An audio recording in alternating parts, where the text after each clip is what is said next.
Hello, guys and gals, and welcome. Welcome. So, 11 more days to go, I think, until Diablo 4 Season 6 Vessel of Hatred expansion campaign and rune words and all. Still got a couple more days to go, obviously. Gonna be playing some Diablo 2 until eventually we get into some Diablo 4, because they do got the campfire chat coming on the October 2nd, if you guys haven't seen. Also, I got some Christmas sweaters up on the store, if you guys are interested. They do take a little while to ship, so if you want to get them now before Christmas, that's a cool idea. There's the Chinchilla one, and then there is also the Kubus the Monster Dog ugly Christmas sweater. Who doesn't like ugly Christmas sweaters?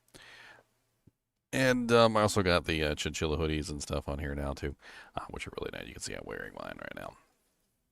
Those are up at ggmentor.com if you want to check those out. You can use coupon code Chinchillas to get a discount off the ones with chinchillas on them. It's at 10% off. The Diablo 2 is what we're going to be playing today, so let's go ahead and boot that up. I got me some Turkum sandwiches. I know Cody's jealous of my Turkum sandwiches. Cody, you won't smell my Turkum sandwiches? You won't stick your nose in there and give them a sniff? What do you think of that? Them's good.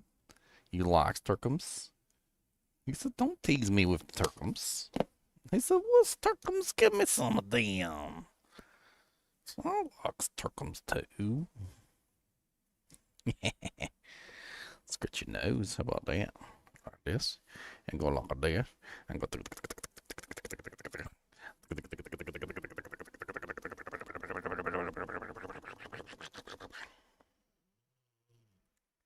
Show your teethus. Show your teethus. Look at the teethus. Look. Teethus. Almost got the teethus in there.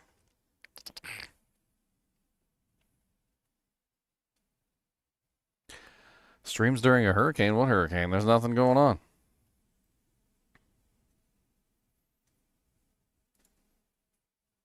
Some people were pointing out some crazy stuff about the hurricane, like that it has the same name as one from like 1958, that it's the same date as one from 1958, that it's the same wind speed as one from 1958. Like, it's on top of that, like, some people were talking about how the news keeps reporting that certain things are happening, and then like they call up people in that area and it's not happening in that area. Like, it's that the reporting on the hurricane is all wrong. I don't even know. I have no clue. Muting my doojanks. Always muting my doojanks. Always muting my doojanks. I'm bring a dang a burn burn. We play the Necromancer today. It sounds like fun. Dee dee dee dee dee dee dee dee dee. The Necromancer, yes.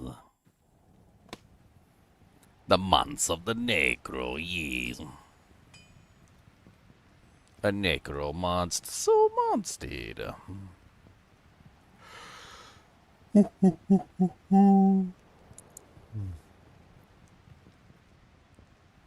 Levels are slow. Sounds like you need to. I don't really go into the mod scene. Saragu Onez. I'm not really a big mod player. Not ever since Skyrim. I kind of like overdid the mod scene and just, I don't know. Maybe one day we'll do a mod version of Diablo. I don't know.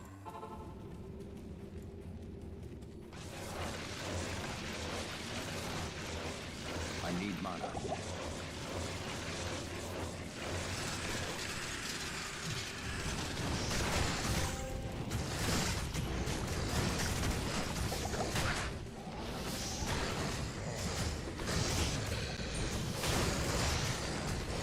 Sound is like really badly delayed, isn't it? See if I can fix that. I'm gonna restart my interface real quick. Boop. Boop. I forgot to do the intro, didn't I? Time to do the intro.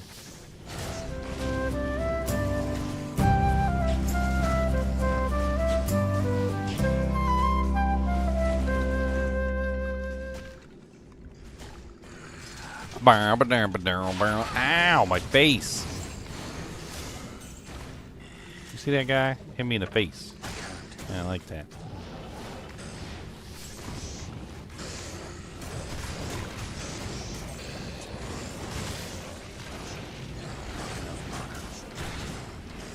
Punch him in the face now. Right in his big brow.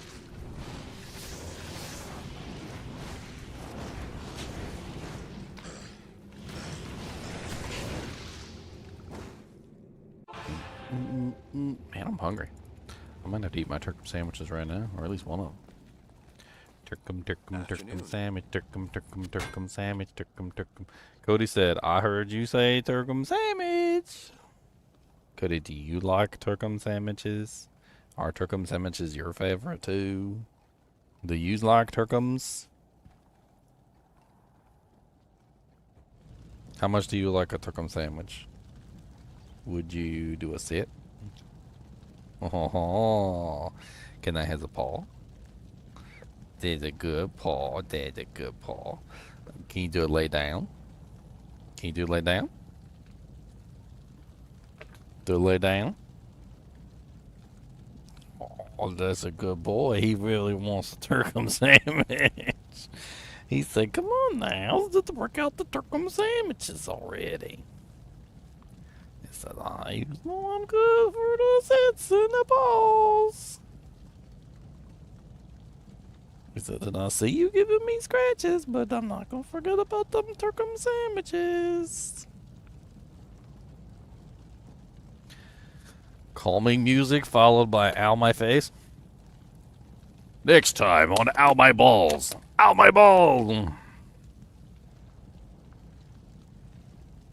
Cody, I got some turkum. You want a piece of this turkum sandwich?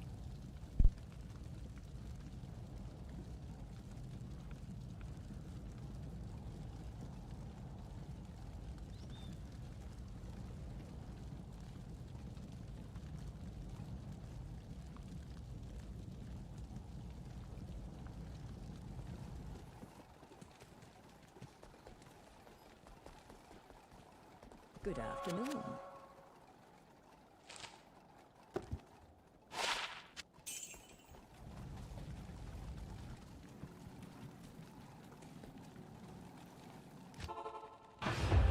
What's wrong with ow my face? Ow my face is a traditional folk saying when you get hit in the face.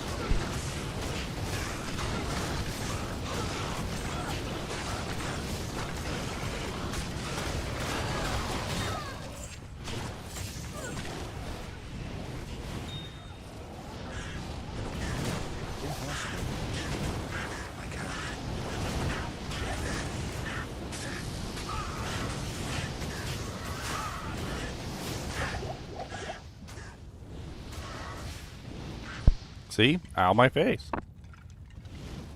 That hurt.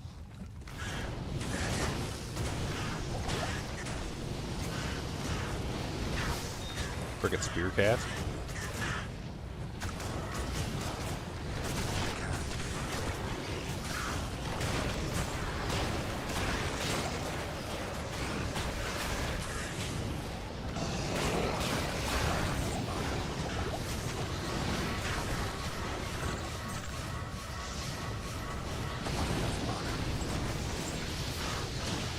Ow my face.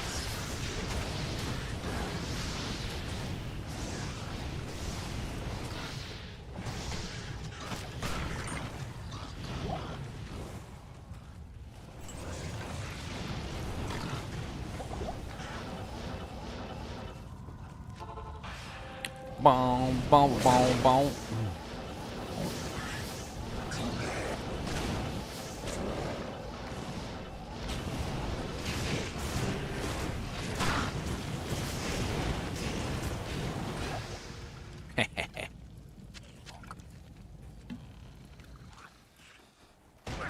Ow. My face. Are we so rude to my face? What did my face ever do to your face? Oh my dear Lord Jesus. Spear cats everywhere. I'm running from the spear cats.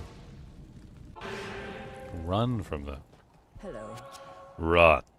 Run fast from the spear cats, fast from the spear cats. Don't let them catch you, cause they're mean spear cats. Don't let the spear cats get you behind, cause the mean old spear cats are gonna smack you behind.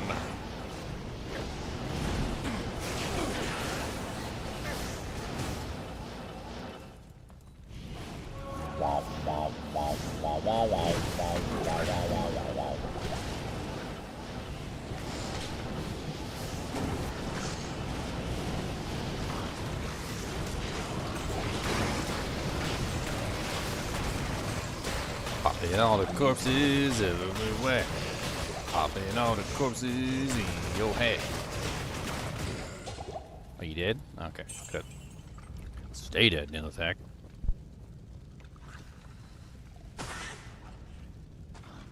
I am overburdened.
Oh yeah, we gotta agree what's his face. There's 2 more super eatings we can farm in these terrorized zones.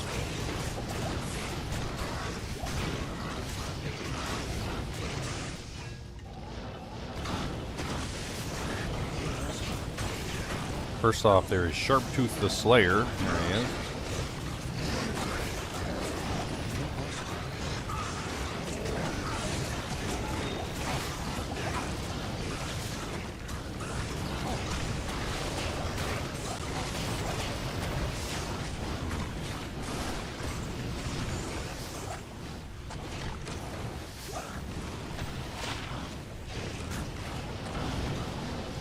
J.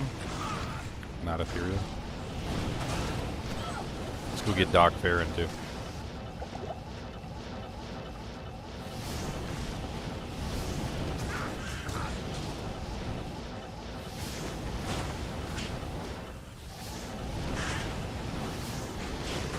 Oh god. Oh god. Pain over there.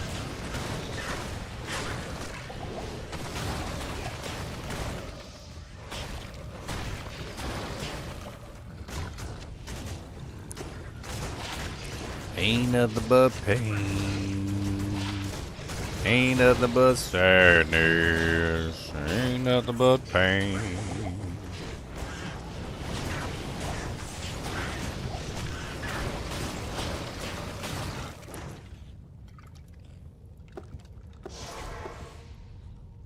Necromancer's arch nemesis, the spear cats. Good afternoon.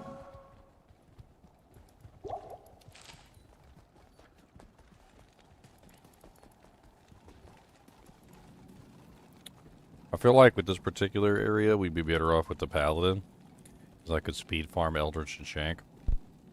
It's a little bit harder for me to speed farm Eldritch and Shank with the Necro.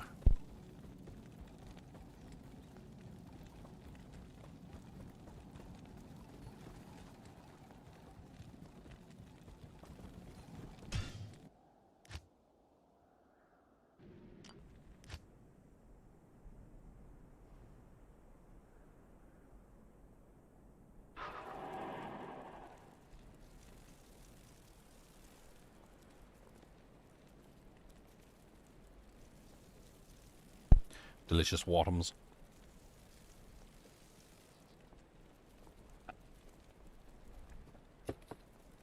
I need more. More. my favorite.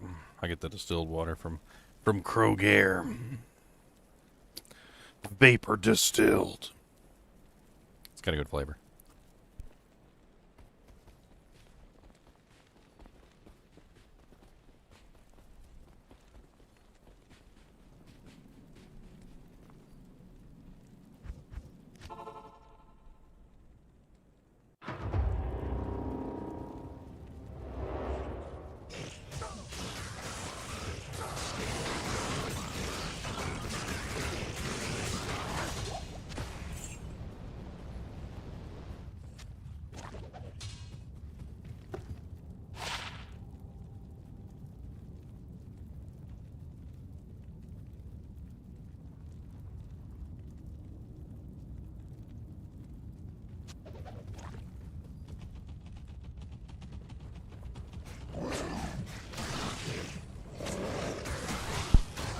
Yeah, I have noticed that, Novo.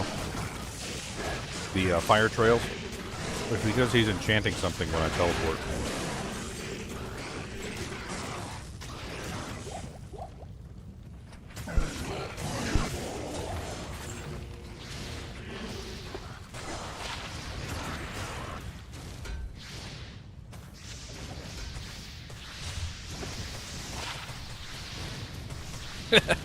Blessed hammer charge. Blessed hammer charges. What the hell? Level 5 blessed hammer charges. They crack me up with the way they do them stupid charges where they give charges to the character that has the charges. They're like, hey, we know you have blessed hammer and you can use it anytime you want to, but here's level 5 blessed hammer charge.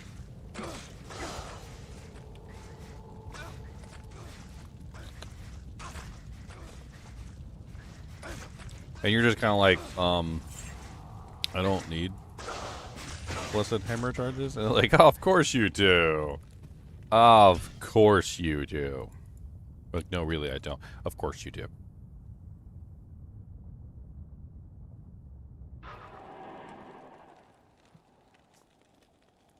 Don't argue with me, boy.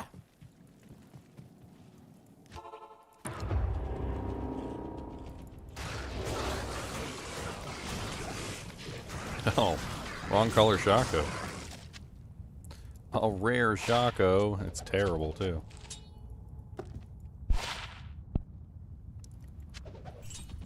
Oh, it's the worst freaking Shaco that I've ever seen.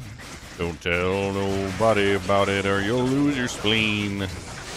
It's the worst freaking Shaco. It's the terriblest Shaco in the West.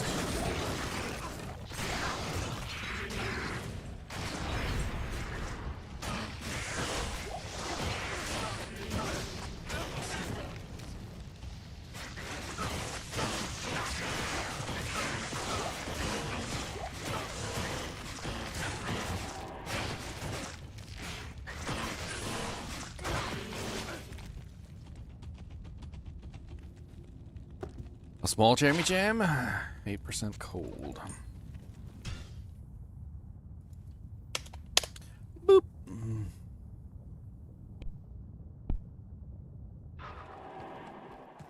Oh, I got a big old sword, and this is what I do. I chop, chop, chop away, and I make them dead for you. And when I'm finished chopping, everything falls down. And that is what we do. We do it without a frown. Oh, Mr. Skeletons, I don't care about you neither. Gonna chop you up like a kindling for a fire. That's right, kindling for a fire.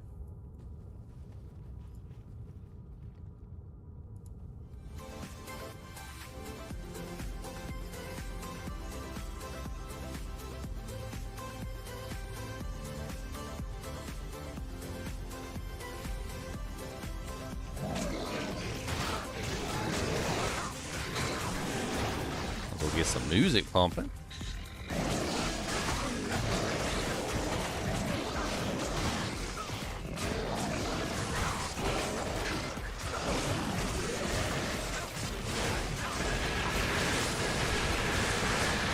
A jewel. A beautiful jewel.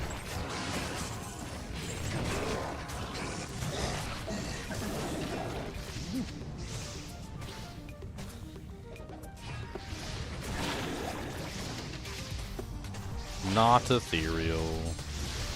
Not ethereal.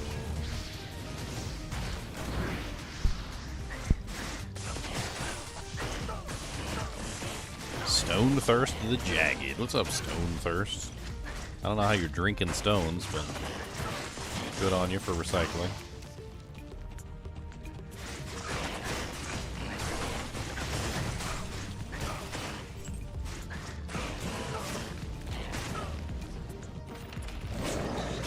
Good on you for recycling. That champion pack down there.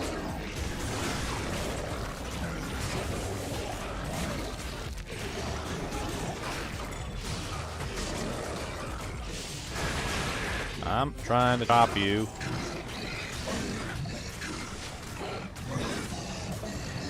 Let me chop you. I can't carry anymore. Thank you for letting me chop you. Appreciate it. Horrible military pick of horribleness. Yep, that's pretty much what I figured. Why do you even pick it up if you know it's gonna be nothing but junk? I don't know what to tell you. I like to see, cause it might just be something amazing, but it's probably not. But it's probably not. Salutations.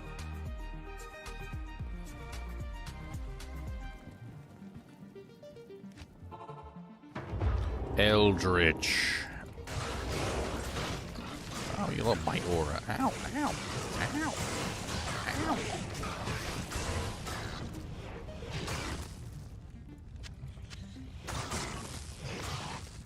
It's a good thing I got like ridiculous amounts of leech. Oh yeah, there's usually like an elite pack like right around the edges here. Let me make sure I at least check.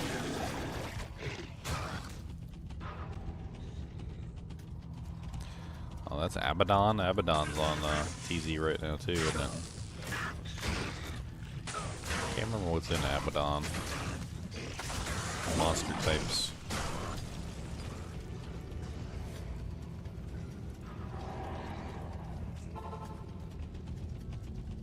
What do we got for monster types in here?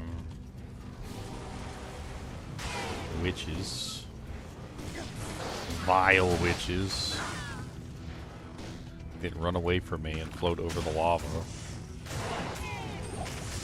Articulated males, Hawaiians. I am overburdened. Hawaiian.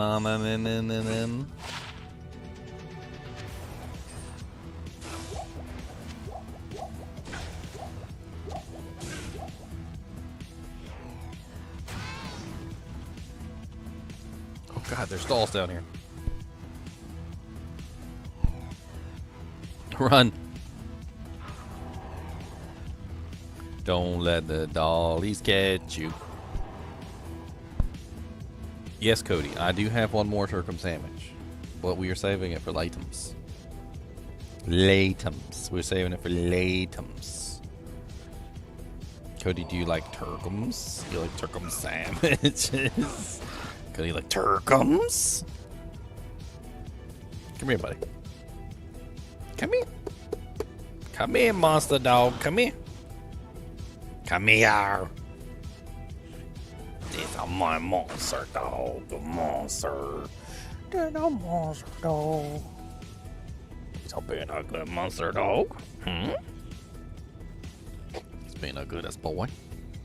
Why you got such big teeth? Why you gotta show everybody your teeth? Huh? You trying to scare everybody on the camera with your big old monster teeth? You want to, oh, look at these. Oh, look at these big monster teeth. Oh, it's so big and scary. Give me one of these fangs. How about I take one for myself? How about I take a fang and rip it out? You don't need those fangs. What are you using them for? What are you using the fangs for? Nothing. What you doing? You ain't do nothing with them fangs. You ain't do nothing with them fangs.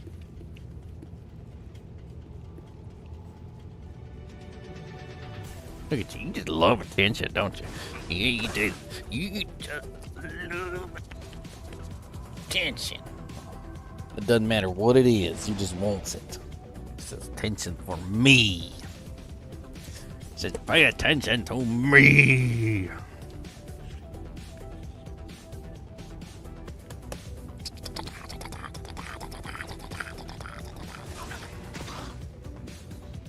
Don't drink out of my cup with your dogum slobums.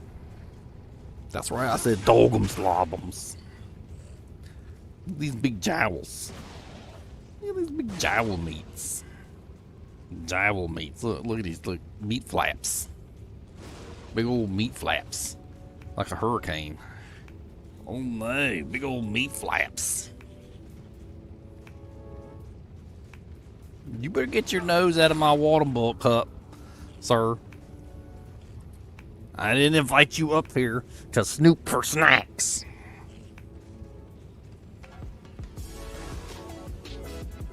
Snack snooper. Look at you. Every time I say the word snack, look what? Cody, do you like snacks? Cody, do you like snacks? Tacos. Look at his eyes. See his eyes. He's like tacos. Snacks. Cody, do you like Reese's peanut butter cups?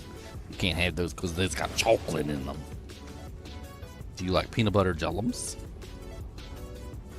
Do you like tacos? Do you like good chirkles? Do you like milk and bones?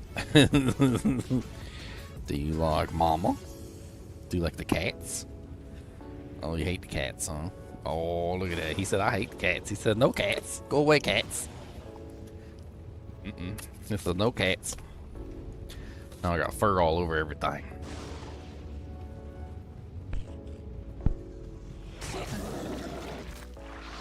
Oh, I waited so long, the TZ changed. Now it's the pit.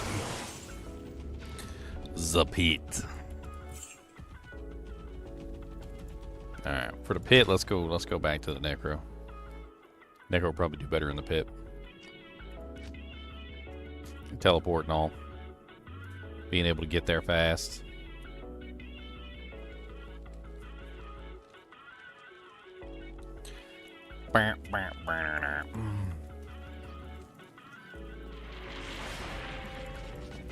I always forget I got a pre-buff. I got a pre-buff wand for my golem. Bring him up to level 46.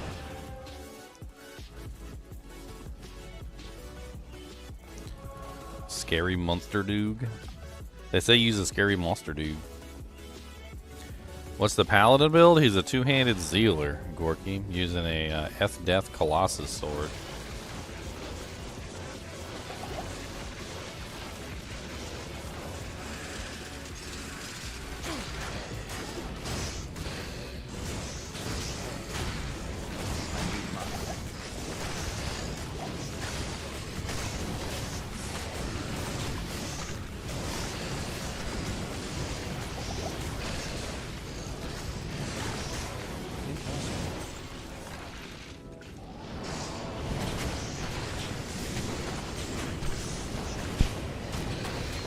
Diaper skin, give me your knife. Give me a ring. Ring. Kind of interesting, actually. 81 attack rating with 75 mana and 14 energy with Replenish Life 5. That could be a really interesting ring for a energy shield sorceress. That's a lot of mana. Oops. Actually, I killed two of my dudes. Pew, pew, pew.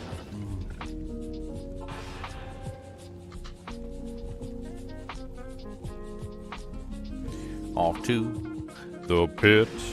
Gonna farm something really tits.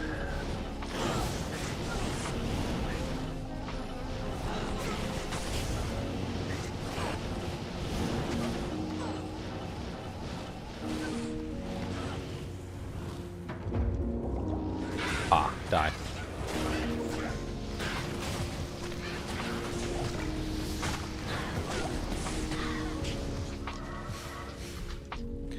Yes, Cody, what do you want from me? Why is your snoot on my arm?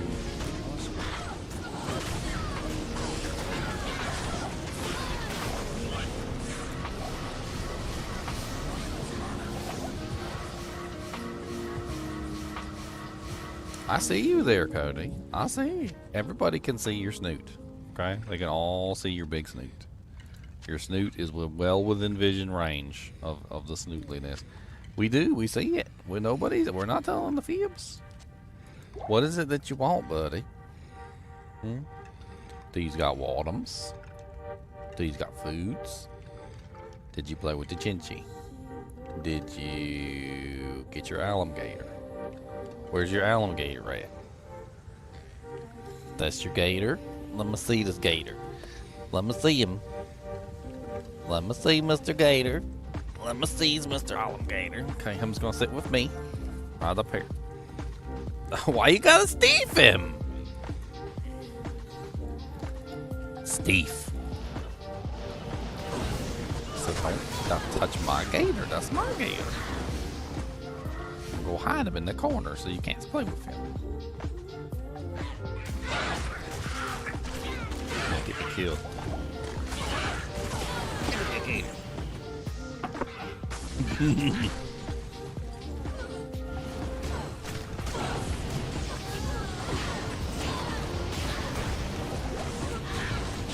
I gotta trick him. Cody, what's that?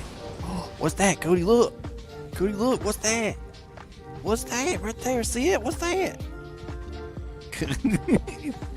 Cody, what's that? Look. There's a snackum. Look. Right there, look. Cody. Stole your gator. Stole your alligators. Cody, you ready for an alligator attack? Oh no. Oh no. Alligator attack. Oh no, he's gonna get you.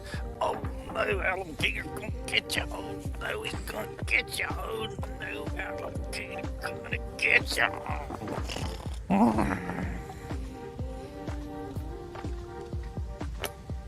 There.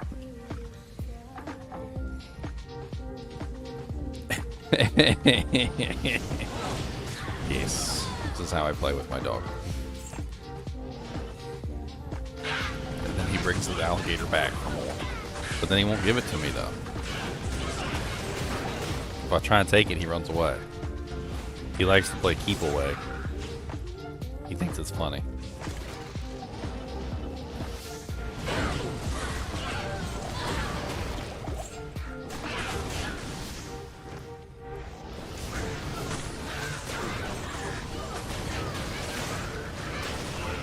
Oh, you didn't get to give me this gator. You don't want him. Him's gonna sit with me, and him's gonna be my friend. Why you always trying to Steve him?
Maybe we should play that.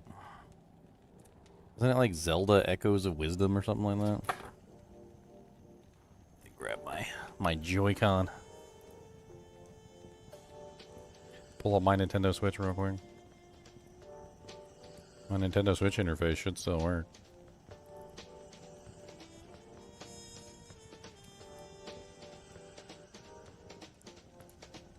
I just gotta activate it. Hey, ready to update.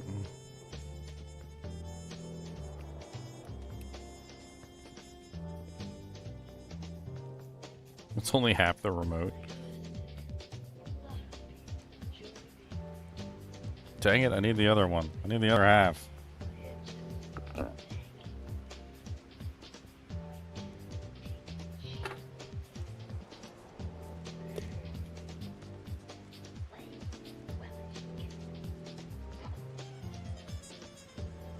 Bow, bow, bow, bow.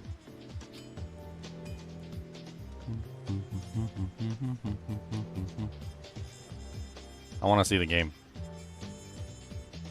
I think it's called Zelda Echoes of Wisdom. A system update.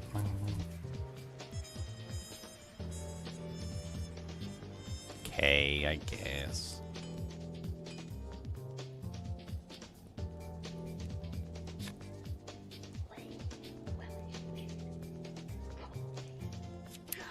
The hell? Just died on me? Well, that's rude.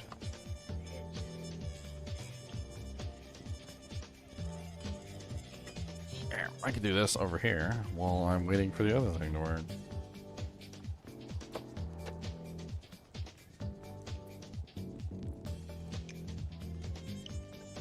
Yeah.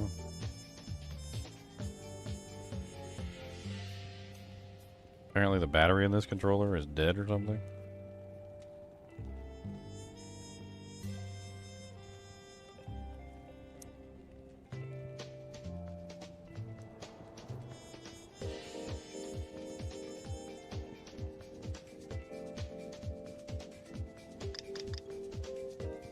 Echoes of Wisdom. Let's take a look at it real quick.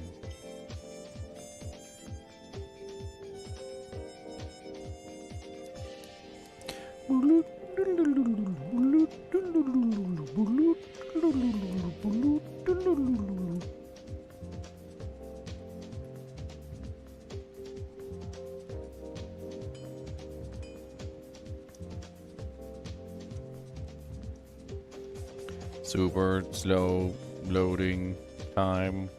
Load faster, Nintendo Switch. There it is, Zelda Echoes of Wisdom.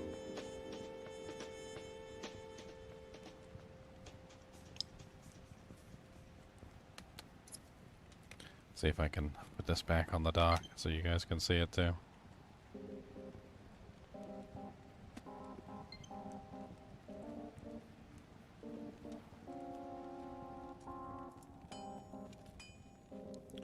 Zelda Echoes of Wisdom.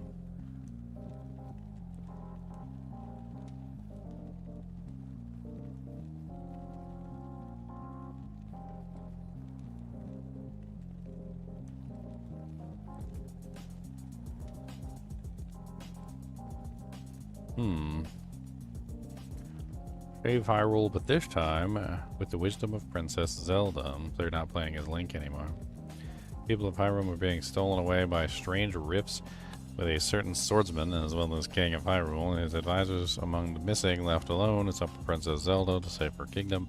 And a brand new adventure, the Legend of Zelda series. Team up with the ethereal creature Tri and use the Tri-Rod to create echoes, which are imitations of things you find in the environment. Then recreate those echoes whenever you like to solve puzzles and defeat enemies.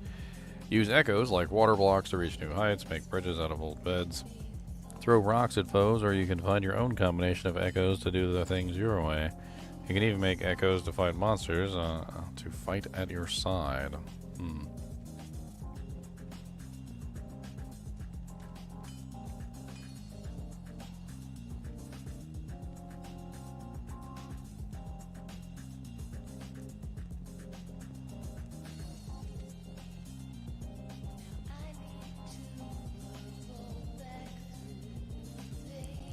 Why is it doing this?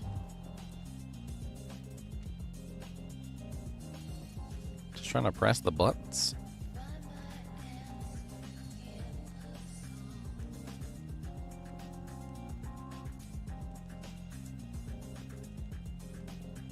Don't want no copyright music on my Jujangs.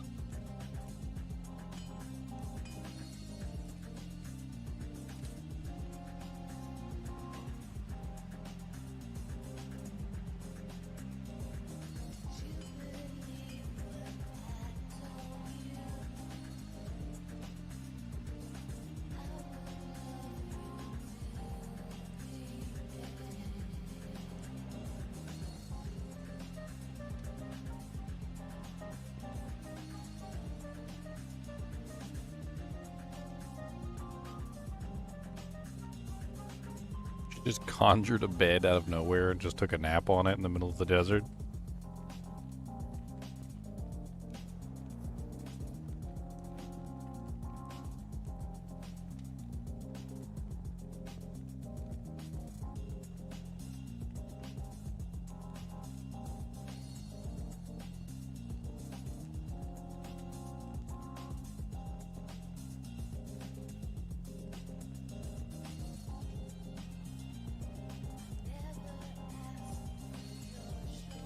Hmm.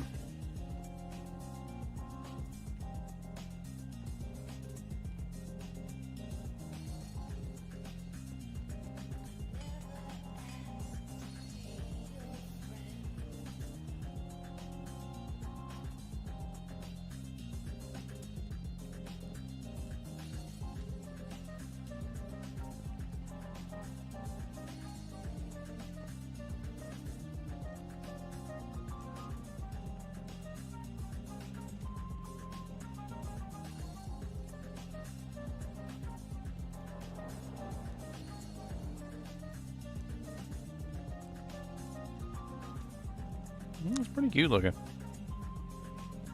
It's not like a grand epic adventure like Zelda Breath of the Wild or Tears of the Kingdom, but it's more akin to, from what I'm looking at, it's more akin to something like Zelda Link to the Past style. It's kind of neat looking.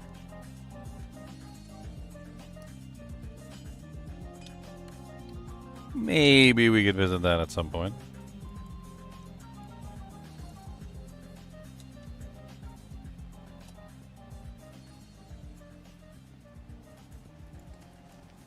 I do like me a good Zelda game.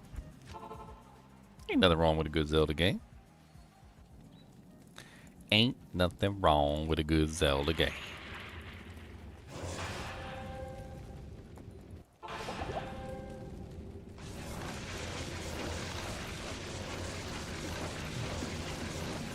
Not enough mana.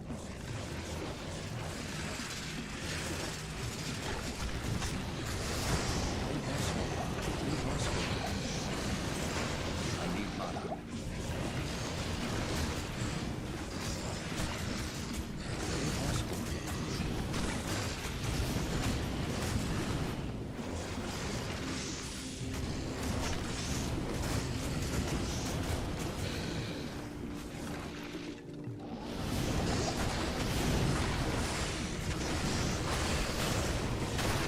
Demon Heart.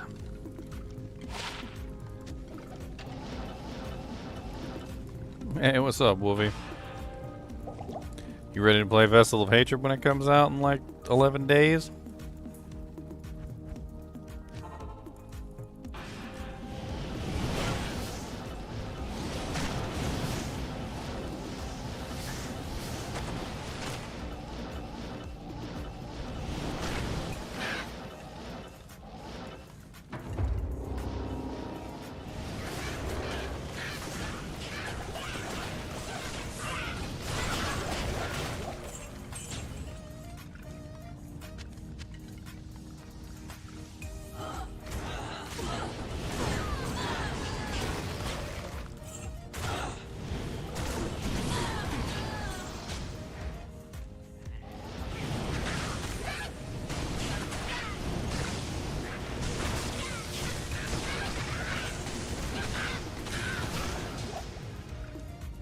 Going in blind, he says. Hasn't watched any content, he says. Ah, so hurt. As a content creator who makes content. No, I haven't. You haven't posted too much, have you? Huh? Have you posted much on the Vessel of Hatred? The rune words. They did us a kind of like a the PTR was going over a lot of the expansion changes and the rune words that are coming in. Oh, that's good. I'll have to watch that at some point. We got a rune word. I've been.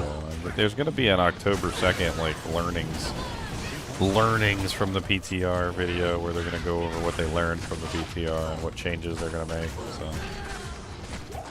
Well, that's good to know that we're at least getting a PTR thing already. I saw that you posted some YouTubers got access to an early build. Yeah, they gave like some sort of early. I don't really think it's going to be all that important. Like, no, probably not. Sounds like they're going to just reset everything anyways, and they can't show any of the story. Well, more specifically, it's like what's the term? I don't really think a lot of the news outlets really know what they're talking about when it comes to the way the game is balanced and like how the game works. Yeah.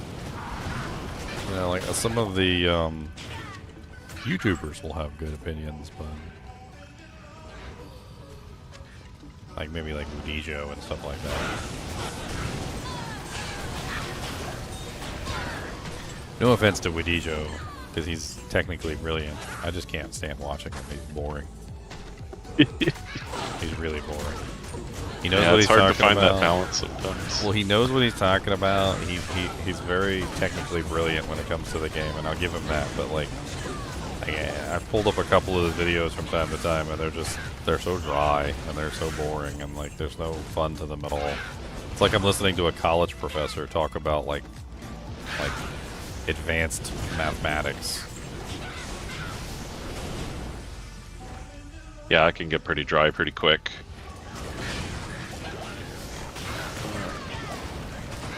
Is there like a purchase guide that somebody's made for this Vessel of Hatred? I mean, as far as I understand, you don't really need to get any of the special doodads and whistles. Those are all just like extras. Yeah. The base game at I think it's $40 is all you need to get access to the Vessel of Hatred stuff. There's like additional things that you can get if you want to get like the wings and you want like the mount and the extra pets and all that other crap. I mean, you could spend extra, but none of that's required. It's all cosmetics and like fancy little pets and stuff like that.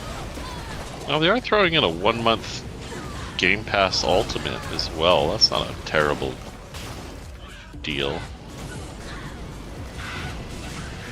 And then a bunch of that other stuff you were talking about for probably $70 or so. I think I got the $40 one. Or, no, I think I got one up. I got one up because I wanted the mount. The mount was pretty cool. Yeah, that's what I'm thinking is the one up. In Canadian rubles, that's $80.99. That's terrible. I know. We're like 40% behind you. Yep.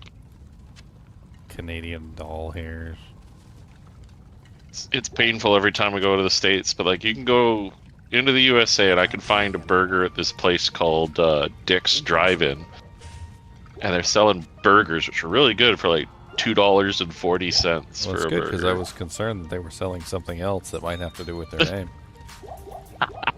I know, it's a really funny name. It's a really cool place though. It's in the western states. It's funny because the majority of the people that I know that have the name Dick, they don't normally go by Dick. They go by something else. You know, like Richard Nixon, who was referred to as Tricky Dick.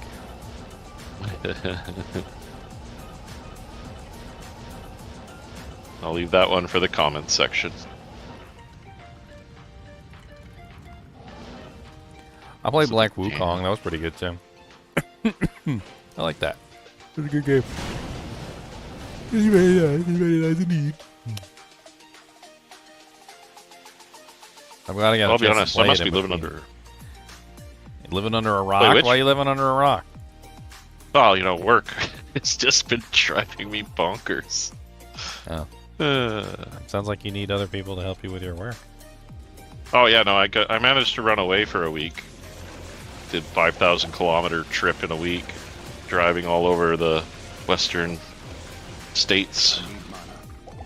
It was a really good opportunity to get away from it all. And never return. Thought crossed my mind. Pulling a golem over there. Leave and never return. Leave and never come back.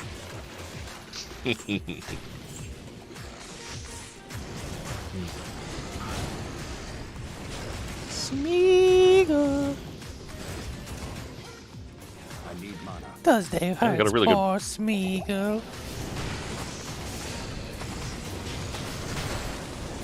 Yeah, those mounts do look really cool. Do they not love poor Smeagol? I am overburdened.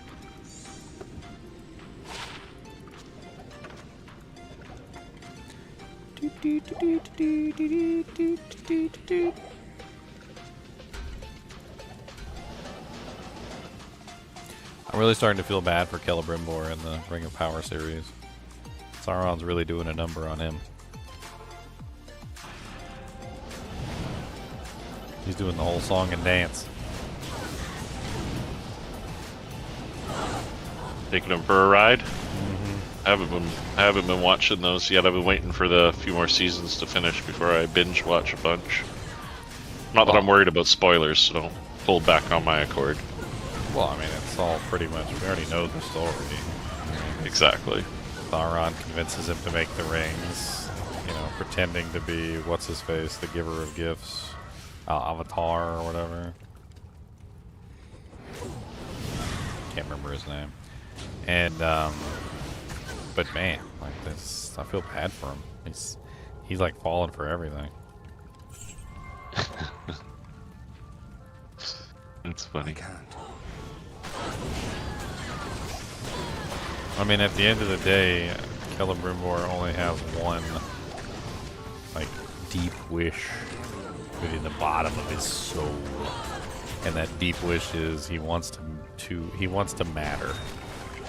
He wants to be somebody. He wants to be something. Like, he wants to compare to the Smiths of old. You know, like the people who made the Sommeliorons, for instance. Like the Sommeliorons, which were so sought after that Morgoth came and stole them. Like, you know, that's how amazing they were, right? And so he's in that trap where, you know, he's willing to do anything if he can just create something that will put his name in the history books, that will put him above the others, you know, in terms of like what he's achieved and what he's accomplished. And Sauron is giving him that opportunity. He's giving him the opportunity to put his name in the history books, and I think that's really all that matters to Celebrimbor. Needs to be remembered. Very vain, kind of a wish. He probably thinks the song is about him. Yeah. Little does he know that Sauron is manipulating his creations and destroying them. So, Celebrimbor's first 3 rings, the ones that he made for the elves, were basically untainted. There's nothing wrong with them. And unfortunately, when Sauron came into the mix and he made the ones for the dwarves, those were tainted. Mm-hmm.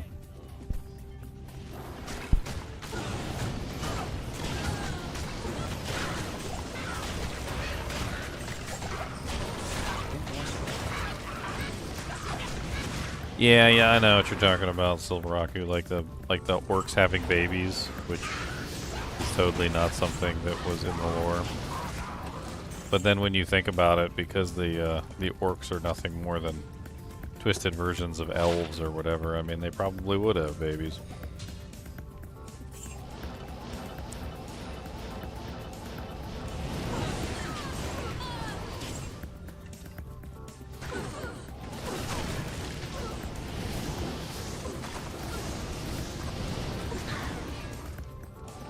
I think what happened was there was a very brief period in between the 2 masters basically, where they slowly started to become, what's the term?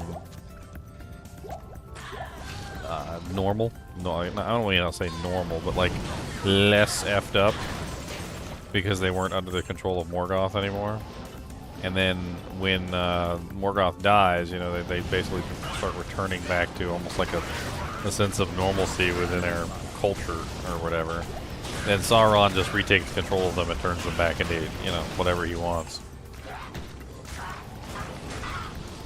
I think for the majority of the orcs' life and creation, they have been under control of something at some point or another. Like, it's not like they ever really had any freedom. They were dark creations, and they were under the control of Morgoth for pretty much the entirety of their existence. And then once they,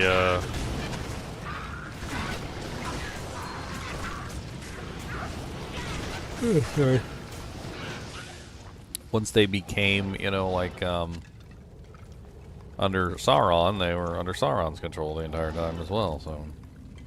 And Sauron had them under control for a long time.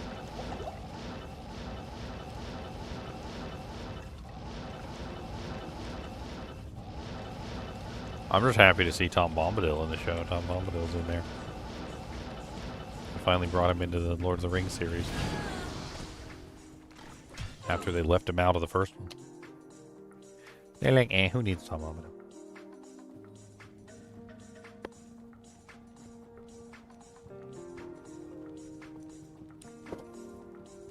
Thirstums. I need mana.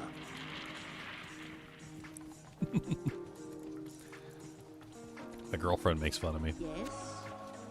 I'll be talking to the dog, and I always throw, like, you know, flavums instead of flavors. Flavums or like treatums or whatever, right? And I'm just always talking to the dog in a weird way. And then one day I was talking to her, and I said, "Do you want me to put some like Lowry season salt on there? You want some flavums?" And she said, "Flavums?" She says, "What am I, a dog?"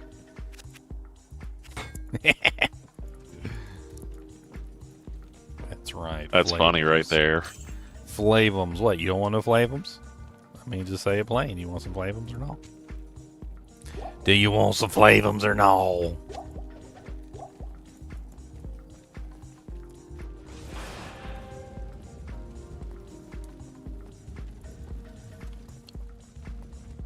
She didn't even know what Lowry season salt was before I came to the house.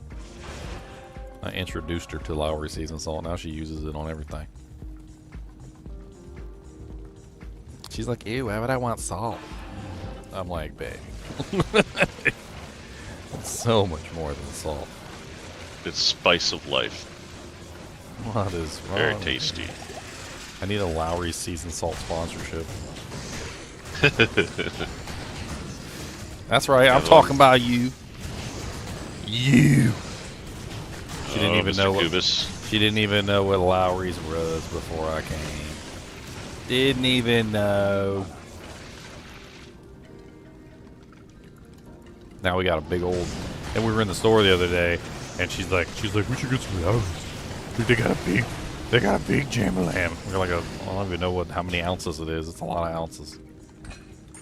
They sell a 2.27 kilo, which is like 4 or 5 pounds, 5 pounds of original seasoning salt for $20 on Amazon. That's crazy. You just sprinkle it on everything. I put a little bit on my turkey sandwiches too, just a tiny bit. It's good in eggs too, in a small amount for like just a quick pan fried egg. It's got like everything in it. You ever look at the ingredients? It's got like garlic powder, onion powder, like it's got freaking like a little paprika in there. It's got like the whole 9 yards in it. Yeah, spice of life. It's basically just all the seasonings in one, is what it is.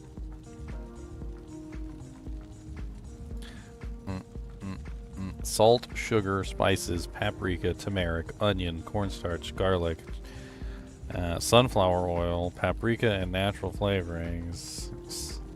Extractives, I don't even know what it is. Tricalcium phosphate, which I believe is anti-caking agent.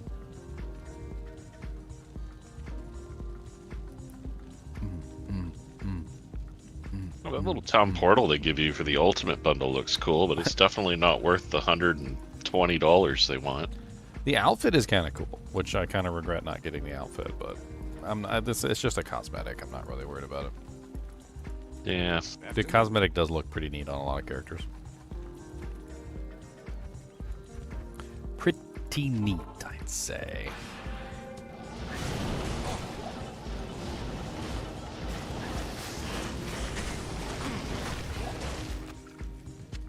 Give me that bull juke.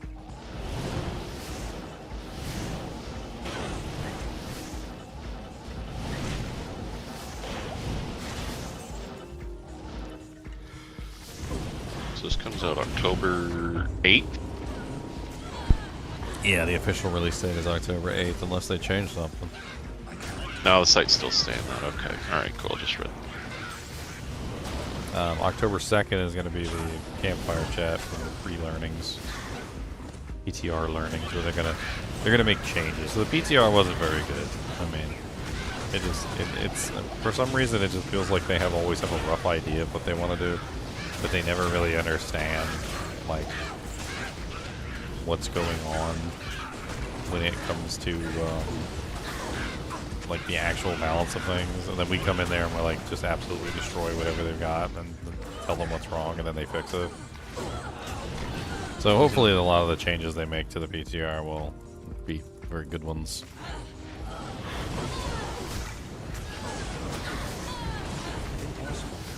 The rune words were really fun though, and I think they got something really fun with the rune words. So, jeez.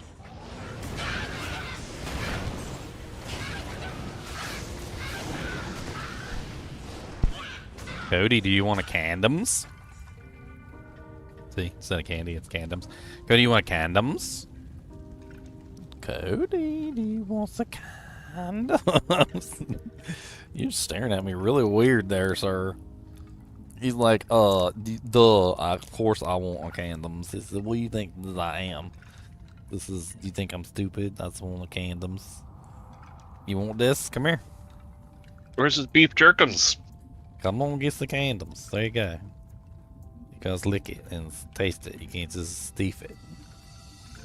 Make sure you actually chew it and don't just swallow it directly whole.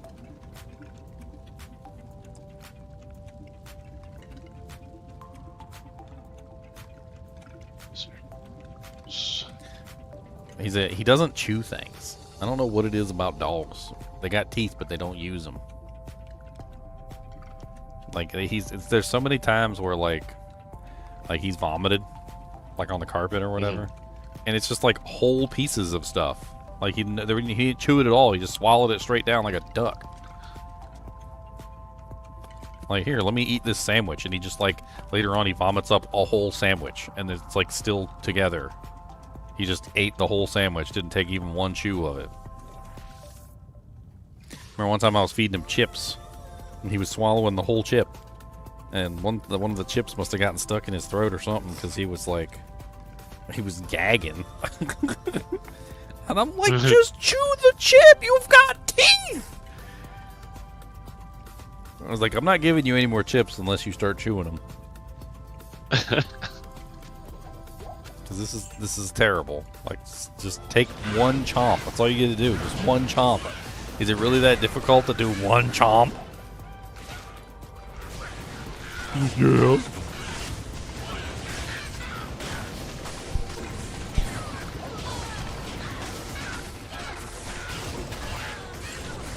I don't know, maybe it's some sort of like thing with dogs that helps. I don't know. You never know. There's many different ways that seeds and stuff like that get planted. I saw this funny post about this dog ate a pumpkin and like just ate the whole pumpkin, and went outside and to the bathroom, and then like the next year there was a whole like pumpkin patch out there because the dog didn't really digest any of the pumpkin, just pooped them out, and all the seeds, you know, were fertilized and everything, pre-fertilized, landed in the yard, and they were just it had a whole pumpkin patch in the backyard now. Maybe it's just a thing. Delicious pumpkins.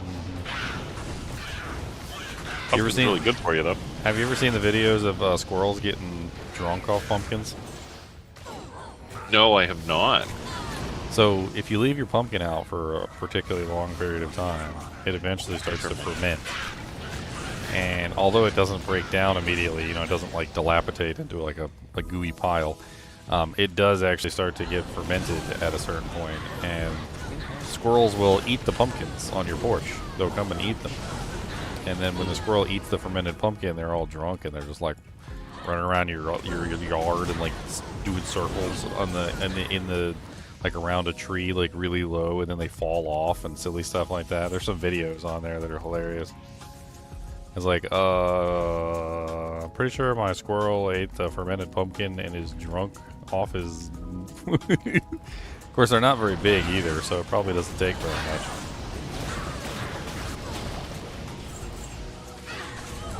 Yeah, no, of course not. There's some birds that eat fermented berries and end up on the ground drunk too. And then people move them off the walking path and put them in a safe place until they sober up. I can't remember what bird that is. It's over.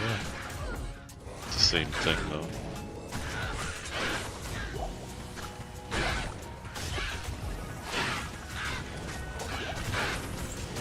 Lich wand? A wand of lichliness? Cedar waxwings. That's the bird that eats the fermented berries. It's up on the ground.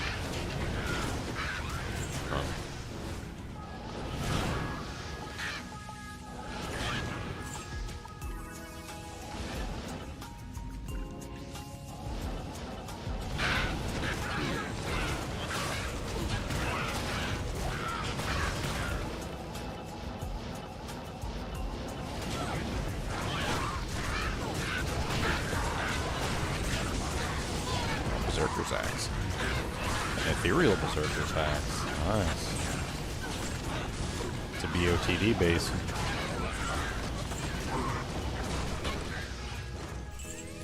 A Breath of the Dying.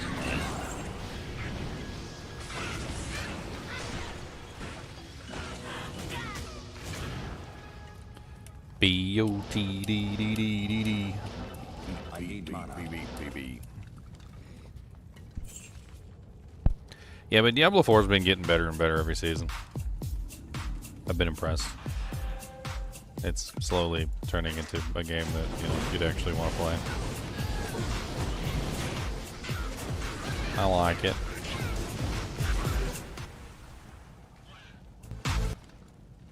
Yeah, I wish I had some more time to devote to gaming, but by the time I'm done for the day, I'm normally just cooked. It's terrible. There's a lot of mental stuff going on right now. You should do what Steve Jobs does. Or did. He's dead. Yeah. What did he do? Whenever he would get stuck on a problem, he would always go take a walk. It's been scientifically confirmed that taking a walk when you need to think about something helps enhance your intelligence and helps you solve the problem Focus quicker. the mind.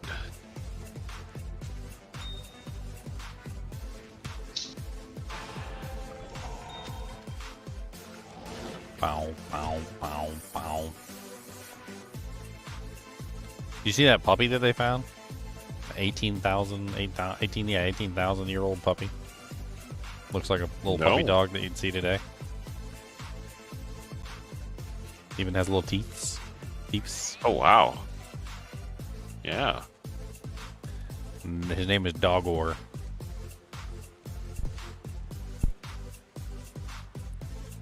This is a picture of him. Frozen in Siberia, hey? Here's a picture of him right here. See his little teeths? He's still got milk teeth. That's why they know he's a puppy. He's either a dog or a wolf cub, yeah. They said they tried to do several DNA tests on him, and the DNA tests were all inconclusive. They can't figure out if he's a wolf or a puppy or a dog. Apparently, he must be some sort of in between, like between a dog and a wolf, because he doesn't match up with the DNA profiles for either. It was really interesting. Dogor. Elusive ancestor of both. Interesting. It's crazy how well preserved he is. It almost looks like he's alive. Yeah. Yeah, the fur after they cleaned him up and everything like that, got all the ice off him. Yeah, it's displaying pretty nice.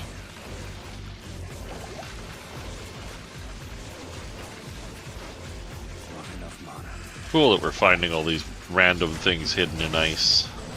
Oh, they keep finding like woolly rhinos and all sorts of other stuff.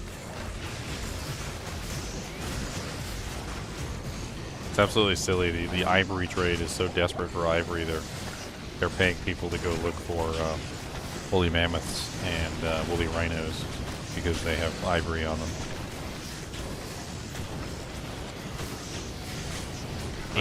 Ancient ivory. And I mean, they're already deceased, so it's not as inhumane as the other ivory.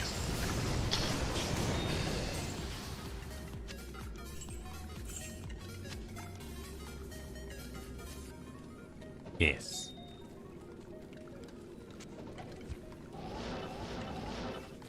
Not enough mana. I need more mana potions.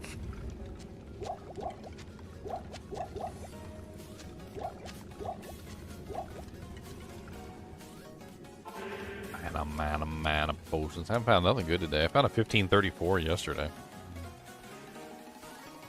Salutations. Very nice jewel. Nothing today so far, really.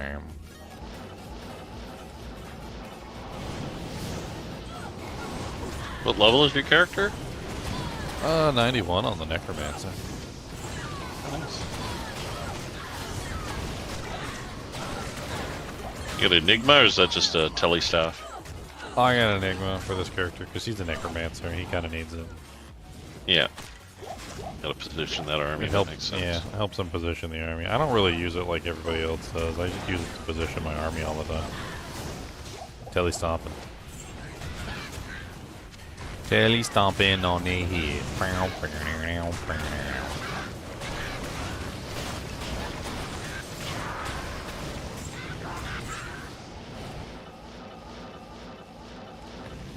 Telestomp.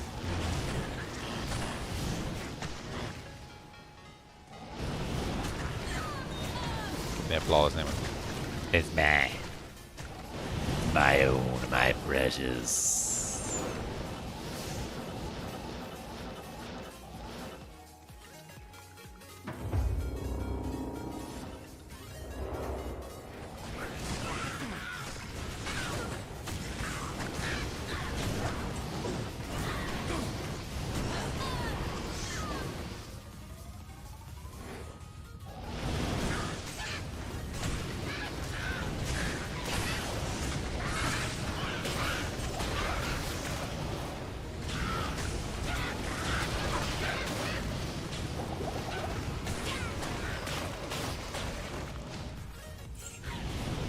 The only thing I can't really quite figure out is the Ring of Power. Like, they talk about Sauron not being able to be killed. That he's like invincible or something. I don't really understand.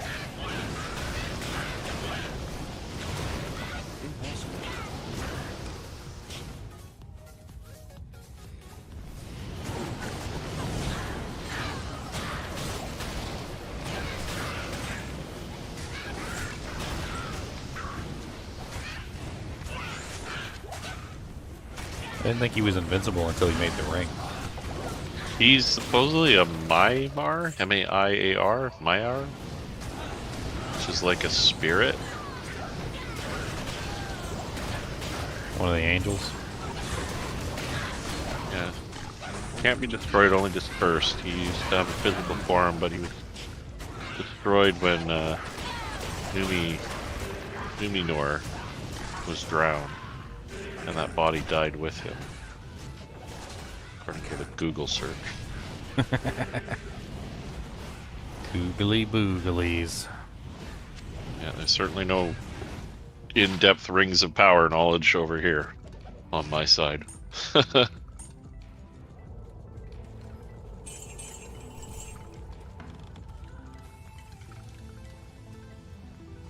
Sauron can only be killed by the end of times.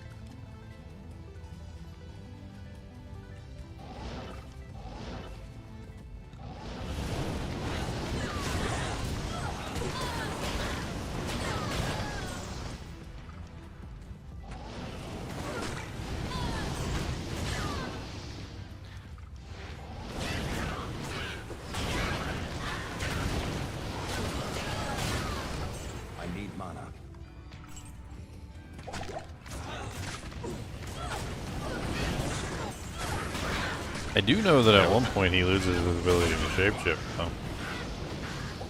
Can't remember when that point happens. One of his deaths is can't remember which one.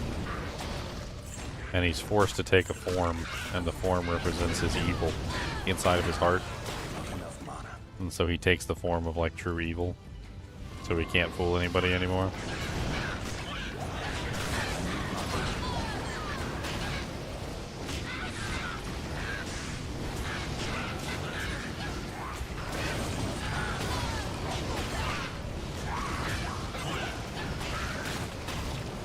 Morgoth.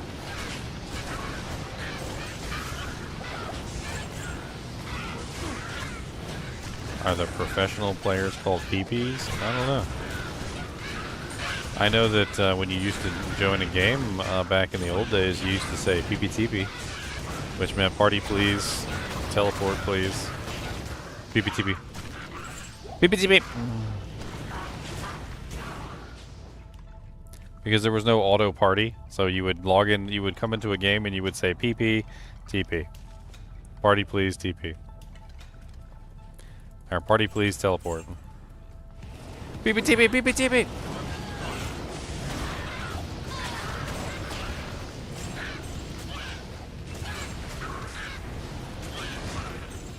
You used to spam it too, you would just be like, you'd be like this.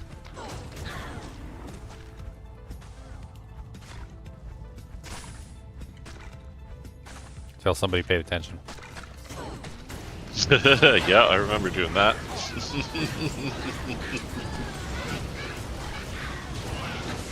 PPTP, PPTP!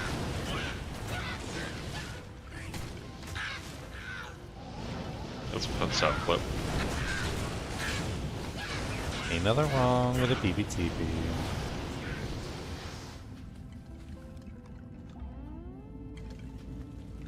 In the world of children, that's a aid for diaper changes for boys. As well.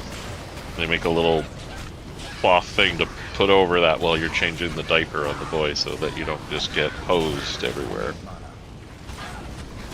What?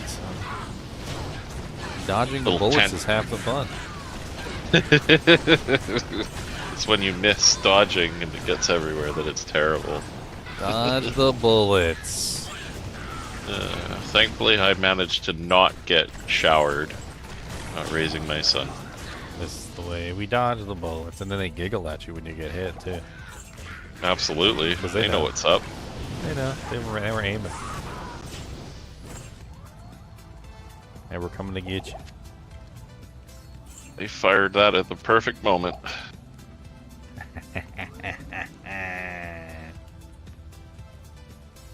Actually, I think it just has to do with laying down. I've noticed in my older age here, I'm nearing my 40s. I got my 40s now. I've noticed that when you lay down, you tend to go to the bathroom easier, or it makes you have to go to the bathroom. So when you Relaxes put them on the everything. changing table and you lay them down, it probably triggers it. Yeah, that combined with the cooling of the diaper being removed, yeah, same thing. Just that cold air, the temperature change. That's why you do it outside, so you can just aim them at the dog. Haha. Poor Kubus, he's in the line of fire. I hate to say it, but Kubus would probably try to fight it. Like drink it and fight it. He would like a fire like a hose. Oh dear, oh dear, oh dear. Yeah. Yeah, he's not the smartest cookie. It's no, yeah. Some of his decisions in life make me very worried about him. The Order welcomes you. Like, you know, like when I'm in the bathroom and I'm taking a deuce and like I'm like wipe my butt, right? And then like I'm like at the toilet paper and he comes up and tries to take the toilet paper from me. And I'm just like, Cody, it's got doo-doo on it. And his eyes go wide, like and when he eats food, his eyes go real wide, like he's Like he's excited about whatever he's eating, and he does the same thing with the doo-doo toilet paper, and I'm like, Cody, you're not getting the doo-doo toilet paper. Not enough mana. And he looks at me, ooh. It's like, that's unfair. I want it. The same dog that will eat cat turds and freaking cat vomit. Oh. He's only there's recently, something in it that draws him to it. He's only recently in like his, I don't know, he's getting to be like 3 years old now. He's only recently started to stop eating cat vomit. Used to be like he would run over there and go snag it up. Close the door when I poop. He's in there with me. He's my pooping partner. He's my PP. He's my pooping partner. All I gotta do is for the TP though. all I gotta do is say, right? I say, "Where's my pooping partner?" And he just like comes a running. PP pooping partner. And he's definitely there trying to get the TP. It's gotten to the point where Hilarious. he literally knows when it's over too, because he sees me like grabbing the toilet paper, and he gets excited because he knows it's almost time to go.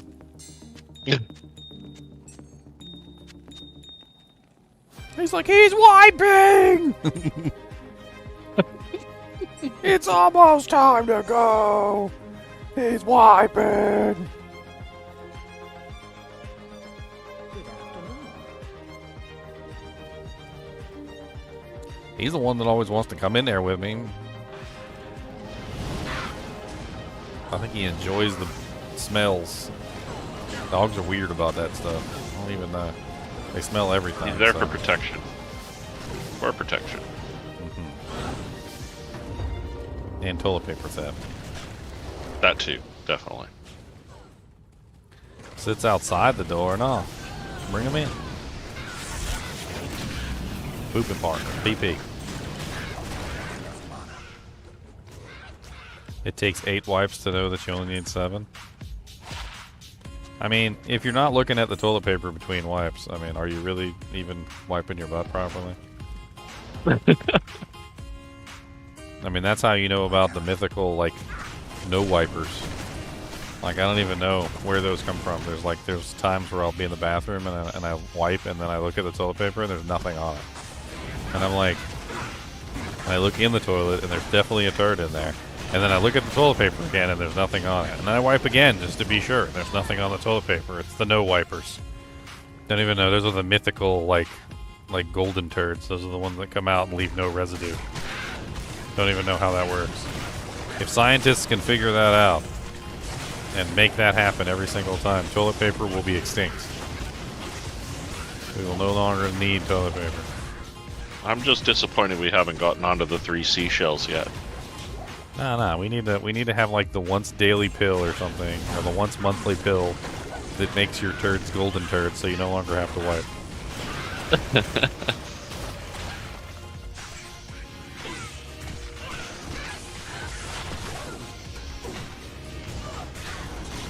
Call it something silly like Clean Estra. With once daily Clean Estra, you too can have no wipe turds and never require toilet paper ever again. Are you tired of having residue of toilet paper on your anus? Are you sick of having to wipe and wipe and wipe and wipe, and sometimes it just never stops? Oh, the horror! 15 wipes later and there's still more! Then you need once daily Sinestra. Clean Estra. With once daily Clean Estra, you will never have to wipe again. That was like a South Park episode. Toilet paper gets Love it. banned. Everybody gets like a government staple, Clean Estra. You forget to take your Clean Estra for the day. Bad things happen. There's no toilet paper anywhere.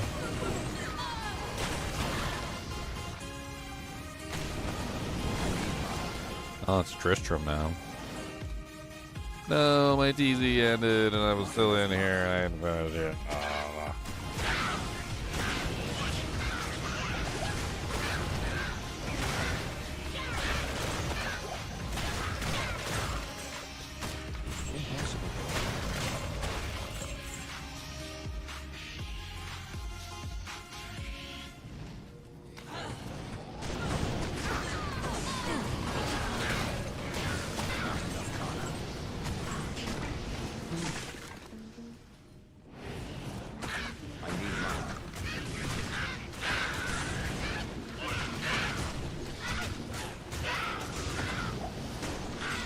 Yeah, they're doing a campfire before the it's October 2nd. I already have the live Yeah, stream October. up scheduled and everything for YouTube. If you take a look, it's up there. I can link it. I can link it to you guys. Why not? Yeah, 11 a.m. PDT, I believe. Let's see. Yeah, here it is. Share, copy. October 2nd.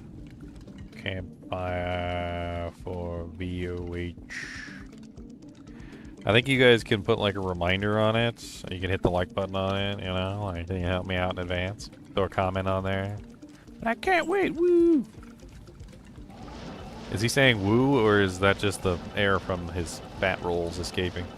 Woo! Woo! Woo! My character. Woo! Woo! Woo! I need mana. That's a Futurama episode, by the way. For you peasants that don't know. You mangy peasants.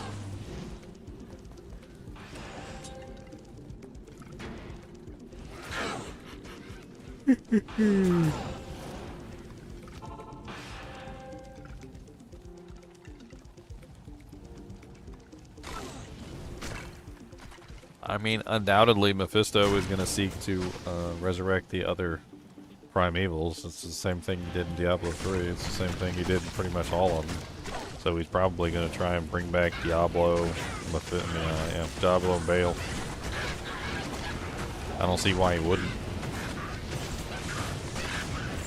That would be his first steps to claiming his glory. I must reclaim my glory.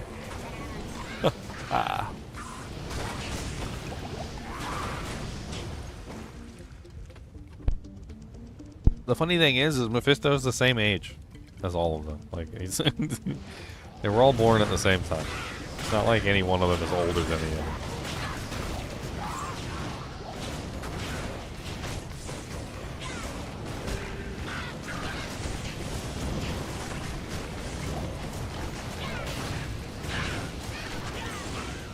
They're all the same age.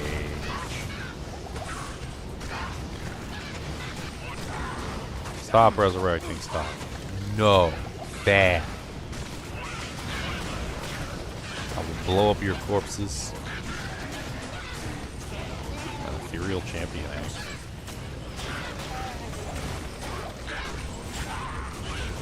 An ethereal champion axe.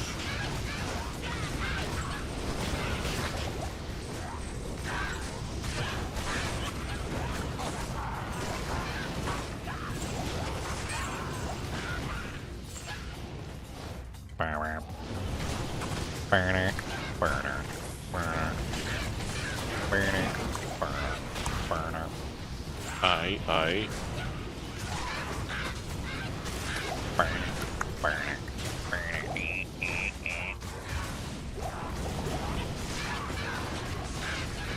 I'll take all your mana potions, please. Thank you. I was so tired today. I got plenty of sleep.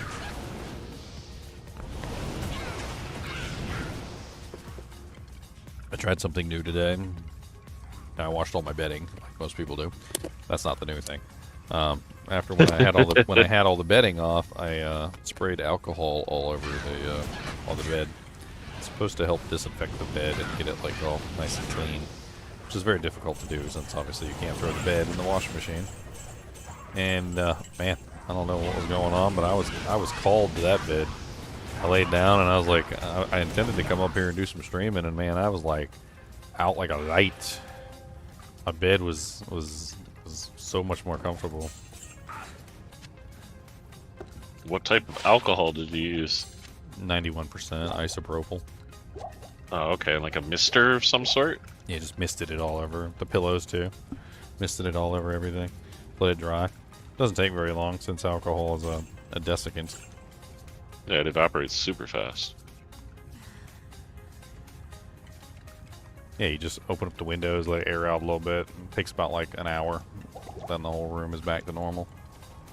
And the alcohol kills all the bacteria and the viruses. And apparently it also, like if there's any kind of like bugs or bed bugs or fleas or anything else in your bed, apparently they don't like the alcohol either, so. Like it just generally cleans the bed in a way which is beneficial. Sounds like you can do that to rugs, another thing too. Obviously you want to test to make sure you're not going to make the colors change or run, but So rugs have like binders and glues in them, and the alcohol might break down the binders and glues, so I'd be careful with that. fair Mattresses point. don't really have binders and glues, they're usually sewn together.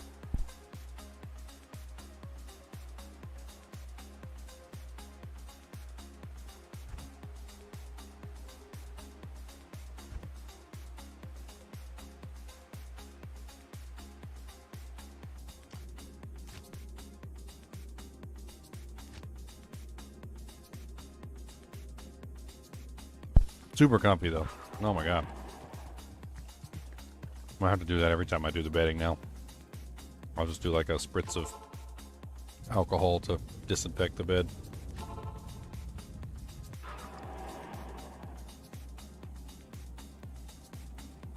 Well, he knows a little about everything, doesn't he? What are you talking about, Sean? I like to learn, if that's what you mean. I've always been a big fan of learning.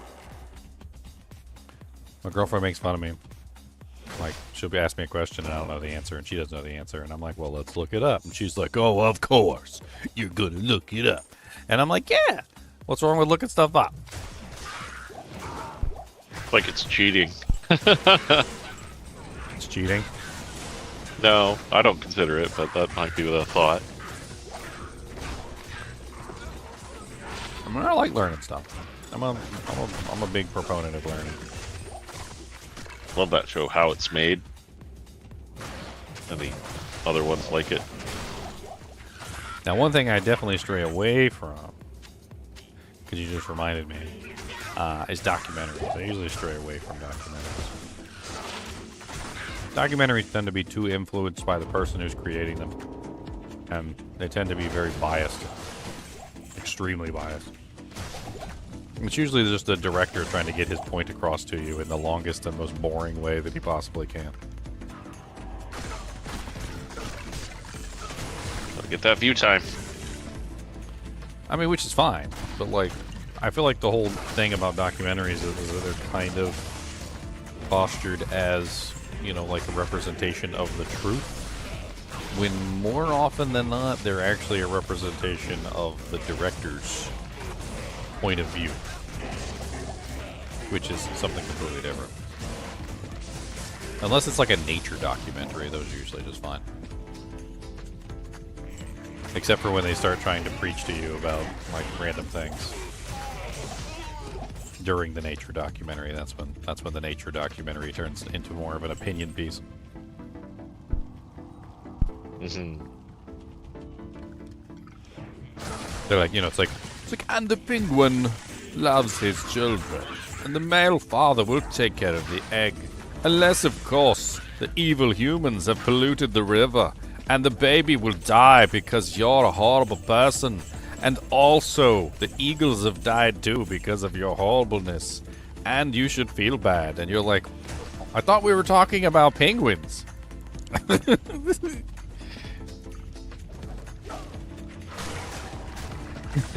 You remember that Coke that you ate the other day?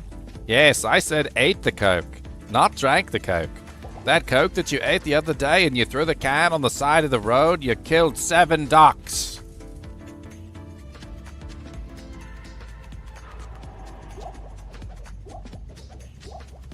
You should feel bad.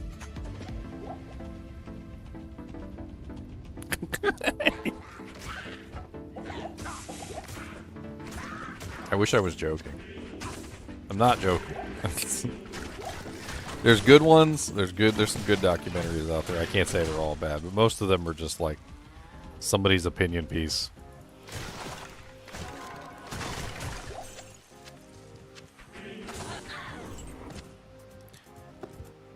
I mean, imagine if you had a 220 gloves. Imagine if you had a, I don't know, like a court case or something. And, you know, instead of telling you the whole truth, they just cherry pick everything that they want you to, you know, like, that proves their point of view. Which is exactly the entire point of, like, prosecution or defense, right? The defense isn't going to bring up things that are going to make the case look bad, right? And the defense is going to bring up mainly things that make their client look good. And, you know, the prosecuting attorney is going to bring up all the things that make the, you know, the client look bad. And they're not going to bring up anything that makes the client look good because, well, that would, you know, lower their chances of winning the case. And that's what it feels like half the time when you're watching documentaries, is you're watching like a, it's like as if you're watching just the prosecuting attorney or just the defending attorney without the other present to provide a counter argument, if that makes sense.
Greetings.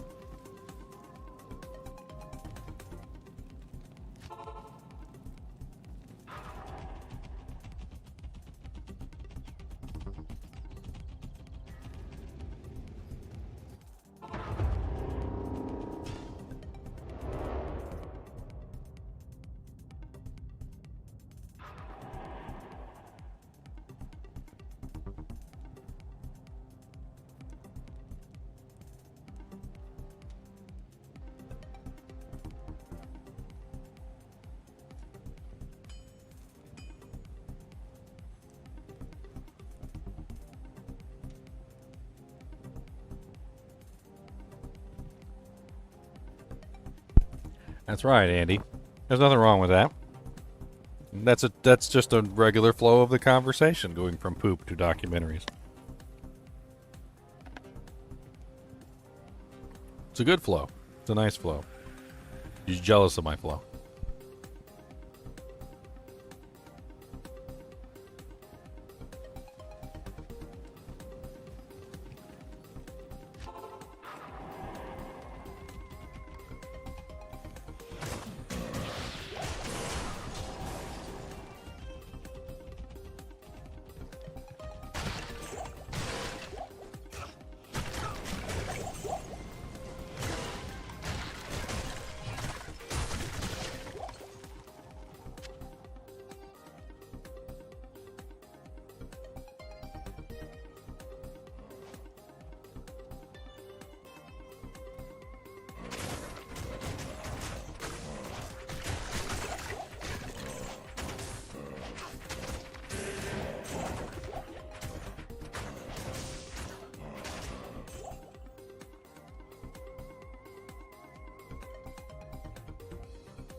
So here's a guy who says it about as good as you can say.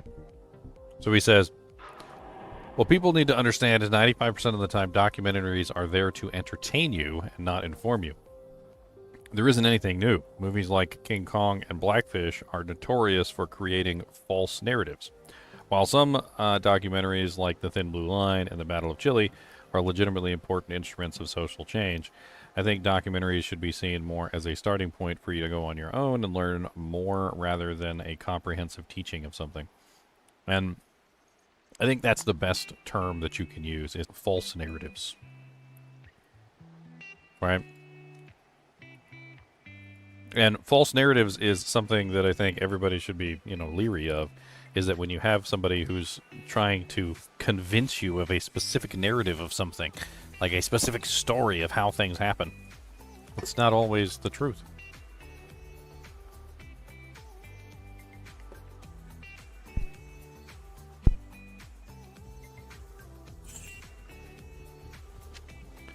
I mean, you can have two completely different narratives on the same exact story. It just depends on how you want to tell it. Like, for instance, let's say a guy walked up and he gave a wallet that he had found to a police officer. Right? The police officer then returns the wallet to the person who owns it.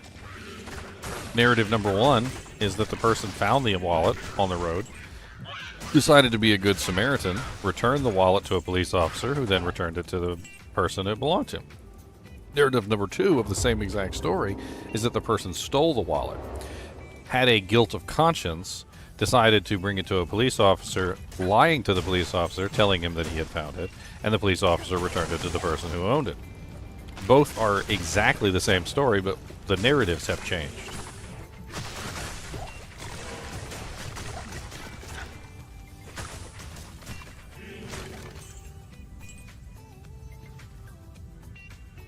I mean, it's kind of difficult when you have like a 4-hour freaking documentary trying to convince you of a very specific narrative. And then you leave the documentary with a very specific understanding that the documentary person is trying to relay to you.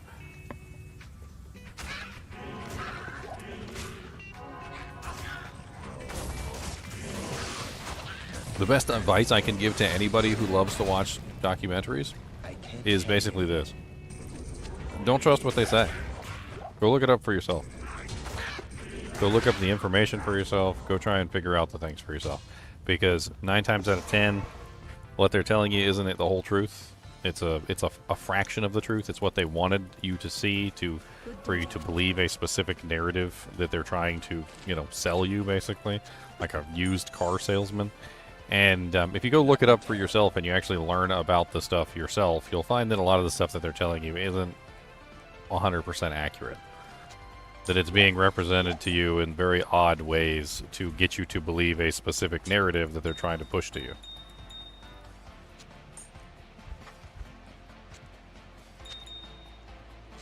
And a lot of the times the narrative can be summed up in a very small sentence. Like the narrative might just simply be something as simple as, like government bad, or, like people horrible, or, or global warming is imminent, or they're often very, very clear narratives that once you start to understand what's going on, you can very clearly see what the person's trying to get across to you.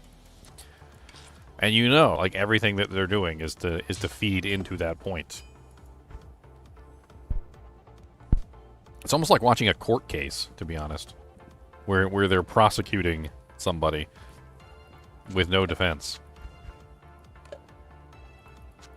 I mean, just imagine in your head, instead of having a defending attorney and a prosecuting attorney, imagine you only had a prosecutor. And the entire court case was just the prosecutor prosecuting the defendant. Without any defense, without any cross-examination, without any representation of the facts in any other way. That's basically what documentaries are. It's a prosecuting attorney with absolutely no defense whatsoever. No dissenting opinion, no one there to say, like, hey, but that's not the truth. Nobody, not even a judge to, like, overrule some of the statements or to say, hey, that's inadmissible in court. Like, you don't have enough evidence to say that. Like, a jury, you're going to have to abstain that from the record. Do not listen to him. He has no justification for this. You know, like this is hearsay or whatever like that. There's nobody there to fact check or to like, you know, go over what the person's saying. They can say whatever they want. Even if they make things up, they can just make things up. They don't. It doesn't matter. The details inside the documentary, in the world of that documentary, anything they say is golden. It's all you know. Their word is the golden word, essentially, and you know you're just watching the show that they've put on for you. Some of them are really bad, by the way. Like some of them are so bad that they've actually been notorious for misrepresenting the truth in such a horrendous way that they actually cause problems for the, you know, organizations who then have to go through the process of proving that none of these things that they put in the documentary are true.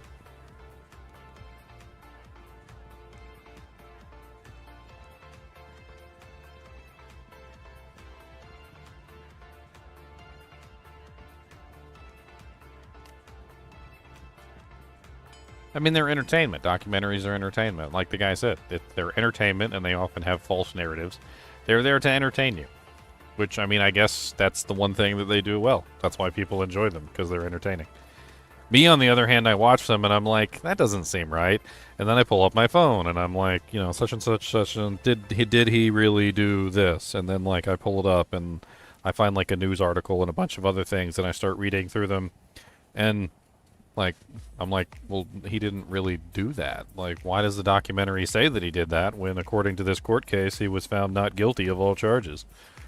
And that there was evidence, and then there's like a video, and I pull up the video, and the video isn't included in the documentary, and I'm like, well, that clearly shows that he's not guilty, so why are they saying he's guilty? And then that's and I like, as I started to research the stuff on my own, I started to realize that a lot of the documentaries were just 100% BS. There's bullcrap. Some of the nature ones, the ones that are like purely based on nature, are interesting too. But there's even like some narratives in the nature movies too, like the nature documentaries, which is kind of weird. Or you got like David Attenborough like talking about the feelings and learnings like of the animals. And the animal wants to be better, but the animal can't be better because he is just a squirrel. But the squirrel thinks inside his head that if he could have the nut, then he would be able to survive the winter. You're like, David Attenborough, none of the squirrel's not thinking any of these things, okay? He's not thinking any of these things. And deep inside his soul, he knows that if he doesn't get the nut, he will not survive the winter. And thus is the way of nature. Brutal and honest to a fault.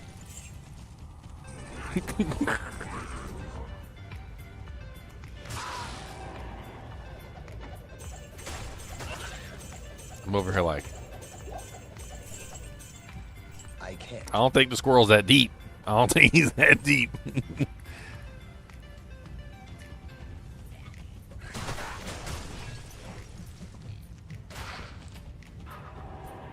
It's entertaining. I mean, I give you that. Like, especially like the nature ones, the ones that are free of like political and like other dramas that they like to throw into them. Like the ones that are just like based on nature, I do have fun watching those.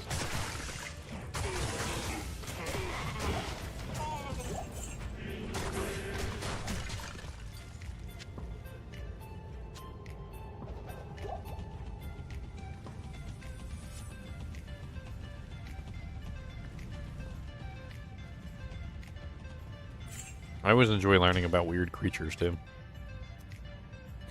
Weird creatures.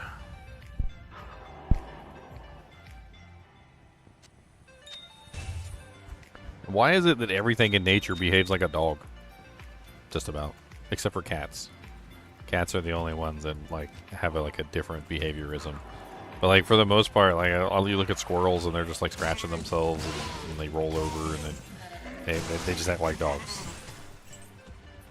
Apparently everything runs dog software.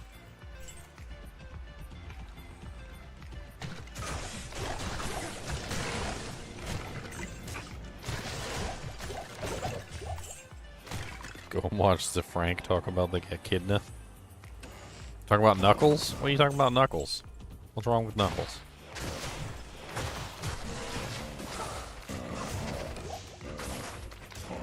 Did I see the new information about the release about Ocean Gate's Titan, the submarine? You talking about the one that imploded?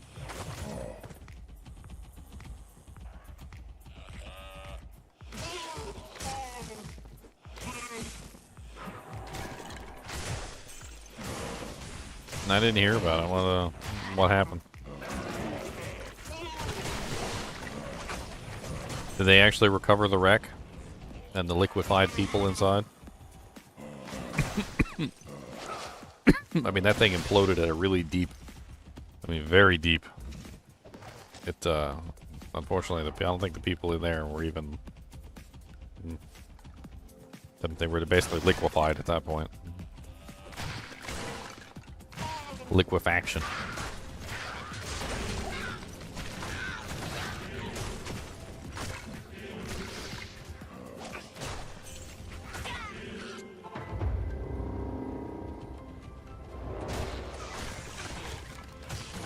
I mean, in the defense of the Titan submersible, I don't think there was anything wrong with it. I mean, yeah, it exploded, but that's not the problem.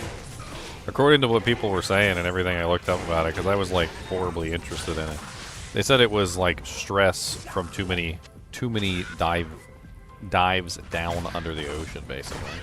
That like the way that they had built it, it was perfectly fine as a submersible, but the problem is that every time you go down, it gets squished. Right?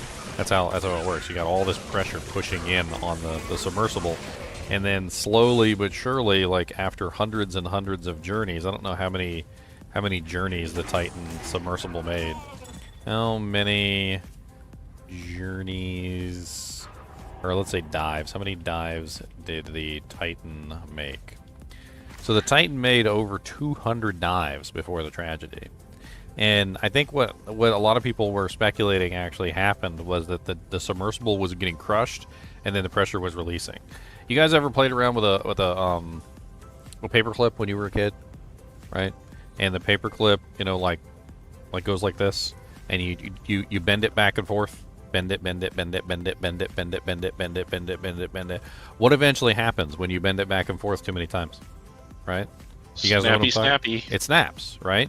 It doesn't matter how good the paperclip is. If you bend it back and forth enough times, eventually it's going to have a structural integrity compromise, and the structural integrity compromise is going to cause a snap. Well, you got this submersible going down. It's getting crushed, and then it's getting relieved. And it's getting crushed, and it's getting relieved. And it's getting crushed, and it's getting relieved. And after like 200 some odd dives, of course it's eventually going to frickin' collapse. And they probably should have put it through more strict safety measures, like inspections and things like that after it had been down, like 100 times or 150 times. Like, the cars have what, like an inspection every year? Like, the frickin' submersible should have had had an inspection every, like, 50 dives or something, or 25 dives. It should have gone through a rigorous inspection system where, like, they make sure that it's still capable of going down another time. And then, like, there might even be, for that particular type of submersible, there might be a maximum number of dives that it's capable of doing before it has to be retired. It's like once it reaches metal fatigue. Yeah, once it reaches a certain number of dives, you just retire it. You force retire. It doesn't matter if it still looks like it's good, or if you think it can make 1 or 2 or 3 more dives. Like, eventually you just got to be like, okay, well, it's already gone down 200 times. Like, this is the limit for, the submersibles, and then you just say, okay, this one's not allowed to go down anymore. It's going to get retired, recycled, rip it to pieces, turn it into its base elements, etc. Yeah, it happens with airplanes, too. There was that Aloha Airlines Flight 243, a Boeing 737, that had a massive blowout that's just due to an airframe that was flown too long past its usable life cycle because of metal fatigue. The same pressurization, depressurization that you're talking about happening with the submersible submarine. It's just different pressures in different ways. That one's more of an outward pressure than an inward pressure. Well, it's funny because there's a video of a guy. He's one of the people who's been down to the Titanic like a whole lot. Like he's a professional. The person who had the submarine, he didn't just like hire nobody. He didn't hire just like people who were slackjaws that didn't know what they were talking about. He hired like real like seasoned veterans to do this stuff. And one of the seasoned veterans has a video of him talking about the submersible, and he talks about the materials that it's made out of. He says it's made out of carbon fiber. Apparently the submersible was made out of, the main body was made out of like a carbon fiber material. And he said he was actually talking about exactly what I'm talking about. He said that the submersible might be 100% safe. He says, but carbon fiber is going to slowly deteriorate from the crushing pressure and the relief of the pressure over a long period of time. He says, and I've seen vehicles that are perfectly 100% safe slowly become unsafe from repeated dives and repeated stresses, eventually causing the submersible to reach a point where it needs to be retired. And he was talking about the carbon fiber specifically being less able to stand up to the fatigue of multiple dives.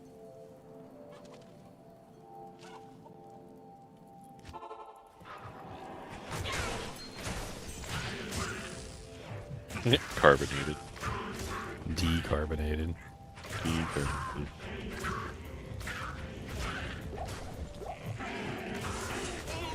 Yeah, it's hard to tell with carbon fiber and stuff like that, at least some of the beginning carbon fiber, when it's going to fail. I mean, there's been some catastrophic explosions of carbon fiber parts in Formula 1 that happened with a lot of the beginning parts, where they just spectacularly explode when they're going down the straight at like 200 miles an hour because of the vibrations that went through it.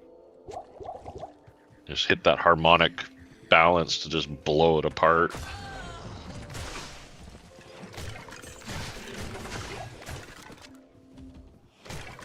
I don't think I would ever want to go down in one of those submarines anyway. I just don't think it's a good, like some of these people that are doing these crazy things, like I just don't think I'd ever be one of those people. Like the people who go down into the caves, like that guy that got stuck in the petty cave and died upside down because he crawled down the wrong hole, or the people that went down in the submersible and then the submersible imploded. Like, some of these situations are just so dangerous. And, people will tell you, well, the safety record on that is better than driving a car. It's like, well, I've never died driving in a car. Knock on wood. See if I can get Cody barking.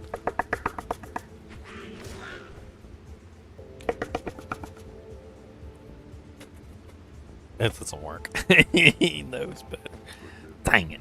He did get up and come over here and check, though. Cody, who is it? Ooh, you gotta do. Ooh, get him. Ooh. He said, "Don't try tricking me." Who is it? He doesn't fall for the fake ones, like when he hears it on the TV and stuff like that. He doesn't fall for them. He only does the real ones when somebody's actually at the door. It's funny too because we've never had a doorbell. So when I was in a house that had a doorbell for a couple days, he did not know what a doorbell was, and when the doorbell rang, he didn't bark. He had no clue what the doorbell was.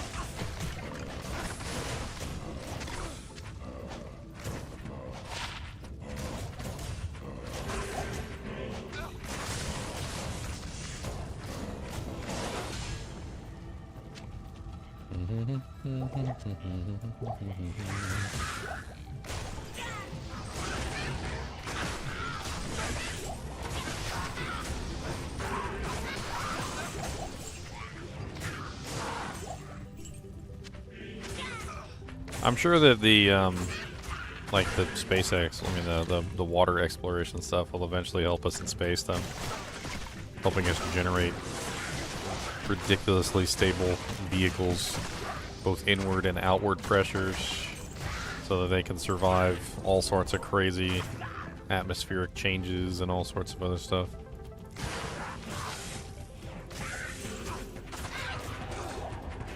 Interesting to see what a double-walled vacuum chamber thing would do up there. Give some separation between the two environments. I mean, they're already in a vacuum, right? Absolutely. It just decouple the stresses a little bit, give it a buffer. What if I'm their sure ship, my physics what if their are ship terrible. was floating in water? Just make it. Well, it wouldn't have to be. It would have to be something else besides water, but Yeah. something that liquefies at a low temperature, like carbon dioxide, maybe. Yeah. Have like a Oh, come carbon on, you need that dioxide barrier. Yep, that'd be interesting. You don't want that EXP shrine? The sub's motors fail. Do they just sink, or can they rise on their own? So there's like a whole trick with buoyancy and stuff like that, where they have ways to make themselves more buoyant to rise up, but it's usually like a really slow rise up. That's what she said. Ballast tanks. There actually are situations where submarines can just simply like sink and not come back up. There's a whole thing. I found out. I watched Sequest DSV. If you guys have never seen Sequest DSV, that's a really cool one if you like submarines. But on Sequest DSV, they encounter what's called a freshwater well in the ocean. So they're traveling through the ocean, and the submarine just starts sinking. And they can't figure out why at first, and it turns out that they basically have traveled over a freshwater well. Which is something that causes the submarine to just simply sink into the ocean. Because the thing is that when you have a freshwater well coming out of the water, the freshwater has less buoyancy than the saltwater. You're way more buoyant in saltwater than you are in freshwater. And if a submarine travels over a freshwater well, it's rigged for buoyancy in saltwater, and so the submarine just starts to sink, and they can't really do anything about it. They get like trapped inside the freshwater well. So have to push forward, power through it, hope for the best. I mean, you can try and get out of it, and then once you get back into the salt water, you start to float again. I was trying to see if I could find like a picture of that, because they like a Sequest DSC. The Sequest submarine was really cool looking. Looked like a fish.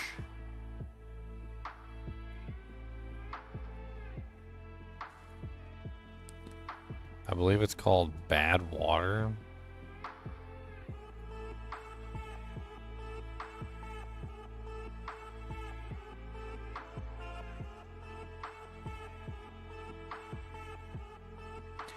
The show was really cool. It was like NASA would put in information in there, like they would do information from like the Marine Division and whatnot, and they would talk about the different things. It was pretty neat.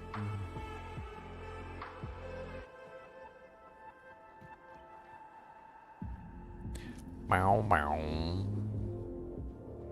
A freshwater hole. That's it. Sequest DSV episode, what is that? 32? A French submarine with a school of children has been sucked into a freshwater hole. Sequest DSV rushes to save them before their air runs out.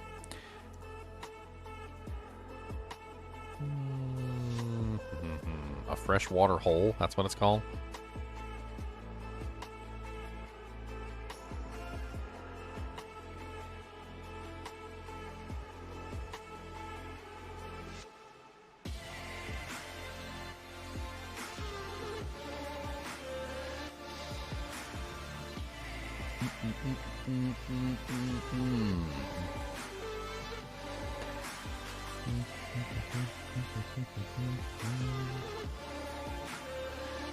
Yeah, so this is kind of what it looks like right here.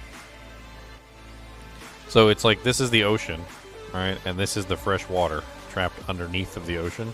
And so what happens is there'll be like a small way that the water's coming up into the ocean.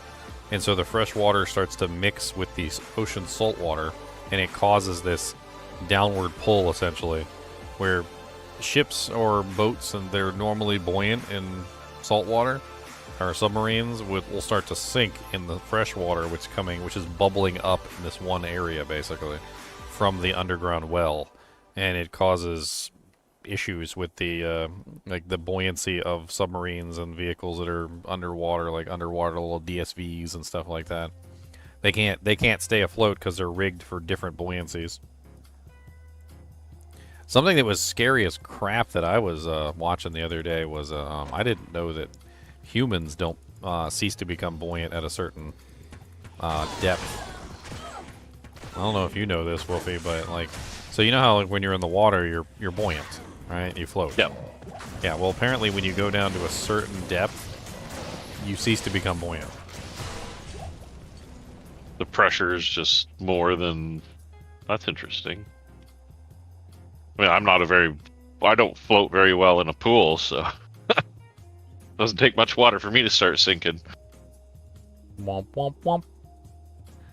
So there was a video, and the video like really kind of gave me anxiety watching this guy go down,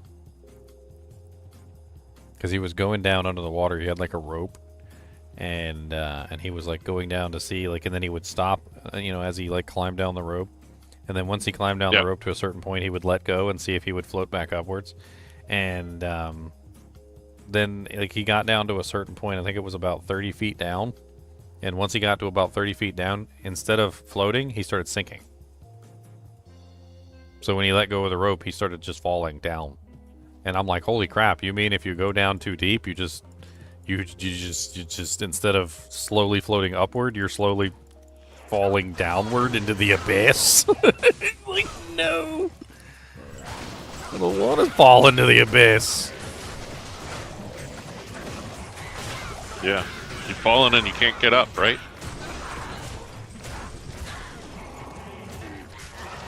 I mean, if you go down too deep, you basically just don't float back up.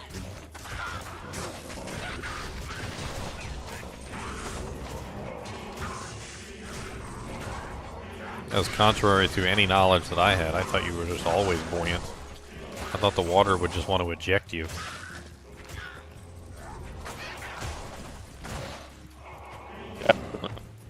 You know, like when you're a kid and you take like a 2-liter bottle or something, or a you know, like a ball or something like that, and you push it down to the bottom of the water, and then it like shoots back up. That's what I always thought would happen. You know, like you're full of air, so you're going down deeper and deeper, and the deeper you go, that the water would just, you know, sort of push you back up. Like the water doesn't want you there. You know, just like the water didn't want the ball there, but apparently that's not what happens when you get to a certain depth.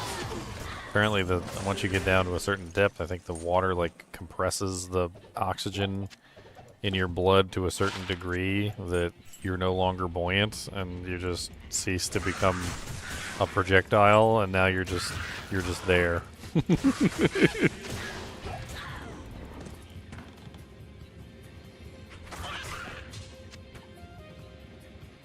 Yeah, fresh water is a lot harder to swim in. I remember the first time I got I swim in a saltwater pool instead of a freshwater pool. It's so much more fun to swim in the saltwater pool. They're so much more buoyant in the saltwater pool, and you float around easier. Just in general, like it's more fun. I feel like you're struggling too much in the freshwater pool to stay afloat.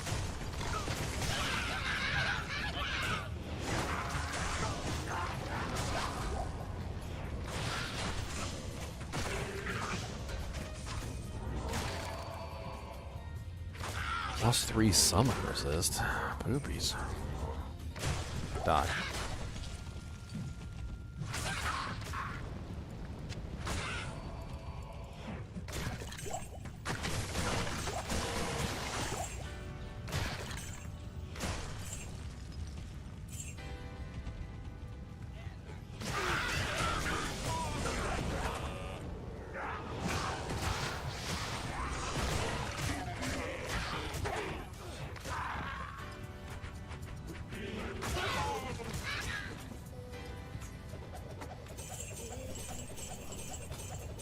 I can't.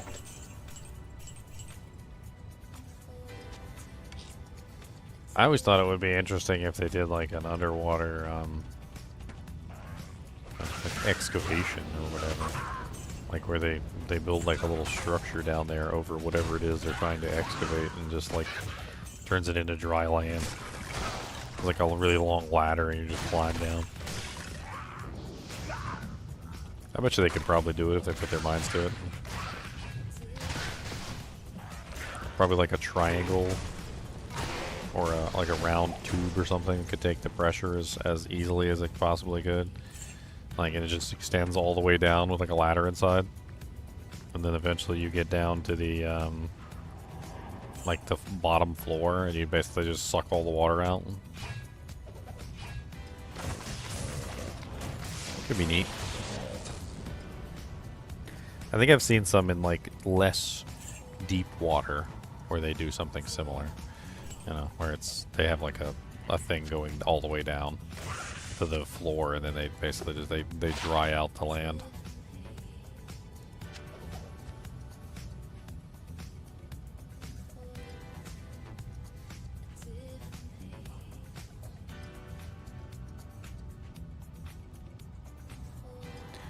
Bow, bow, bow, bow, bow.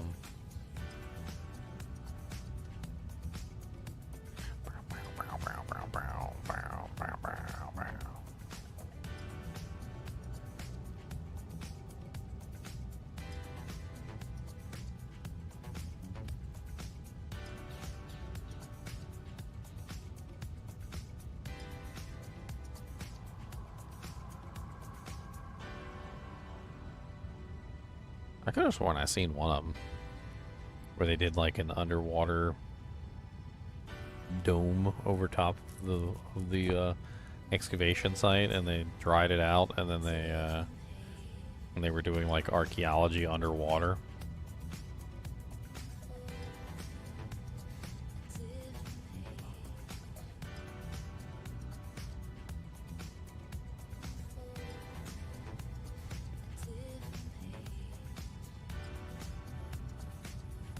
Bow, bow, bow, bow.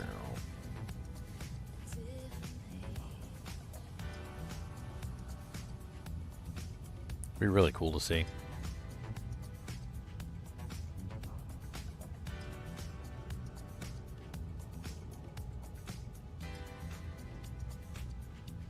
Yeah, they use it when constructing bridges and stuff too, where they dry out the area.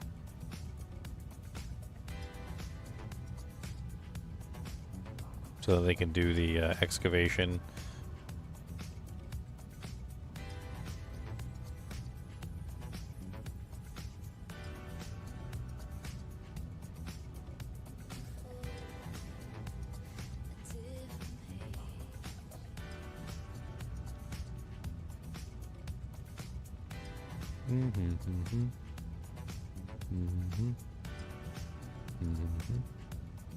Sandy's house in SpongeBob SquarePants? Yeah, pretty much. Have like a tube that runs to the surface. Somebody farts in it.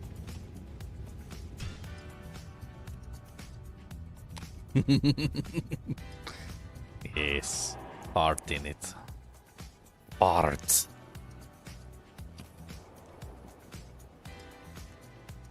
Cody's asleep in his bed. I see you over there sleeping in your bed. How come you don't want to sit with me? And lay on your pillows. There's your pillows. You want to lay in your pillows?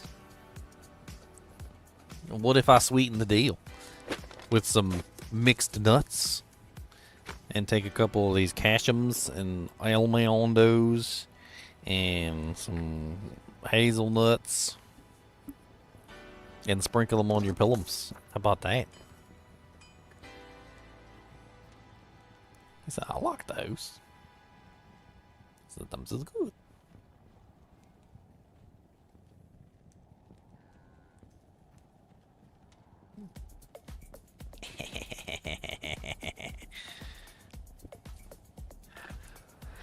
He's such a sleepy boy. He's always asleep. Big old monster sleeping dog.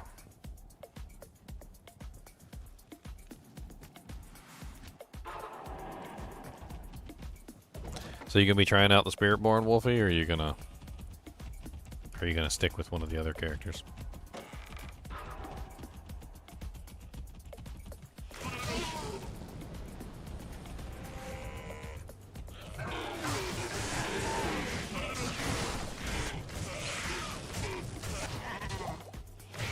I think most people are probably going to be playing Spiritborn when it comes out.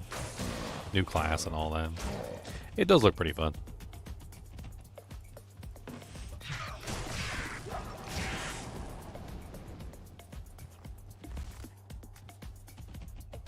It does look pretty fun.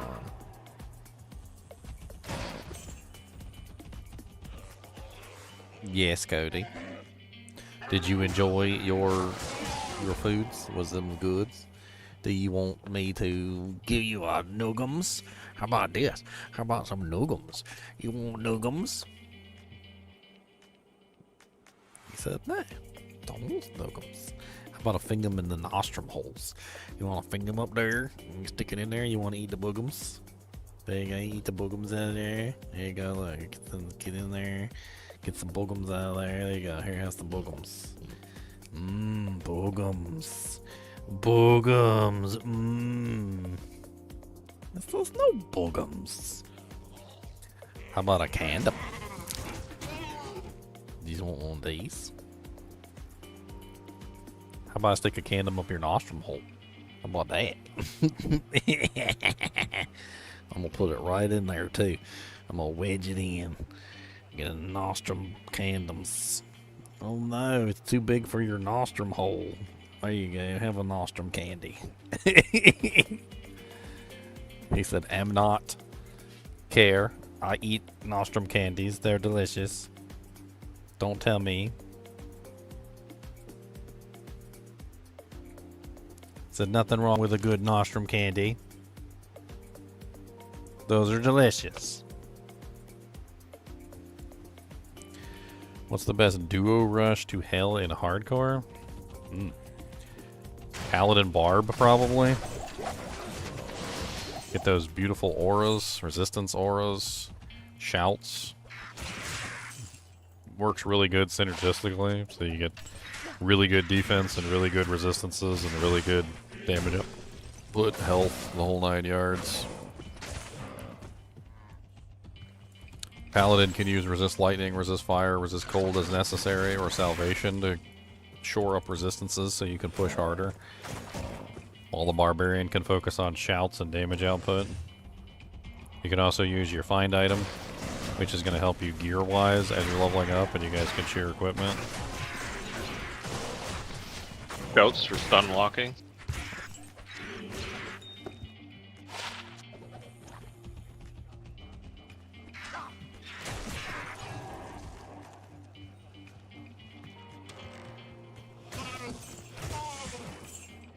I mean, there's so much fun things to do with the Spiritborn.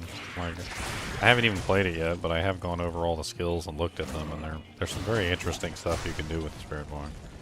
The gorilla has a whole thorns like tree basically that does thorns damage and like can make your thorns damage reflect to the monster and all sorts of fun things that have to do with like applying your thorns in various ways. It's definitely going to be a fun one for the people that like to do thorns builds. The centipede looks like a really fun one for poison, and honestly, the burb looks really good for AOE.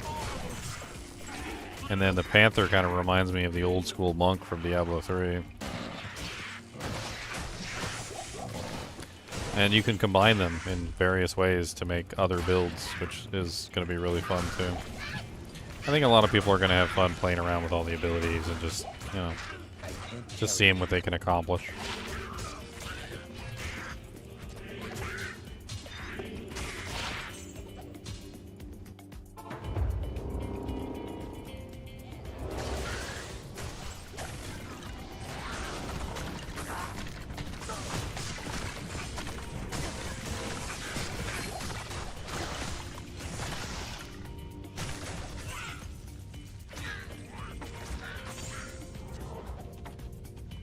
Stop summoning your stupid minions!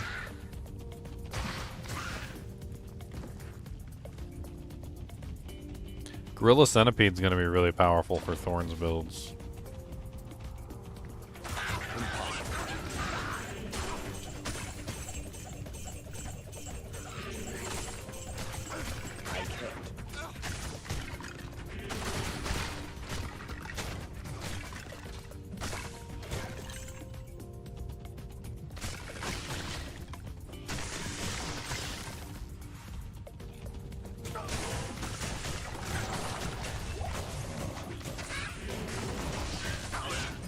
There's like a synergy chart. Let me see if I can find it real quick.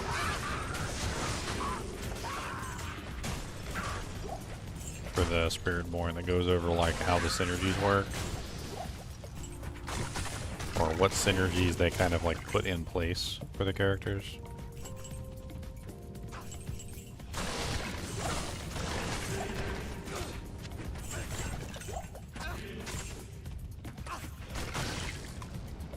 Let me see if I can pull this up real quick.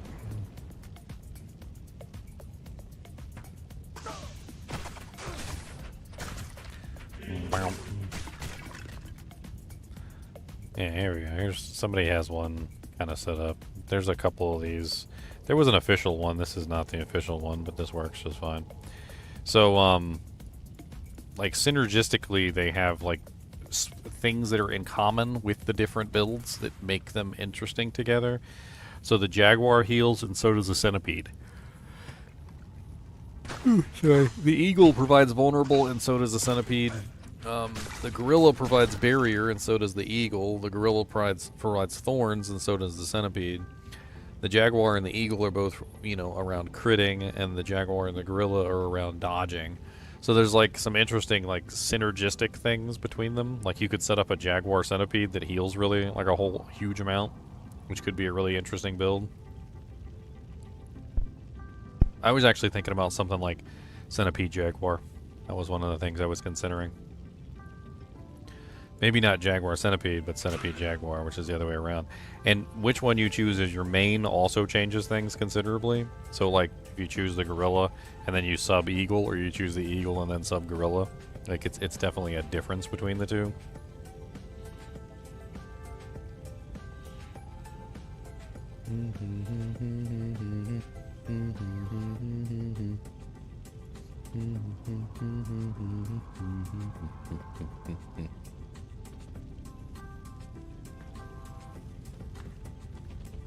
Plus 27 to all skills item. Chop, chop, chop, chop, chop, chop, chop, chop, chop, chop.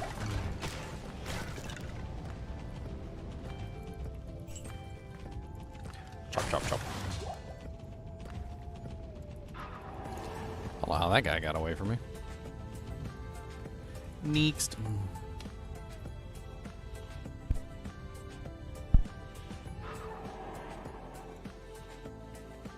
Yes? The Order welcomes you. I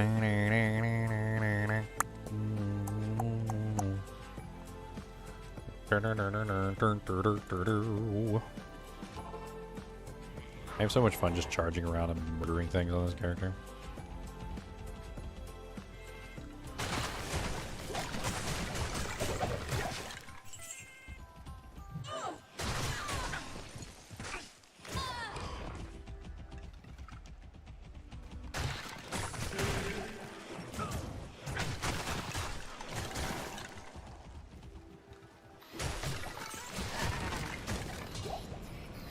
Greater Talons.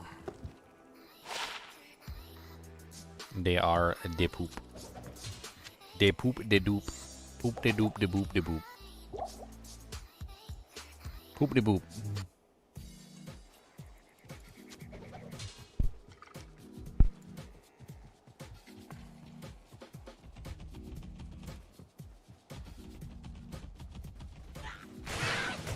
It depends on the character, yeah. Sometimes the ultimates aren't important, sometimes they are. I think the fact that the ultimates are sometimes not used in builds is a good thing. I think that represents that players are coming up with, you know, ideas, better ideas.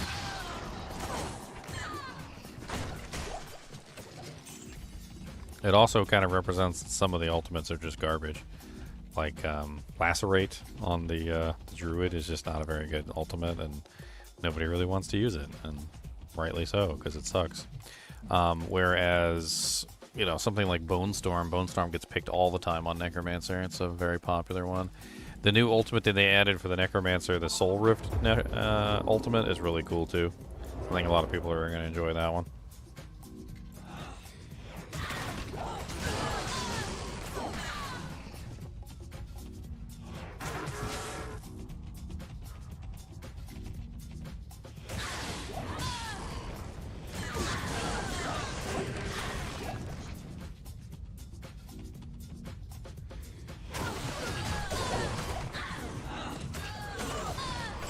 chop, chop, chop, choppy, chop, chop, chop, chop, chop, chop, chop, chop, chop, chop, chop, chop,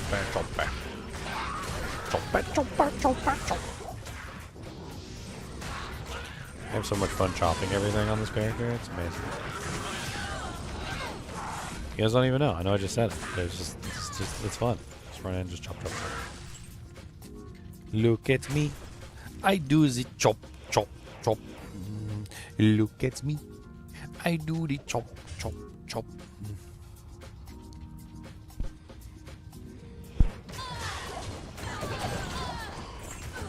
I actually need some more IAS to hit the maximum breakpoint, which I'm currently not hitting.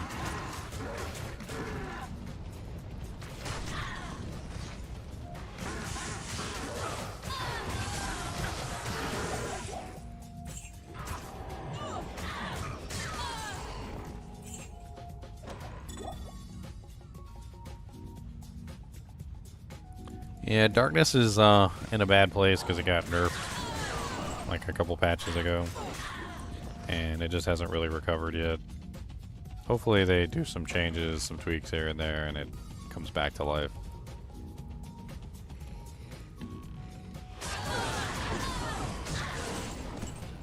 It doesn't really feel very strong right now. Do you feel?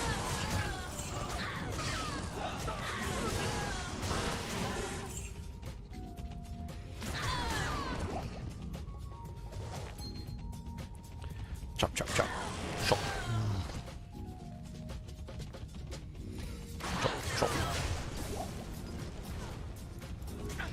Chop, chop, chop, chop. Chop, chop, chop, chop, chop, chop, chop, chop. Punks. Check your super bed. Aw, it's not even a super bed. That was just a regular bed.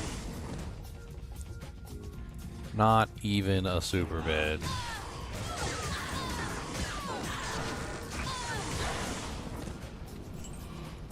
A maiden bike. Impossible.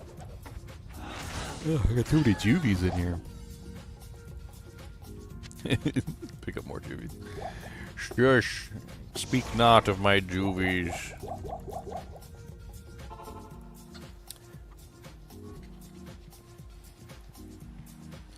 So I have been watching In the Heat of the Night because my girlfriend got me stuck on it now, and I watched the In the Heat of the Night movie. And then after I watched the In the Heat of the Night movie, the program or the thing I was using recommended another movie that happened to have Sidney Poitier in it, which I had never seen, called Lilies in the Field.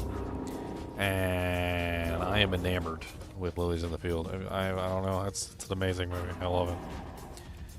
It made me giggle many times, I'm not gonna lie. And not only that, but it was just a really good movie in general. I had no plans on watching it, especially since I had literally just watched a full movie right before watching that movie. But when it came on, it like hooked me immediately, and it was amazing. If you guys have never seen Lilies in the Field, you guys need to go watch Lilies in the Field. Just go ahead and just turn the stream off right now. Just go watch Lilies in the Field.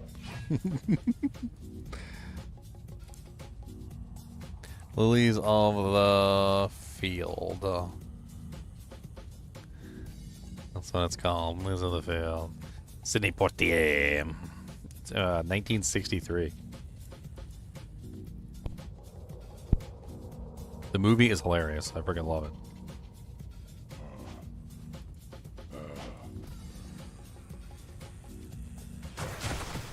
There's so many good quotes from that movie. The German nuns in the movie are working him to death, and they're not paying him.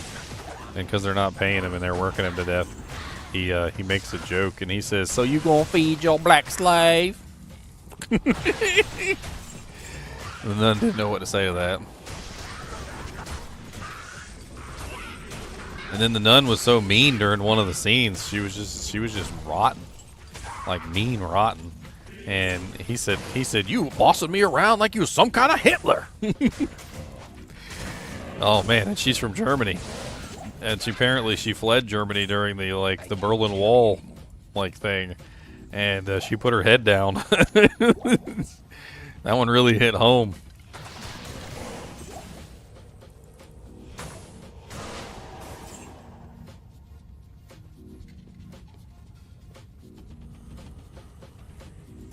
The whole movie's hilarious. I love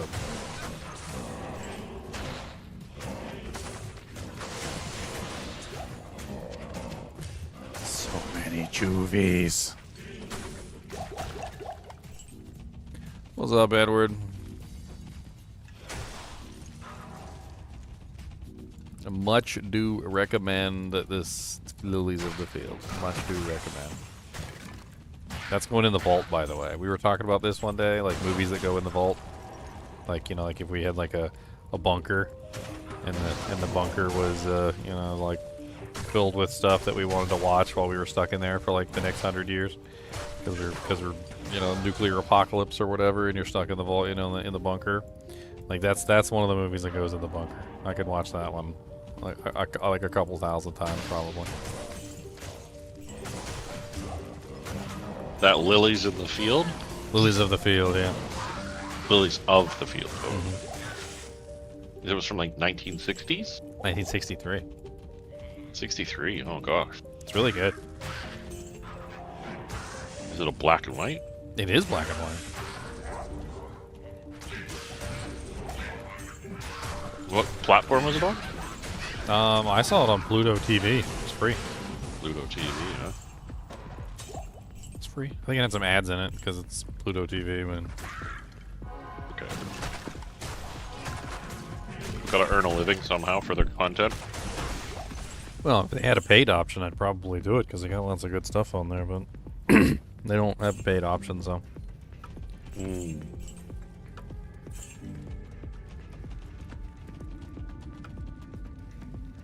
It's funny, the whole like ad thing and how it's evolved. Like, at first it was, you know, the ads weren't making them enough money, so they started putting more, and then eventually it got to the point where cable television came out, right? And cable television originally, when it first started, didn't have ads. I don't know if you remember. And then the money that they were making from the subscribers wasn't enough, so then they started putting ads on cable television.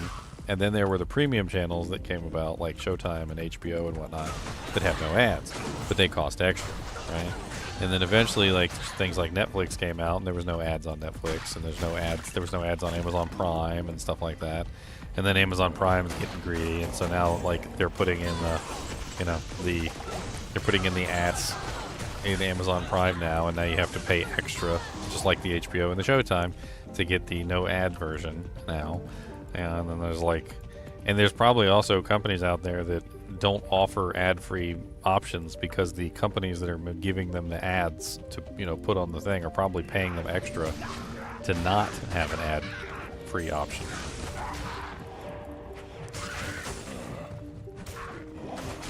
Yeah, it's full circle. It's a mess again.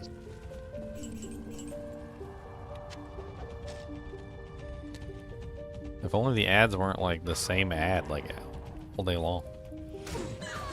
I remember one time we were watching, I can't remember what we were watching on YouTube, and the ad on YouTube every single time was like the same ad for like some sort of robot, you know, like litter box or whatever. And yeah, we watched the same robot litter box ad. Must have been like freaking like 17 times in one television show.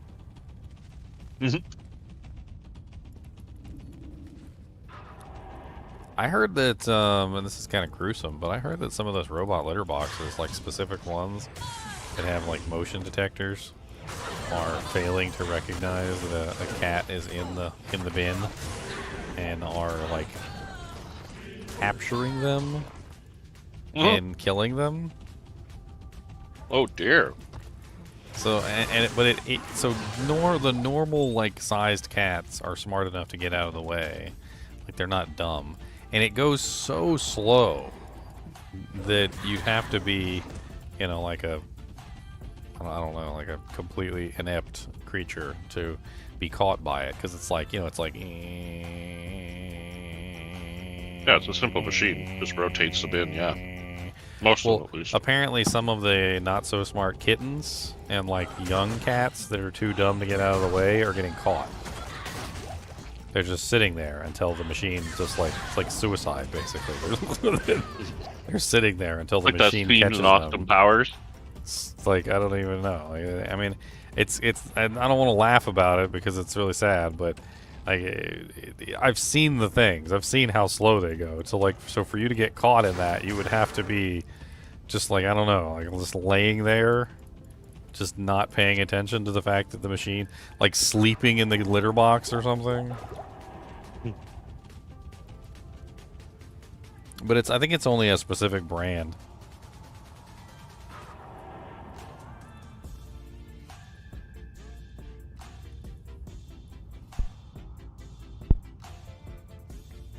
It's usually younger cats, though, that are too stupid to get out of the way.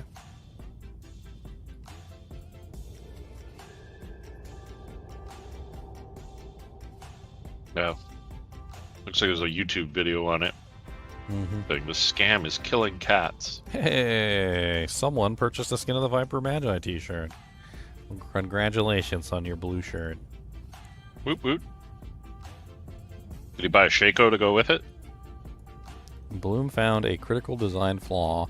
The machine rotates on a y-axis rather than an x-axis. This means that unlike other machines where the opening remains safe during rotation, this model's entrance completely closes off, creating a potential death trap for any cat caught in the cycle.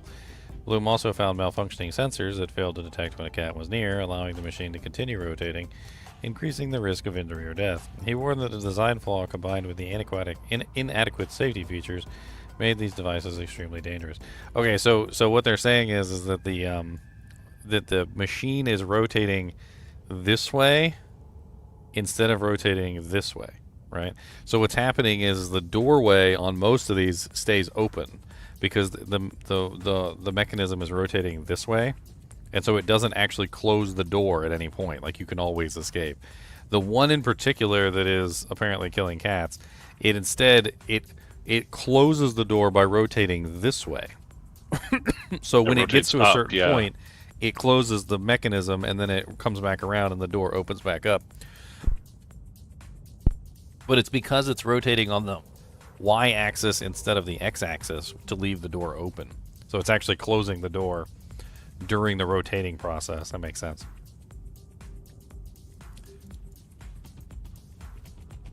But still, I mean, I've seen them. They go so slow, it's ridiculous.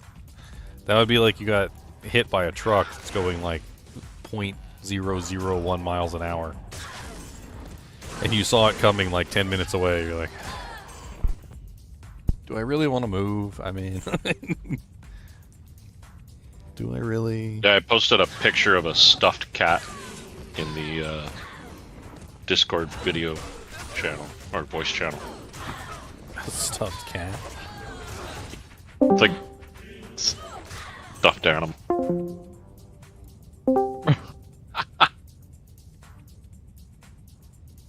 Where's the chat? It's like literally chomp. He's removing the lid to where the rolly part is in the screenshot that I sent you. There you go. There you go, guys. And he's literally just getting chopped. Yeah. Very, very unfortunate. What is that, Garfield? I know, right? Poor Garfield. Garfield's dead, guys. It's terrible. Yeah, so they're removing the outer lid. That's why you can see the cat's head on the other side of the opening. Well, yeah. I mean, it makes sense to me that like it's just a stupid design. They should have done it the other way. It should be rotating this way, not rotating this way. If it was rotating this way, the door would never close, and you wouldn't have to worry about anybody getting stuck in there. Garfield ate too much. Yeah, that's what a lot of the other designs I've seen do. Yeah, they rotate on the left-right instead of the horizontal instead of the vertical. We control the horizontal. We control the vertical. This is Outer Limits. Please stand by.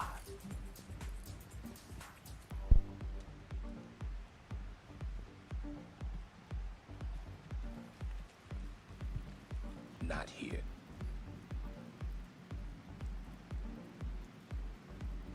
Yeah, good luck on the resistance roll. Let me know when you get the shirt. Let me know what resistance roll you got.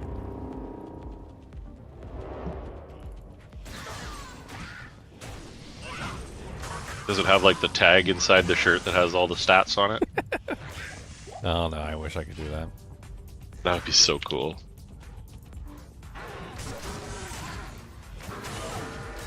What is your store? ggmentor.com. I got a bunch of cool stuff on there. I got the Chinchilla shirt that I'm wearing right now. I got the Skin of the Viper Magi, and Shaco. I got some ugly Christmas sweaters. Yeah, I saw those. The Just Pubis now. Monster Dog and a Chinchilla one. There's some other ones that I've got too that are just that they were designed and they're really neat, but they're also like probably gonna get me sued by Blizzard. Which one's the patches for the runes? No. This is like a shirt design that incorporates a whole bunch of stuff on it. Oh, okay.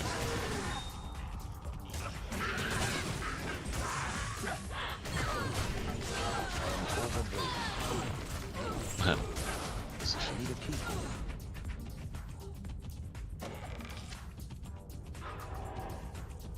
Yeah, you gotta get a Shaco to go along with your Skin of the Viper Magi. That way Absolutely. you can have your ugly Shaco and your skin. Gonna deck yourself out. And some P topazes to put in the Shaco.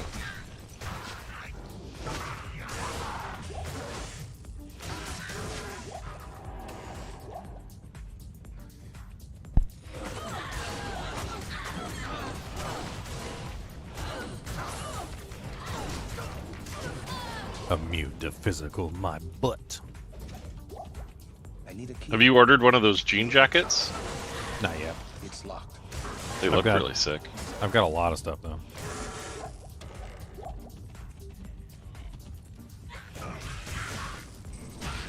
I got the Wolverine jacket thanks to DBPK.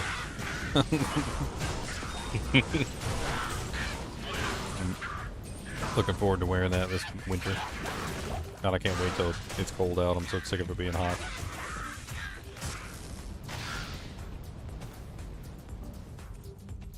Cold weather, please. Cold weather, please. I was reading an article that kind of made me laugh. It was talking about how, like, global warming will just lead into another ice age. So, it's a really interesting scientific thing. If you want to, like, look into it, it has to do with, I mean, you know how a radiator works, right? can't. Heats up the water, then the water travels through the pipes and, you know, like, comes in contact with the metal, then the metal radiates the heat outward, which causes the, you know, the room to be warm, right? Well, the ocean is essentially the radiator of the world. And what they're saying is that the influx of fresh water that's going into the ocean will essentially interrupt the currents, which are essentially our radiator, which allows the planet to transfer heat around the globe in a, you know, a efficient manner, essentially. So when the sun comes in and it warms up the water, and then the currents take that warm water and, like, pass it all around the Earth, it's essentially acting as a mechanism to spread the heat evenly throughout the entire globe, which the fresh water is interrupting. So as the fresh water continues to pour into the ocean, it interrupts the currents and causes them to lessen until eventually the currents will break down entirely. And once the currents break down, the heat is no longer going to be transferred around the globe like it is currently right now, which makes it uneven. And then you end up in another ice age, which is where the Earth starts to cool back down because the heat isn't being transferred properly all around the entire globe. The ice starts, you know, sucking up the CO2, which is what the ice does when it turns into ice, is it traps the CO2 in the ice, which then lowers the CO2 levels dramatically, causes the whole thing to basically go right back around to square one, which is where the CO2 gets trapped in the ice forms all over the planet, everything gets cold again, and then it slowly starts to warm back up again from the CO2.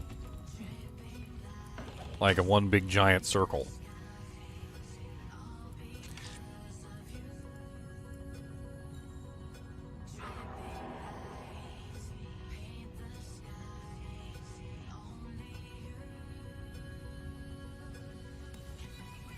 Boom, boom, boom. Right here. So, the destabilization of the ocean's currents could cause an ice age The Atlantic Meridional Overturning Currents, AMOC, the system of currents which includes the Gulf Stream, could collapse by the middle of the century or even sooner. The AMOC transports warm water from the tropics to the North Atlantic, where it cools and sinks. If the AMOC collapses, it could lead to a return to Ice Age conditions in Europe, with winter temperatures dropping by 10 to 30 degrees Celsius. Other consequences including sea level rise in cities like New York and Boston, and more powerful storms and hurricanes along the East Coast. It's basically like the ocean currents are in more control of how the heat is transferred around the planet than we realize, and the fresh water is essentially interrupting the currents, causing them to break down, which eventually leads to the heat not being transferred along those currents properly to the areas that are more cold, like, you know, toward the north and south of the planet. It's really quite interesting.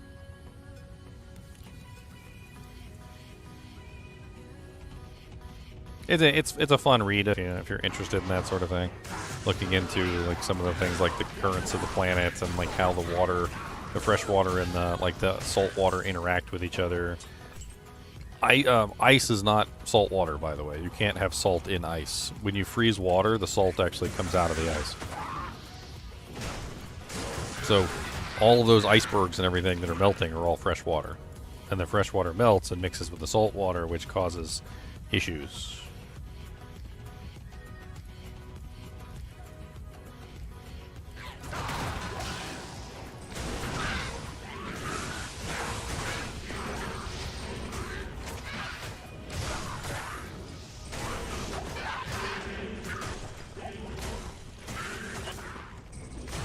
Nah, you need a burr rune patch so you can get that extra damage reduction, Hasmilk. I was gonna mention that there's we're missing the ith.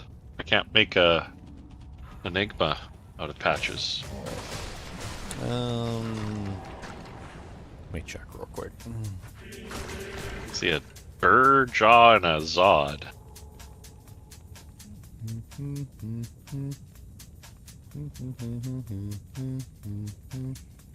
It's interesting. Your website tells me you're live on Twitch, but it doesn't tell me you're live on YouTube.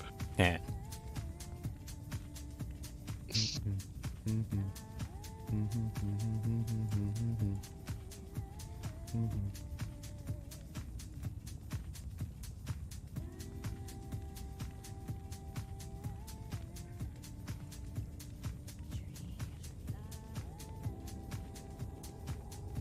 Oh. A whole bunch more showed up.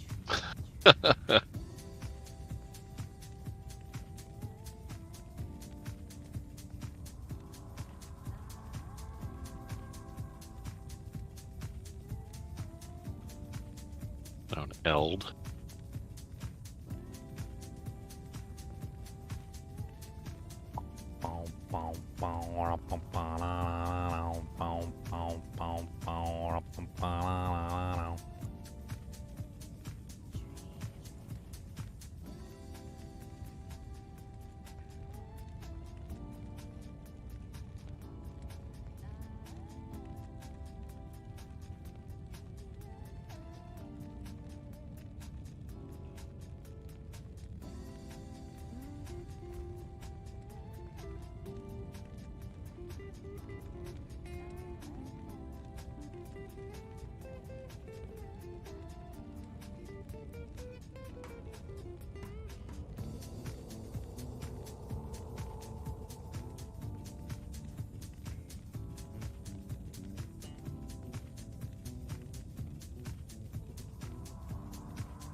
Alright, I think if you refresh the page, they should all be up there. Let's have a look. Be too many tabs open. Oh, gosh. What good boys? Hey, GGM squad? GGM squad? The squad of GGMs. Where's the site? Oh my gosh. They're all there. Cryptic sword of crypticness. It's so cryptic. Very nice. Quit running from me. Yeah, they're iron-on patches. You can iron them on. They're really good quality. I still got my burr rune right here. I'm trying to figure out what I want to put it on. I'm gonna iron it onto the blue shirt. Skin of the Viper Magic. Here's what the jaw rune looks like. Pretty good quality. It says they're stitched. That's really cool. Yeah, they're embroidered. They're not like printed, they're embroidered. That'll make them a lot more resilient. They're made to order too, so they don't exist until you put it in the order.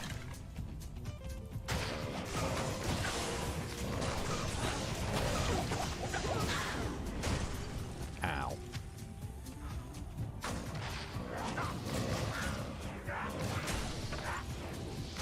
What brand are the shirts that you use for your blanks? A Gildan for the t-shirts, and but they're actually really good quality. And I think Yeah, Gildan's good. I think the hoodies are Hanes, if I remember correctly, unless I changed it. They might be Gildan also. Either of those are decent enough. Yeah, they're not bad. Drunky. I try to avoid Right in the the cheaper middle. ones. I don't know if you watch Project Farm, but he recently did a whole merch review on a bunch of different YouTuber merch. Oh yeah? Yeah, that was a fun one to watch. I think he had like Whistling Diesel, Linus Tech Tips, and a bunch of other ones. Yeah, how bad is YouTuber merch? Matt's Off-Road, BGG, Cletus McFarland, and a bunch of other car tubers it's and as tech bad tubers. as the YouTubers want it to be. Yeah, absolutely. I mean, since you get to choose the base, you know, like, and you can order it yourself and check it out first.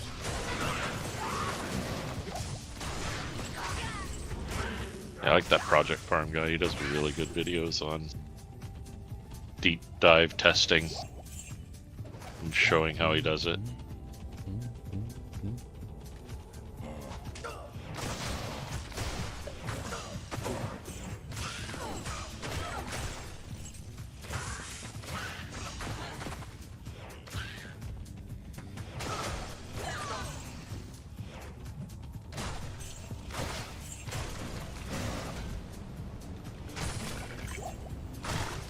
So many zombos and skeletons.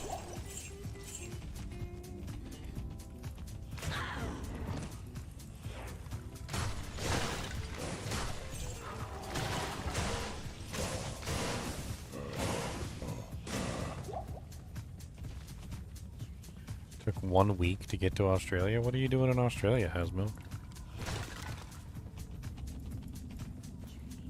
Why do you want to go to the land of death creatures?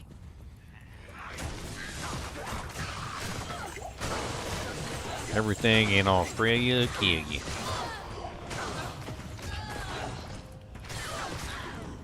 See a spider out there eating a full-size rat. You're like, wait a minute. Like, whoa. I am overburdened. Is that spider eating a rat? Look, we don't talk about them, alright? They do their job and we do ours. You leave the spider eating rats alone. I mean, the rat eating spiders alone.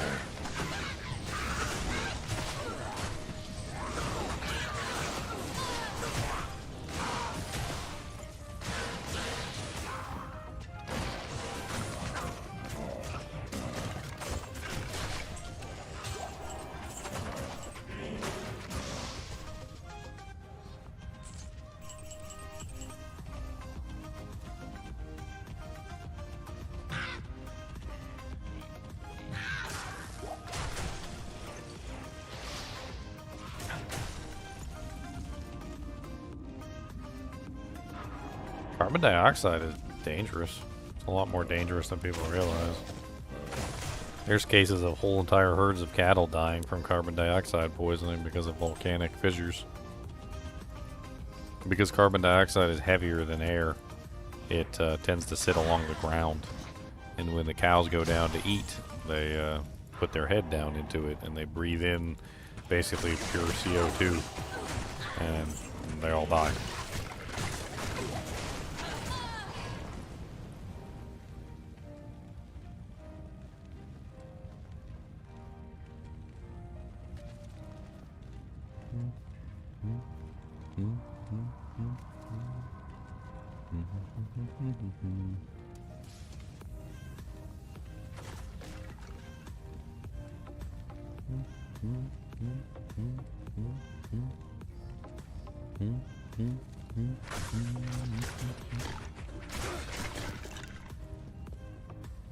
Here's an example.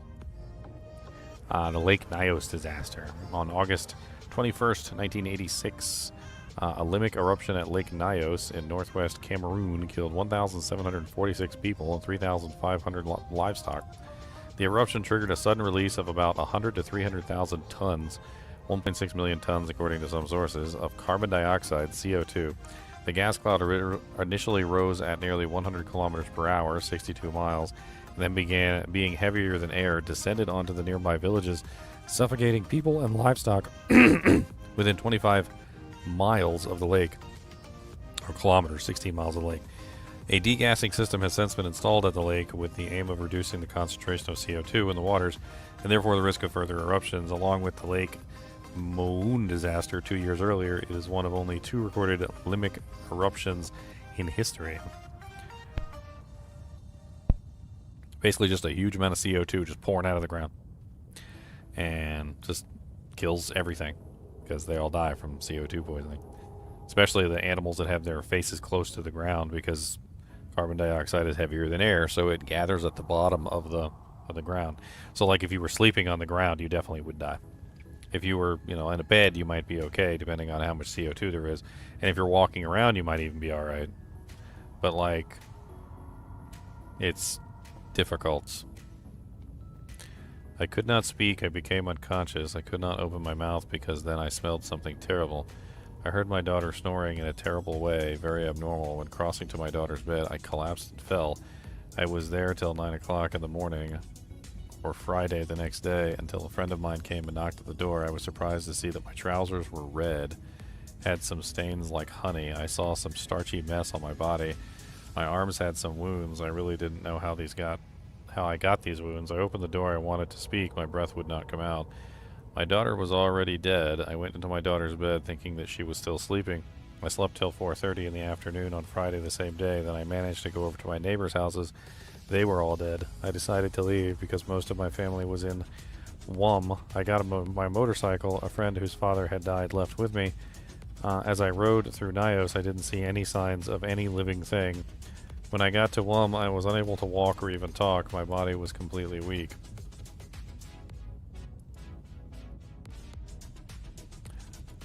Crazy.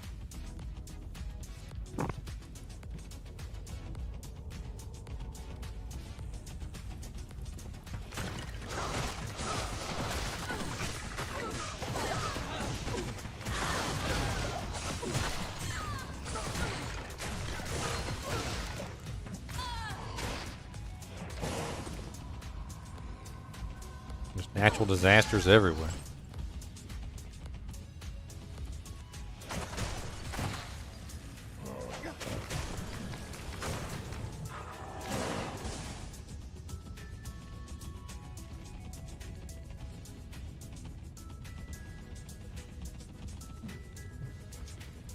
Boom, boom, boom, boom, boom, boom, boom.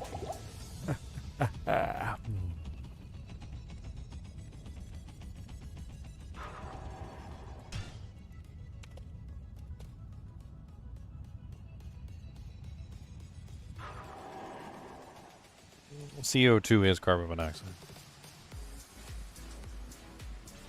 That's what it stands for. CO2.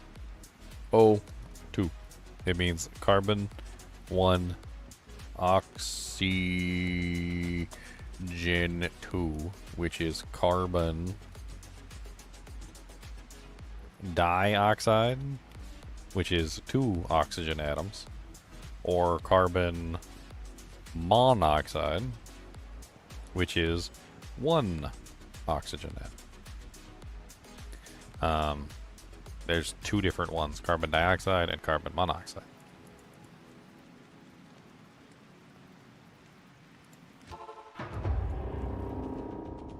Pretty sure they're both deadly, so.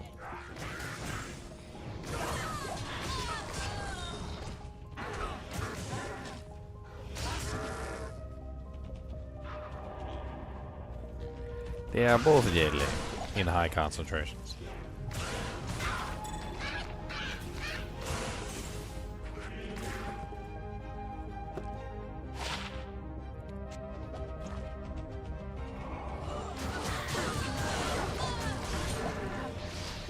Grande Chame. And the survey says...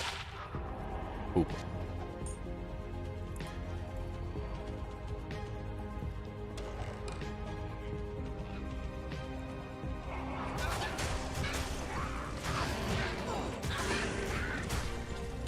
I think it's crazy, like, looking at the history of something. Like, natural gases and stuff like that. I'm not sure if you guys ever read about the story of the school that exploded. And the reason why they have, they put a smell inside the gas. It's a really interesting story. I'm sure I can find it if I put my mind to it.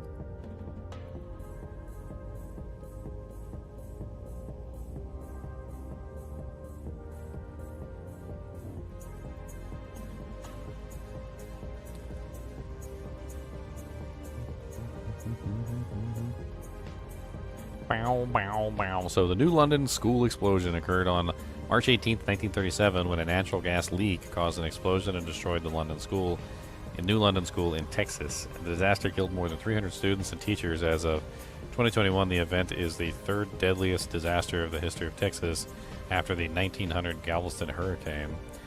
In the mid-1930s, despite ongoing economic turmoil, the Great Depression, the school district in New London, Texas, formerly known as London, was one of the richest in the United States. In 1930, discovery of oil in Rusk County had boosted the local economy, and education spending grew with it. The city's taxable value in 1937 had grown to $20 million, with additional revenue seen from 15 oil wells on the district property. The London School, a large structure of steel and concrete, was constructed in 1932 at the cost of $1 million, roughly $22.3 million today. Its football team, the London Wildcats, a play on the term wildcatter for an oil prospector, played in one of the first stadiums in the state to have electric lights. The London School was built on a sloping ground, and a large airspace was enclosed beneath the structure. The school board had overridden the original architect's plans for a boiler steam distribution system, instead opting to install 72 gas heaters throughout the building. In early 1937, the school board canceled their natural gas contract and had plumbers install a tap into Paradise Gasoline's company residue gas line to save money. This practice, while not explicitly authorized by local oil companies, was widespread in the area. The natural gas extracted with the oil was considered a waste product and was flared off. That's basically where they have like a big pipe going up into the air, and the natural gas is coming out, and they just light the pipe so that the natural gas is burning, essentially, as it's being released.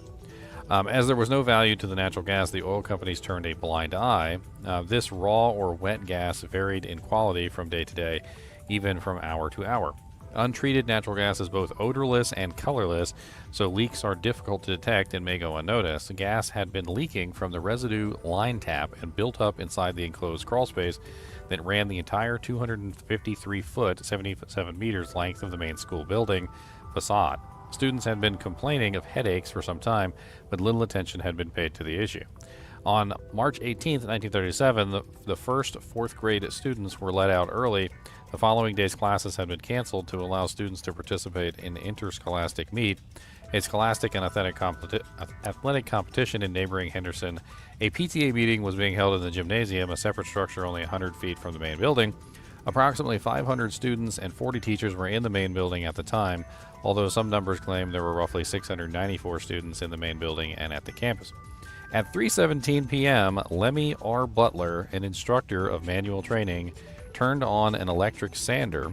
It is believed that the sander switch caused a spark, which ignited the gas-air mixture. Reports from the witnesses state that the walls of the school bulged, the roof lifted from the building and then crashed back down, and the main wing of the structure collapsed. Survivors in the building claim that lockers embedded in the wall were thrown at them by the blast. Others were picked up by the force of the explosion, and the plaster and mortar formed a white haze. The force of the explosion was so great that a 2-ton concrete block was thrown clear off the building and crushed a 1936 Chevrolet parked 200 feet away. Those who evacuated the building after the explosion were in a state of shock, with some recounting that they did not know what to do next, and that it seemed the world was dead silent until the sound came back all at once. The explosion on its own was its own alarm, reportedly heard up to 4 miles away from the school. The most immediate response was from parents at the PTA meeting. Within minutes, area residents started to arrive and begin digging through the rubble, many with their bare hands. Many survivors also joined in the immediate aftermath and recovery of the other survivors of the victims. Roughnecks from the oil fields were released from their jobs and brought with them cutting torches and heavy equipment needed to clear the concrete and steel. Not all of the buildings on the 10-acre 4 campus were destroyed. School bus driver Lonnie Barber was transporting elementary students to their homes and was in sight of the school as it exploded. Barber continued his 2-hour route, returning children to their parents before rushing back to the school to look for his own 4 children. His son, Arden, died, but the others were not seriously injured. Other school buses were employed to drive ambulatory survivors back to their homes, causing family members who were waiting at the bus stops to demand information from students disembarking. Aid poured in from outside the area. Texas Governor James V. Allard dispatched Texas Rangers, the Highway Patrol, and the National Guard. 30 doctors, 100 nurses, and 25 embalmers arrived from Dallas. Airmen from the Barksfield deputy sheriffs and even Boy Scouts took part in the rescue and recovery. In their desperation to get victims and survivors out of the rubble, many rescuers did not immediately check if bodies they came across were alive or dead. Rescuers worked through the night and rain, and 17 hours later the entire site had been cleared. Many who worked in the rescue were overcome with shock, and as one survivor recounted, "Daddy worked so long, he almost had a nervous breakdown." As long as he was working, he was fine, but as soon as he came home and sat down, he'd start shaking. Buildings in neighboring communities of Henderson, Overton, Kilgore, and as far away as Tyler, Longview were converted into makeshift first aid tents and morgues to house the enormous number of bodies, and everything from cars to delivery trucks served as hearses and ambulances. A new hospital, Mother Frances Hospital in Tyler, was scheduled to open the next day, but dedication was canceled and the hospital opened immediately. Reporters who arrived in New London found themselves swept up in the rescue effort. Former Dallas Times-Herald executive editor Felix McKnight and then young Associated Press reporter recalled, "We identified ourselves and were immediately told that helpers were needed far more than reporters." Walter Cronkite also found himself in New London on one of his first assignments for United Press International. Although Cronkite went to cover World War II and the Nuremberg trials, he was quoted as saying decades later, "I did nothing in my studies nor in my life to prepare me for a story of the magnitude of the New London tragedy, nor has any story since that awful day equaled it." The number of people estimated killed in the explosion was 294, but the actual number of victims remains unknown. Of the deceased, the majority were from grades 5 through 11. As the younger students were educated in a separate building, most had already been dismissed from school.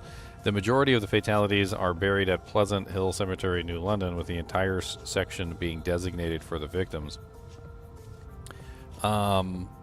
This has basically led toward them adding the scent, essentially, like the smell, the rotten egg smell to natural gas, because one of the problems with this is that nobody knew it was leaking. Because it's odorless, right? And that was actually kind of the whole thing, is that because the natural gas is odorless and you can't really tell that it's there, they didn't realize that it was building up. And it was building up to such a degree that it was literally filling the walls. It was completely like the entire basement was filled with it. Like, in one of the things here where it says, reports from the witnesses state that the walls of the school bulged as if literally the walls themselves were exploding. And then the roof of the building lifted up and then crashed back down. Like as if we're talking about a cartoon. Like legitimately like a cartoon where the roof of the building comes up and then falls back down on the house. Like straight up like Looney Tunes cartoon style explosion. That's how ridiculous. The amount of natural gas that must have built up in that building before the initial spark ignited it must have been ridiculous. Like, just a completely and utterly ridiculous amount of natural gas. There's all sorts of crazy stories like that happened just like a million years ago. I mean, that might as well be a million years ago when you think about it, because it's 1930s. Like none of I wasn't alive in the 1930s. I don't think most of you guys were alive in the 1930s. I was kind of surprised to see Walter Cronkite in there. Because that's the way the cookie crumbles. That's the way the cookie crumbles. I'm Walter Cronkite, and that's the way the cookie crumbles.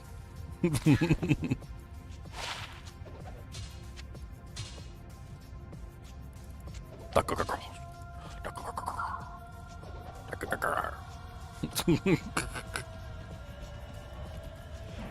god. I got light and I got amp. I'm dead.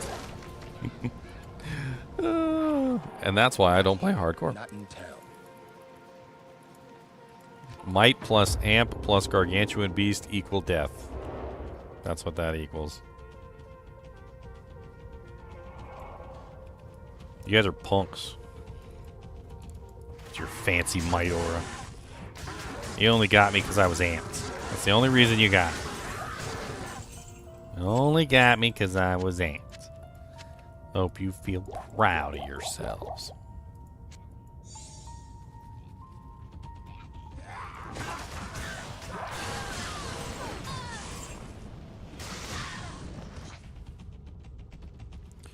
Burr, burr, burr, burr.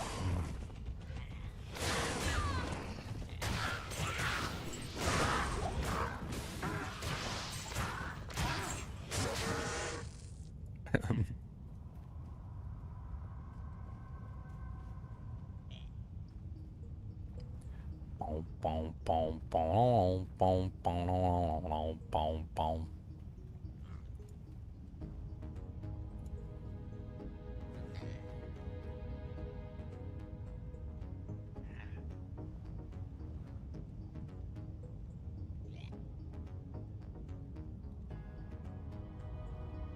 Bow, bow, bow, bow, bow, bow.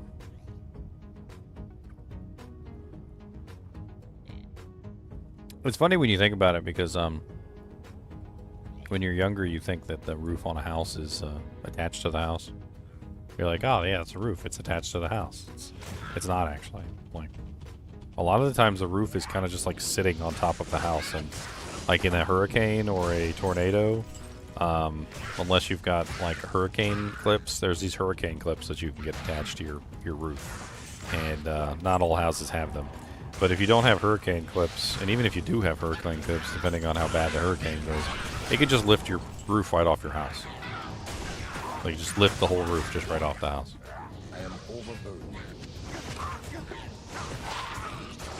So it's not surprising to me that, like, especially in 1930s, when I'm sure that they probably didn't even install hurricane clips. Probably wasn't even a thing back then. That the explosion caused the whole roof to fly off.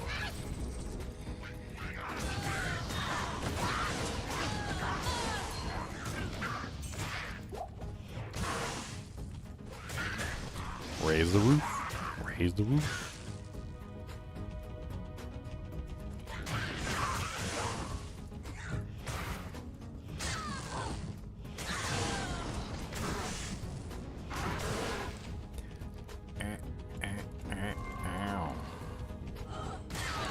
Hurricane can raise the roof.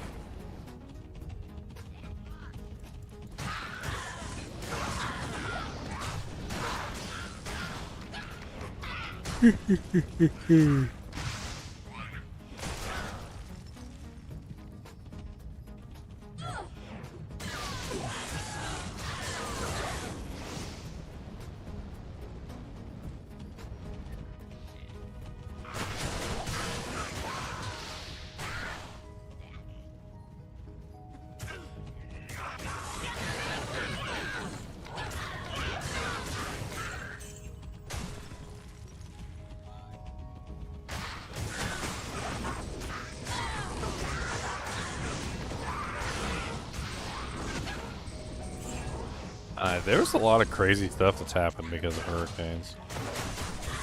What was that one that was like really bad down in like Louisiana, like Texas area? Was it Katrina? I can't remember which one was the one that was in like that area. I'm not from that area, so I wasn't paying attention. I mean, I paid attention, but I didn't pay attention that much. I learned afterwards that like when people went down there to Louisiana, and because you know the people basically abandoned the place, and what's up, Hobby Summer? People freaking abandoned the place, and a lot of people left their animals, their dogs, and apparently the dogs like turned into like roving packs. So like all the house pets like formed into like these dog packs, And they're roaming around in like Louisiana now.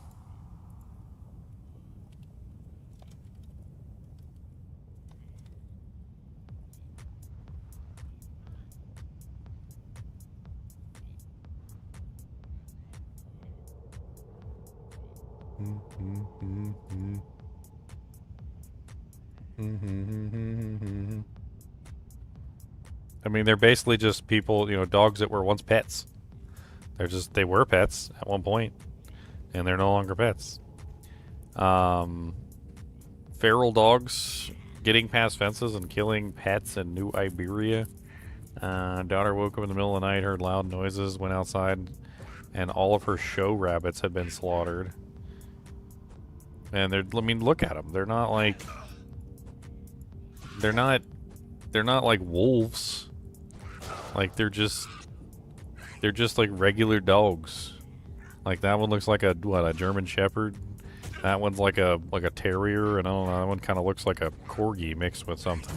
Like they're just regular dogs that were left behind, and they turned into like these feral packs.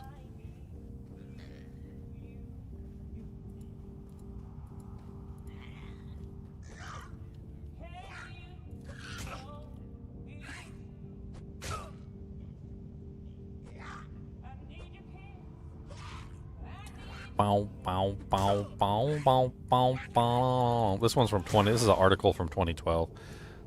7 years after Katrina, New Orleans is overrun by wild dogs.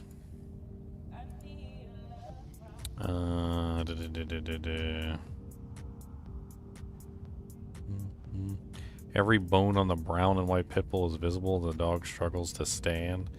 They're just like whole packs of wild dogs left behind in Louisiana after the hurricane. Just all the pets that got abandoned there when people like fled for their lives. Flee! Flee for your lives!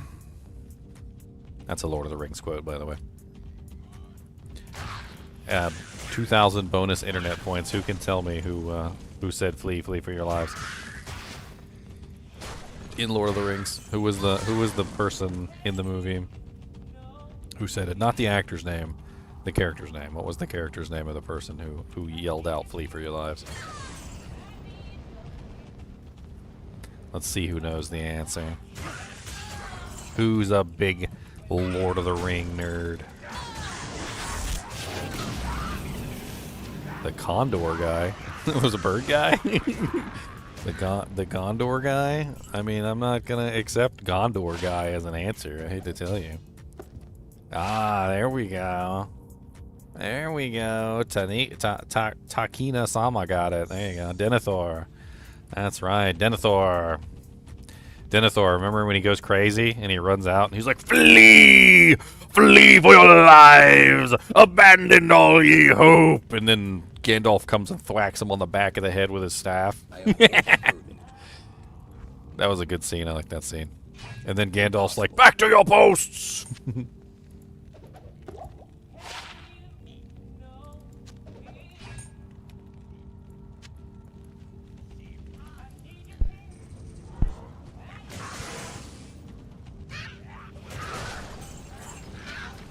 There was just something really good about the way he did it. I mean, he came out, he had that thing in his throat, you know? It's like he wasn't just like flee for your lives. No, he was like flee for your lives. He had like the thing going in.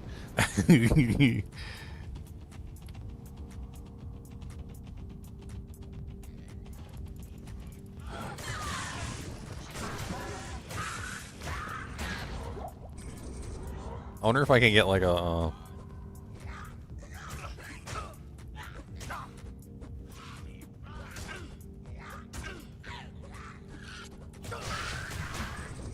Is this it? Is this it? Let's see if it works. Are you ready? Here, let me mute the music for a second. Stop rezzing things. Stop it. Let's see if it works. Abandon your post! Flee! Flee for your lives! Flee for your lives!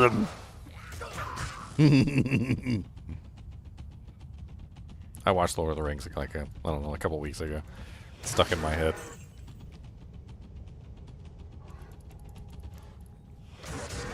Plus, it's hilarious because right after he does that, Gandalf comes up behind him and he's like, "Funk!" It's like, "Shut up, Denethor."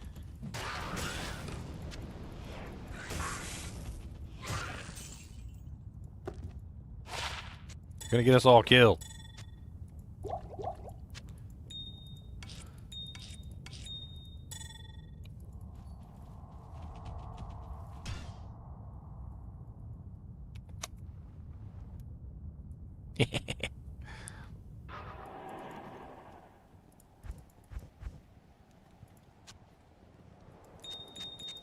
Poor Denethor. I don't think Denethor did anything wrong, by the way.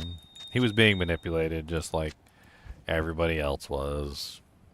It wasn't really his fault. I gotta give it to Denethor. I think he was trying to do the best he could do, but once he started playing around with that Palantir, you know, that was pretty much it for him. Like Sauron was in his mind.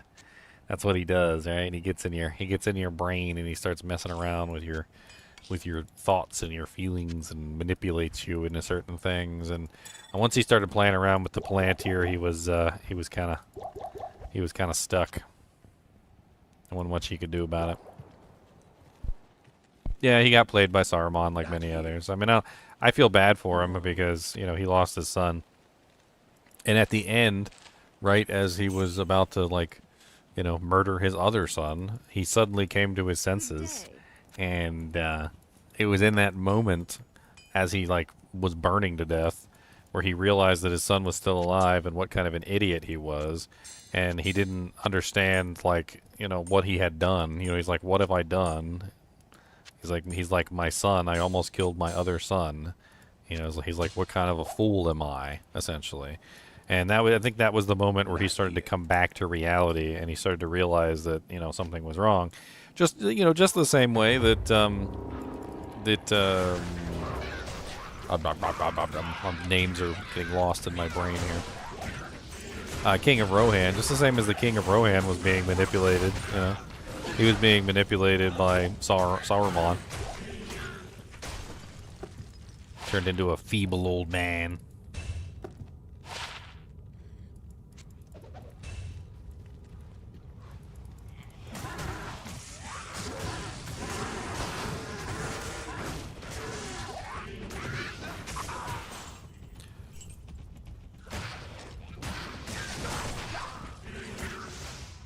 Yeah, Theoden King.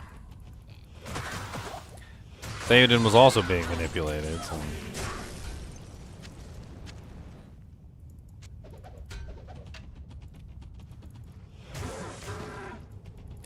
Faramir was the best of them. Stewards, Faramir was the best. He was the best of all the stewards. He was the strongest in will. He was the one that was able to resist the ring. He was the one who basically helped Frodo succeed in his mission. I mean, the whole 9 yards. Like he was. What's the quote? Time for Faramir, Captain of Gondor, to show his quality, or something like that.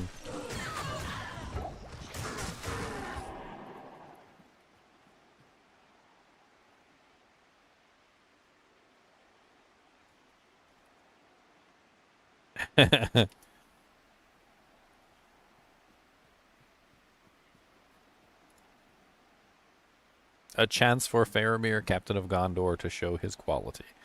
Yes, that's the quote.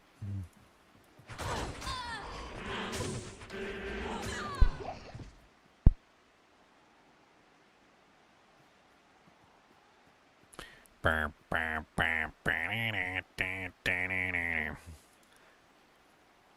thought they did Faramir kind of dirty in the movies, though. They made it seem like he was going to succumb to the power of the ring.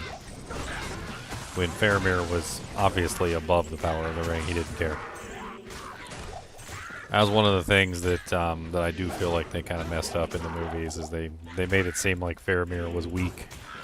When Faramir was the better of them all, he was better than Denethor. He was better than Boromir. He was the only. If he had been chosen for the mission, he never would have betrayed Frodo, and he never would have tried to take the ring, and maybe the mission would have succeeded in a different way.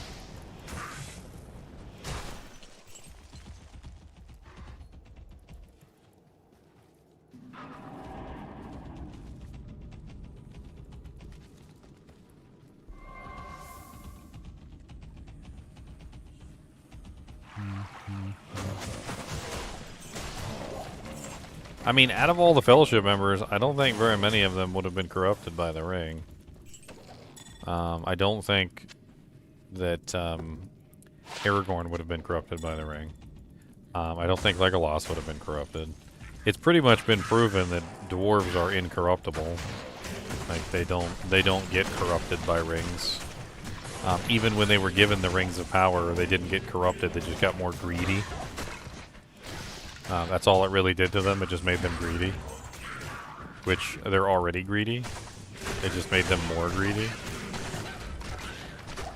It enhanced their greediness.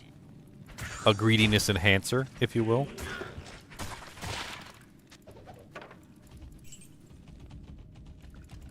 So I don't think that Gimli would have been affected at all for the most part. And if Faramir had been there instead of Boromir, then Faramir would have never been affected either, because Faramir showed that he was incapable of being swayed by the ring. I'm not exactly sure why Faramir isn't swayed by the ring, but they basically showed that Faramir didn't even care about the ring at all.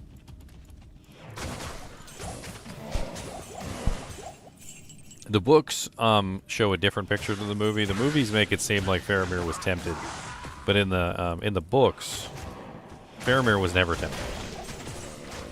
They did my boy Faramir dirty. They also did Isildur dirty too. I hope they kind of redeem him in the Rings of Power show, because Isildur was also never tempted by the ring. In fact, he was the first one that sought to destroy it. They did him dirty with that stupid Elrond scene that never happened. Throw it back into the fire so wins the game! And that never happened. Elrond never screamed at Isildur to burn the ring. That never happened. Besides, do you really think Elrond would have let Isildur walk away with the ring? He would have just taken it out of his hand or, like, pushed him in or something. If he really knew at that moment that it was that important that the ring be destroyed, I think Elrond would have made sure that it was happening. He would have wrestled freaking Isildur into the pit himself. It must be done.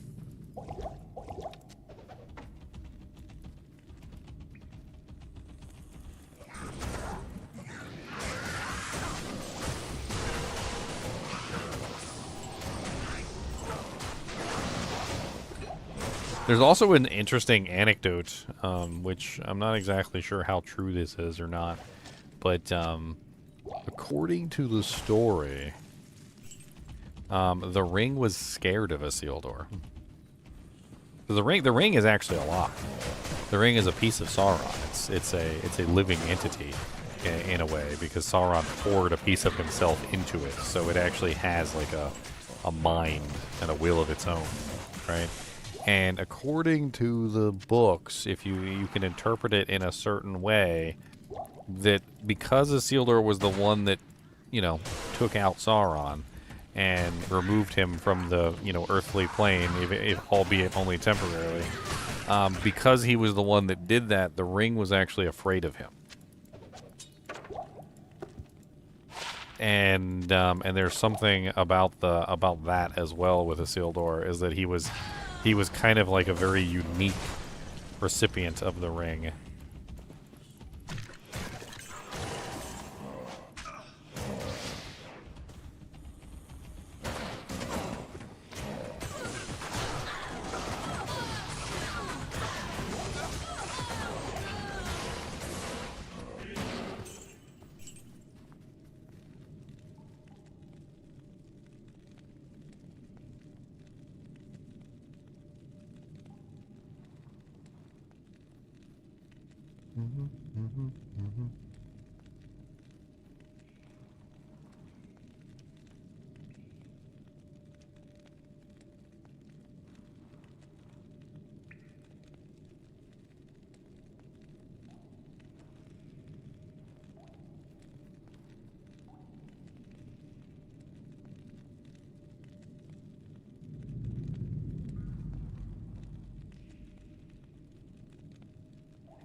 Apparently the ring also hated Isildur and caused him pain, which it never did to anyone else.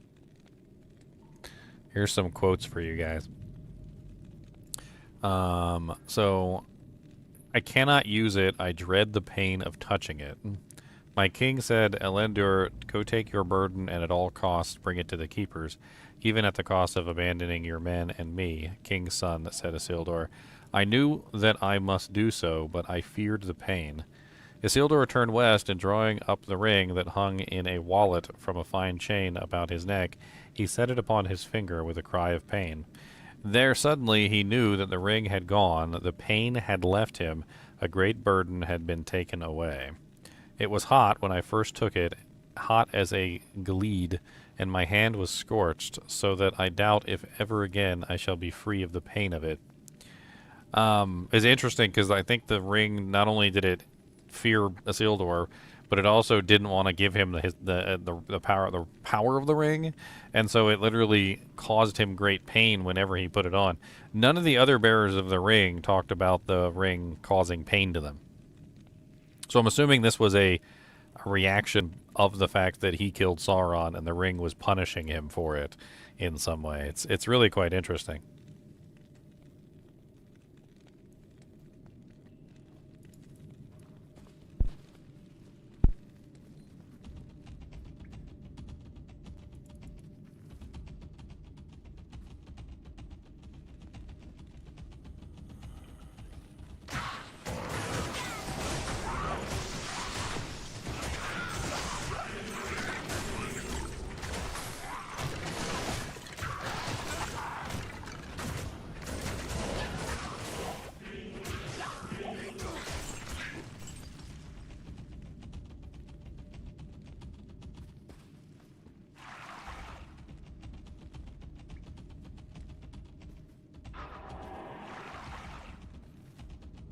I mean, he explained some stuff. He just left some things deliberately vague for exactly that reason, because he wanted us to speculate. He pretty much said as much. He talked about how leaving something vague left the mind to speculation, and the speculation made it more interesting.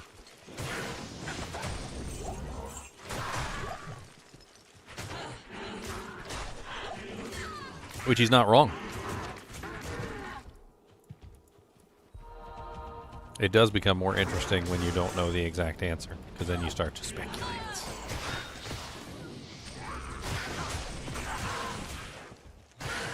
I can't carry anymore. I am overburdened. 53 mana charm.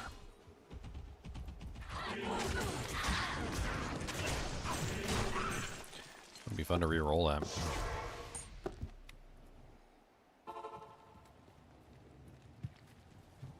How about Elrond kissed Galadriel? I mean, Galadriel is... Or, I know, Galadriel. I was thinking about Eowyn.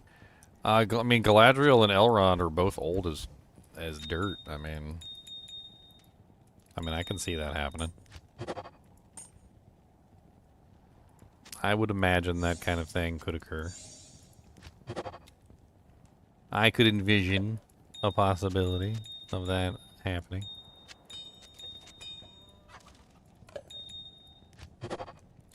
Poopies.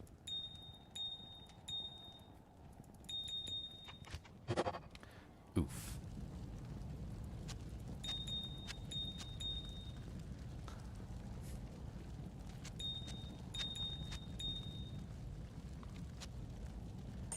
I'll be my new re-roller.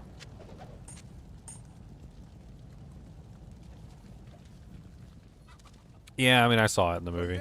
I think you're asking whether or not it happened in the books, and I don't know whether it happened in the books. I mean, not everything is written in the books. Elrond is old. He's very old. He's called Elrond Half-Elven because he's actually half Númenorian. A lot of people don't know that about Elrond, is that his name, Elrond Half-Elven, literally refers to the fact that he's half human. And the half-human part of him is Númenorian. He's actually one of the children of Huron If you've never looked up the Children of Huron, there's a really good series of books. Huron, the Children of Huron. The Children of Huron is a story about Morgoth tormenting essentially some of the men of Numenor, they're even better than the men of Numenor, if I'm being perfectly honest. I don't know how to explain it. Like, they're like the original men before men started to become corrupted and turned into other things. They are the Edain descendants of those men who have rebelled against the rule of Morgoth's servants. They're basically from the Belerind Empire. And super powerful. Like, super powerful men. But Morgoth has it out for them, essentially. And Morgoth tortures them. Like, he straight up tortures them. Turin, which is one of the sons of Huron, is a man who lives in Dor-Lomin. Huron is taken prisoner by Morgoth after the Battle of the Unnumbered Tears, and Turin is sent by his mother, Morwen, to live in the elf realm of Doriath, or whatever. King Thingol of Doriath takes Turin as a foster son, and Turin befriends Beleg, an expert hunter. There's a bunch of, like, the whole story here is actually really cool, but Elrond, I believe, is mentioned in the book, even though it's not talked about here. Elrond is one of the other children of Huron, basically. He's, like, on the other side of the family, and he's one of these descendants, which I think if I look up Elrond... Yo. What's up, Chunks? Look, we got a Wolfie in here. Saw that. He appeared. Oh, your status. Scope. I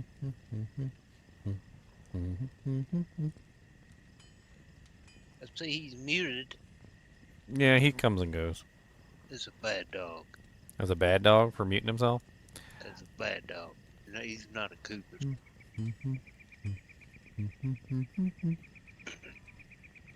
I made it to...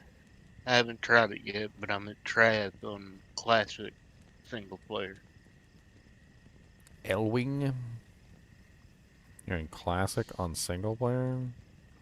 I'm at Travingle. Classic single player. I haven't tried them yet, but that's where I quit. Bear the old. Some pretty interesting lineage charts. Of course, I don't know what anybody's name is.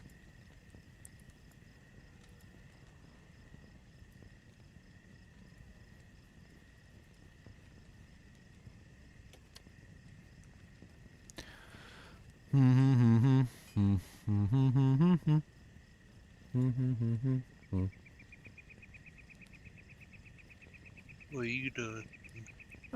Just playing Diablo 2. Talking about tolling Lord of the Rings and stuff. I know that, but I'm in game. What are you doing? I was doing the TZs, but it just switched to Great Marsh, so yucky. Yucky. Yep, yucky.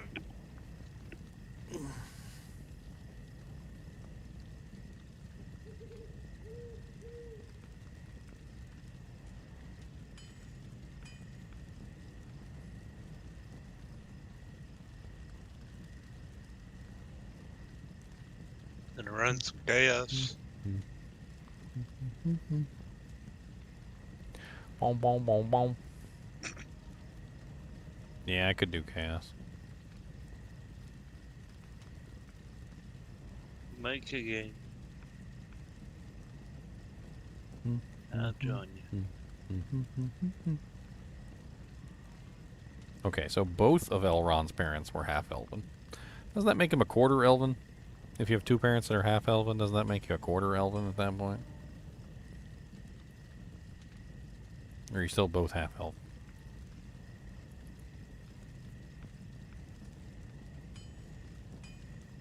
Number you in? I'm in number 21. Not in town. One of his lineage is named Jim.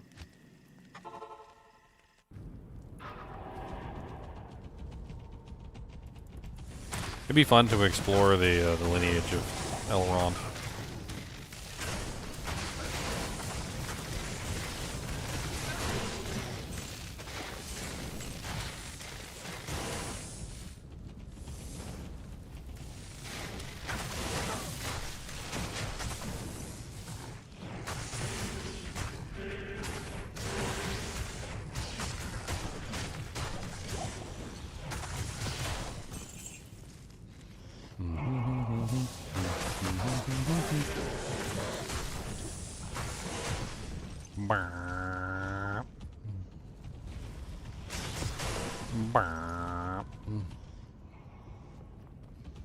Got stuck on the corner.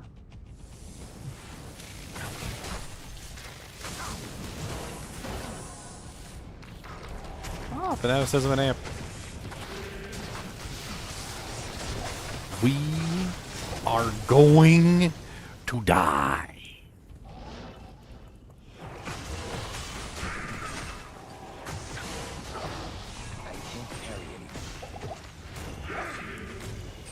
One socket, 461.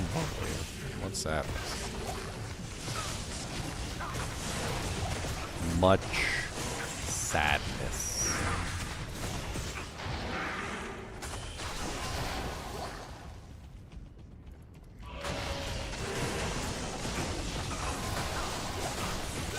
Theoden King.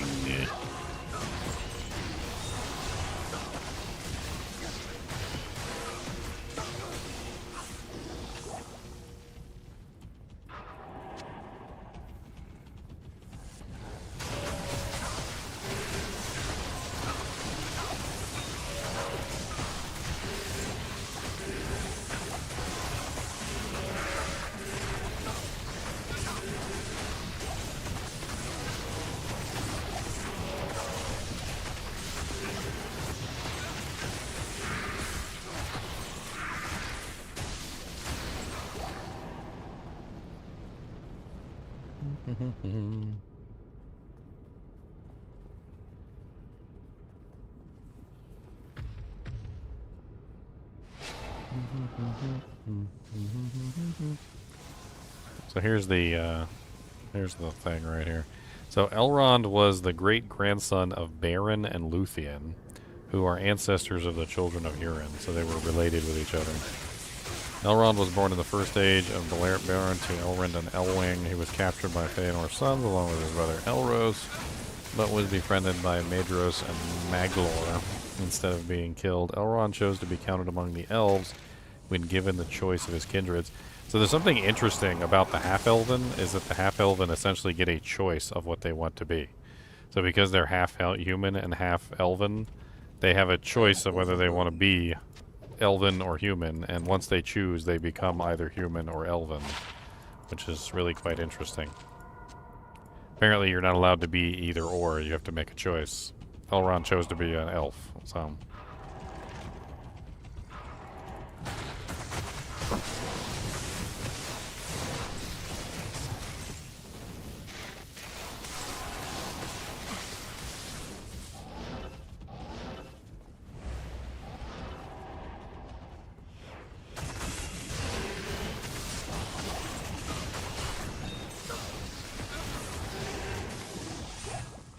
Is there any specific reason why Claws of Thunder or Ice Blades doesn't have the same attack speed as Tiger Strike? Yeah, because some of them only attack with one weapon, whereas others attack with both weapons. So the attack speed might seem slower, but it's actually attacking twice in the same time period. Some of them just simply attack twice. You gotta pay attention to them. Like Phoenix Strike always attacks twice. Tiger Strike only seems to attack once with one blade. Blades of Ice attacks twice with both blades.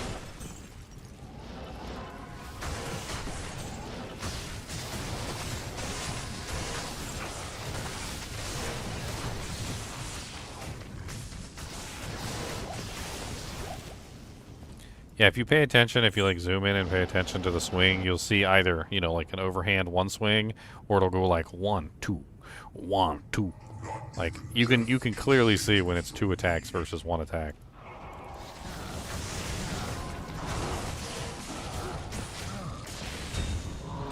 There's a horny hill.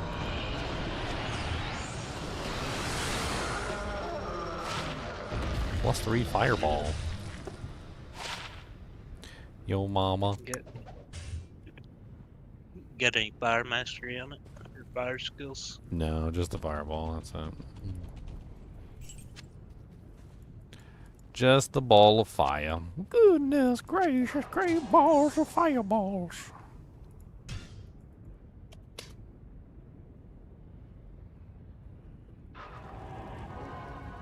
I feel like a Butterfinger. I got a 4th wall notification. That's what kind of blizzard I like. Yeah, that was Irene's order. Love me a Butterfinger blizzard. A Butterfinger blizzard? I like Butterfingers in general. They're But just I love delicious. Butterfingers. But if I get a blizzard, I get a Butterfinger blizzard. What kind do you get? You get a blizzard. Butterfinger. Reese's. Butterfinger Reese's. Oh, but no, I don't get Butterfinger Reese's. I just get Butterfinger. I like both.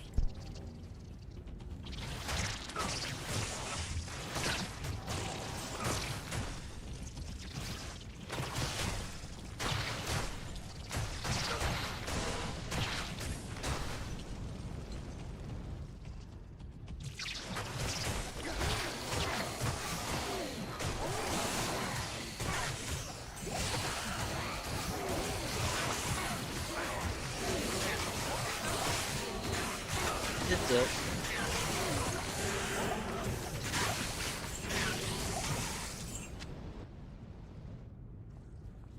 Had a big old pack of champions on the causeway. Huge. Huge.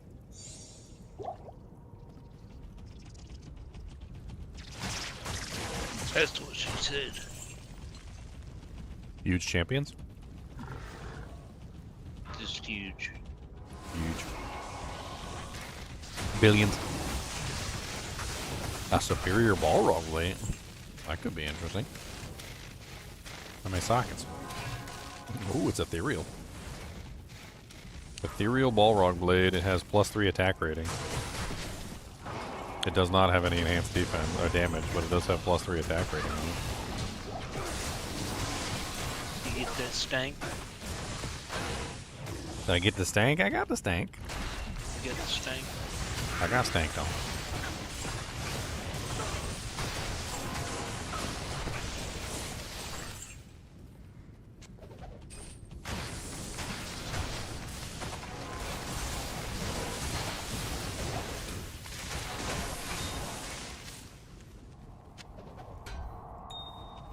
Hey, that was mine. Oh, you want it? Yeah, that was mine.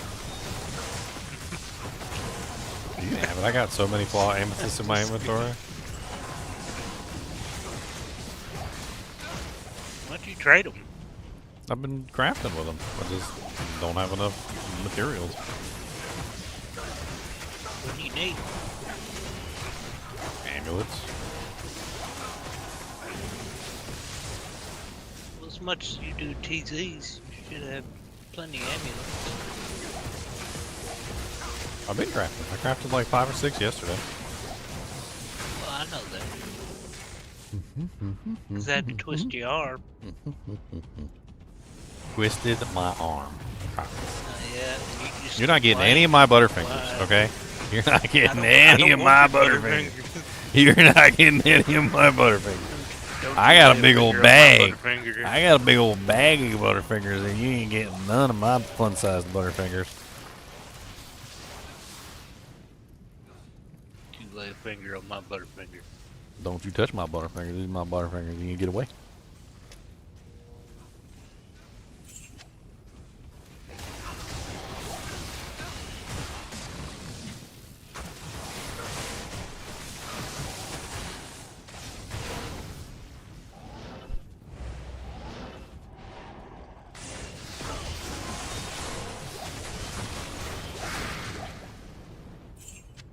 I tell you, I wish I had I a am SOJ. overburdened.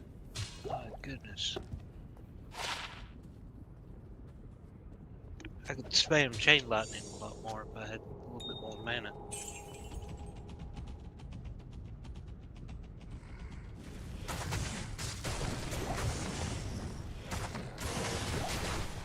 Sounds like you need to swim for some frosties.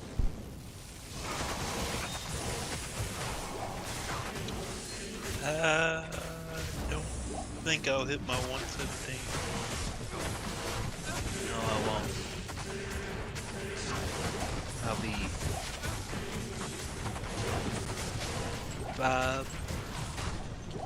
4 FCR short.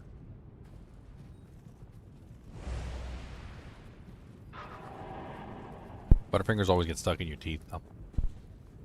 Yeah. Not even death What's it? save you from me.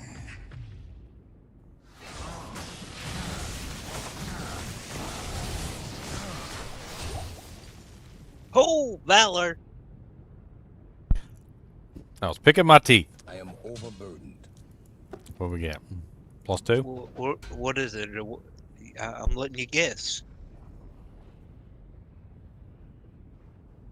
Yes, it's a unique Balrog skin. It's Arcane's Vow. Oh, God. It's Was a it +1? Yes. That's so Still sad. a Valor. That's so sad. That's so very sad. That's Still such a valid. sad. Now we drop it in the swappy and we get people's hopes up. We gotta be evil about it. Leave it on the ground? Yeah, I'm gonna leave it on the ground in a swappy. Still a solid drop. Yeah.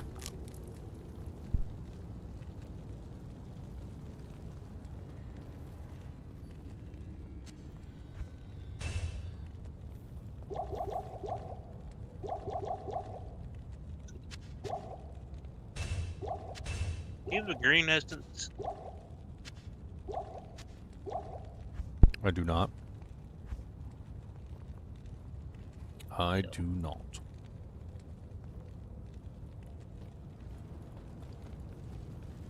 I'm gonna go get one because I got too many of those. You need a token? No, but I need room.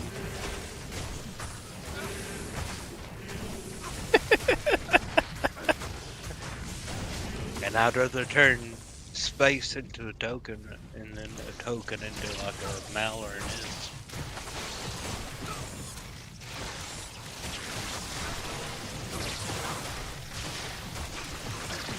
Makes sense.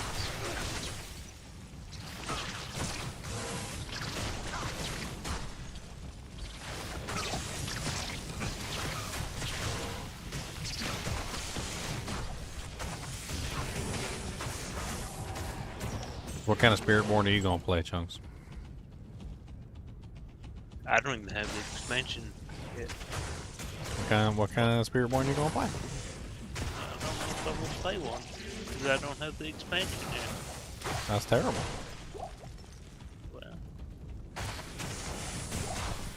can't believe you skipped this combat shrine right by the way. Man, it always gets taken away. It's rude. Or curse me and they take it away. Immediately.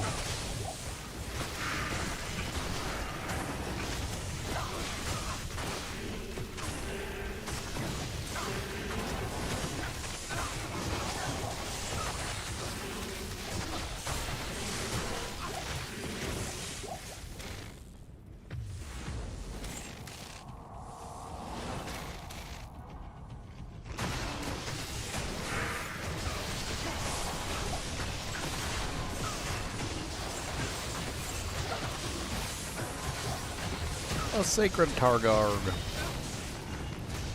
It sucks. It's so bad. Oh dear Lord, it's so freaking bad. Oh dear Lord, don't touch that cootie field. Shield, no.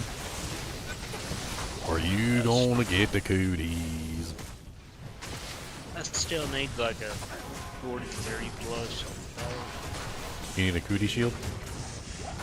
No, not a good shield. You don't need a cootie shield?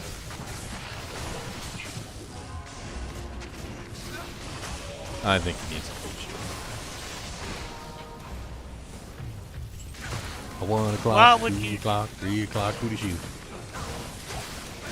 Why would I do what? Took that stank shrine. Stank shrine?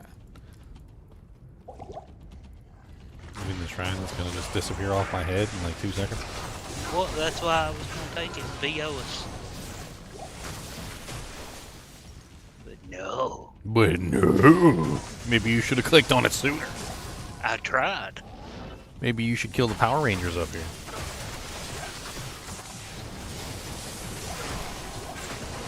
Do like killing Power Rangers. The Power Rangers are fun to kill. Wait, are we evil? I mean, if they're the Power Rangers and we're having fun killing them, we might be evil.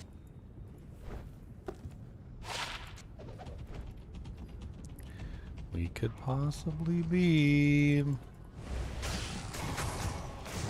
Oh no, Infector has light.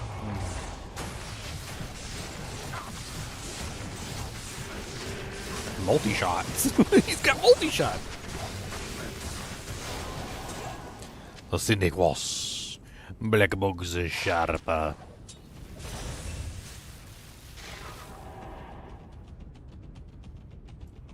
Is that the Poison Noble one? Mm-hmm.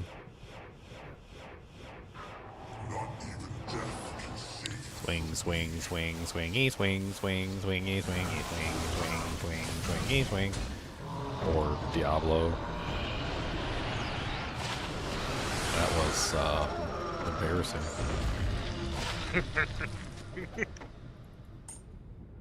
He spawned in and was just insta-dead. Instant death. Yeah.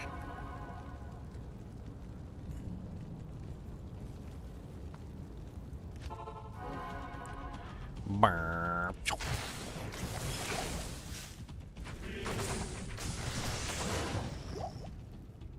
Brr, brr, brr, brr, brr, brr, brr, brr, brr. Ooh, champions. I mean, Power Rangers. What's up, my Power Ranger homies? Dead Power Rangers.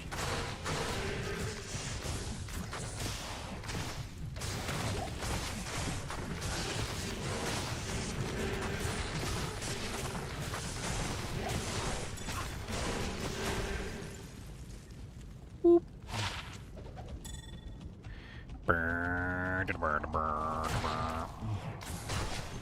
Superior Hellspawn skull. It's terrible.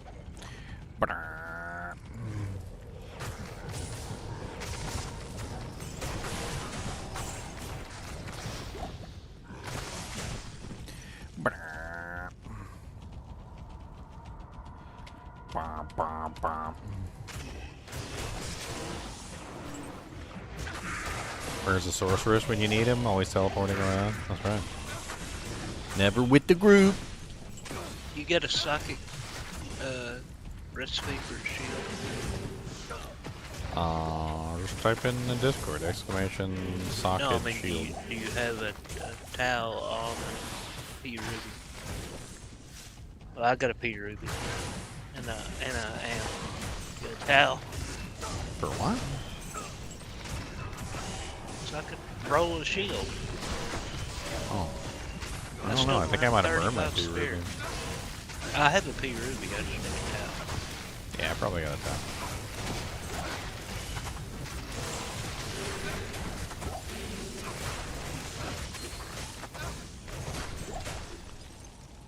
Figure if I try different shields, maybe eventually I'll get a 35. What did I do with that blue caddy that I had? I didn't throw it away, did I? Dang it. I had a blue caddy. And I totally just like don't remember what I did with it. A blue caddy waddy. It's Probably on my Necro. I was playing on my Necro earlier. Hey, 4 sockets. Yay. Alright. Let me check my Necro real quick and see if I got that blue candy. I was gonna roll it into a rare, see what I got. I forgot.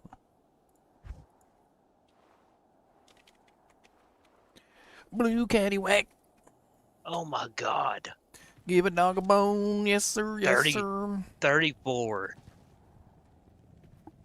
I went 30. from a 33 to a 34. For the love of God, just give me a 35. Why do you need a 35 so bad? Because I need that 105, or I need that breakpoint, so I can telly and pop seals and chaos.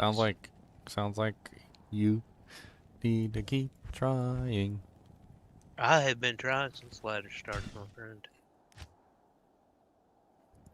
Sounds like you need to just go buy one. That's probably what's gonna end up happening. Just go trade for one. I don't know how much they are. With the amount of reroll materials that you used, you could probably have bought one by now.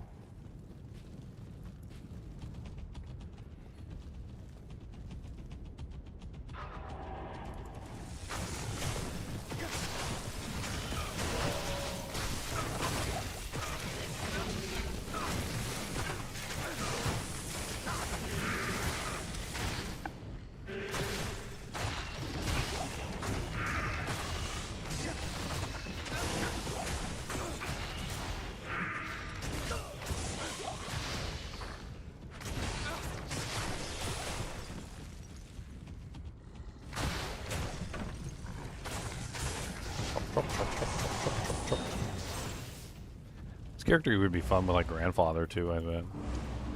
Put like a grandfather on this guy for lulz.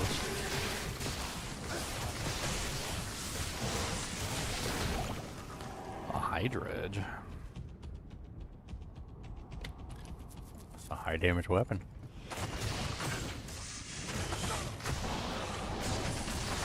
Slow with high damage. There's an Amalato. Yeah, but it's Not TZ'd.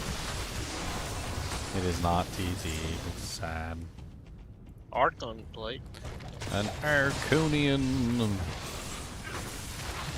509. It's not bad.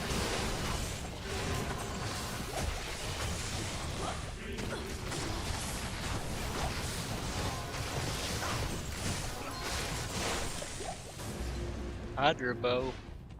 I seen it. Oh god, I'm amped. Don't die. A Warfist and a heavy crossbow. You need this Archon plate for anything? That's what I could think of.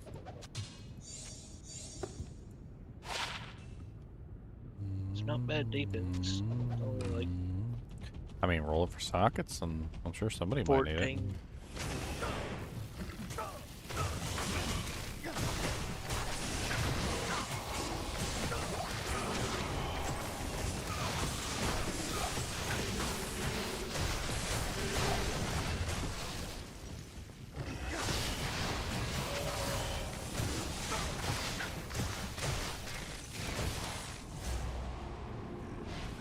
Lower res plus flamethrowers. Owie.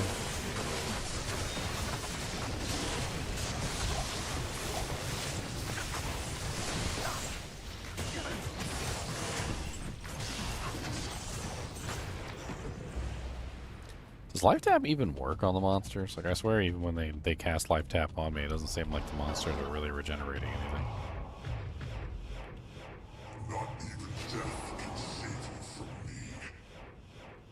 Swinging asshole.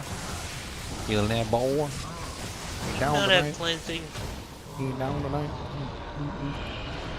I've got cleansing. Ya poor baby. Didn't want to have that conversation again. I have cleansing.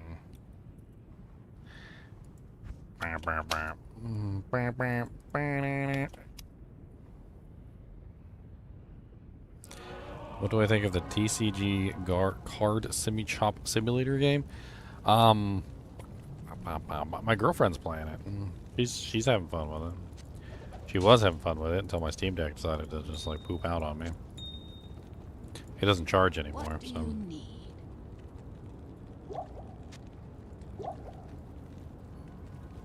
I don't know what's wrong with it. Just doesn't want to charge. It doesn't detect that plug. Even though there's nothing wrong with the socket, so I don't know what the hell's wrong with it. My Steam Deck. It does this really weird thing with the blinking light. Like, see if I can show you guys the blinking light.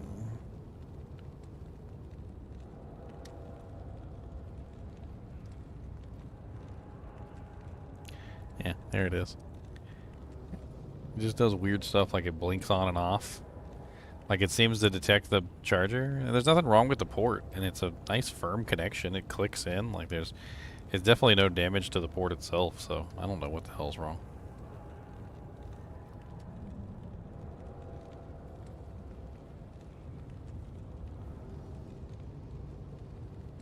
Have no clue what the hell it's doing. Wish I knew. Wish I could fix it. It doesn't want to turn on anymore either.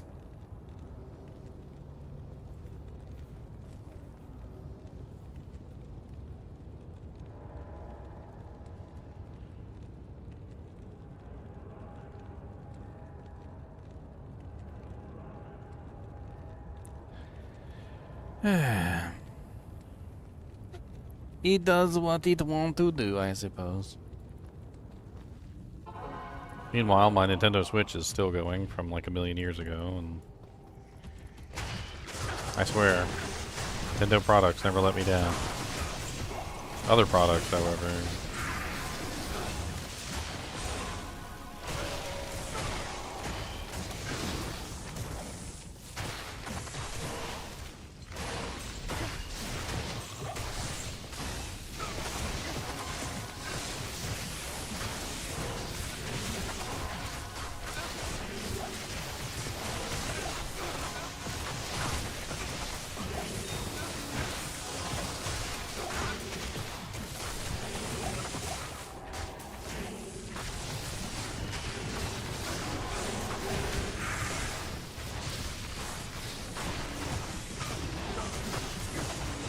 Chop, chop, chop, chop, chop, chop, chop.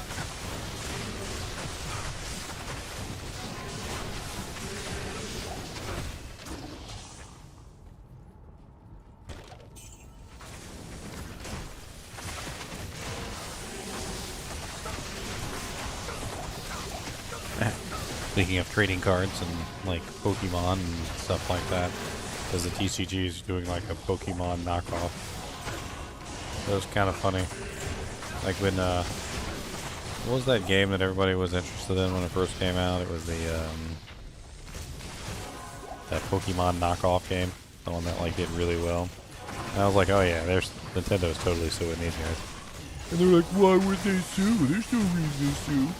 And they're like, dude, they're suing. Like, they're suing. So you can pretty much just expect the Nintendo ninjas to pop up at some point with a lawsuit against this company. Like, it's not... I don't know why you guys don't think that it's gonna happen, because you guys are silly.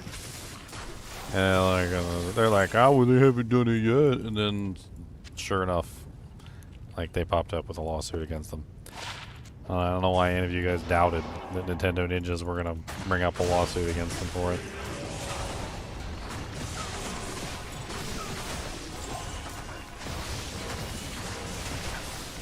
Oh yeah, Pal World.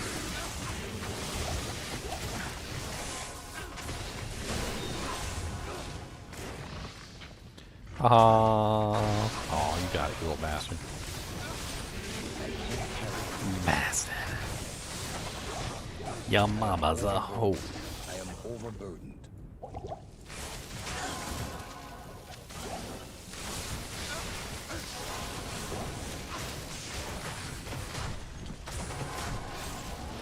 Is it dead? I think most people burn through all the content of the game, so... Like, it's not dead, I don't think, but... The user base has definitely dropped into the dirt.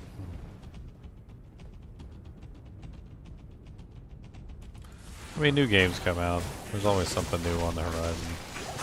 Black Myth Wukong, the new God of War game apparently that's come out, or like any other title. People move on to the next best thing.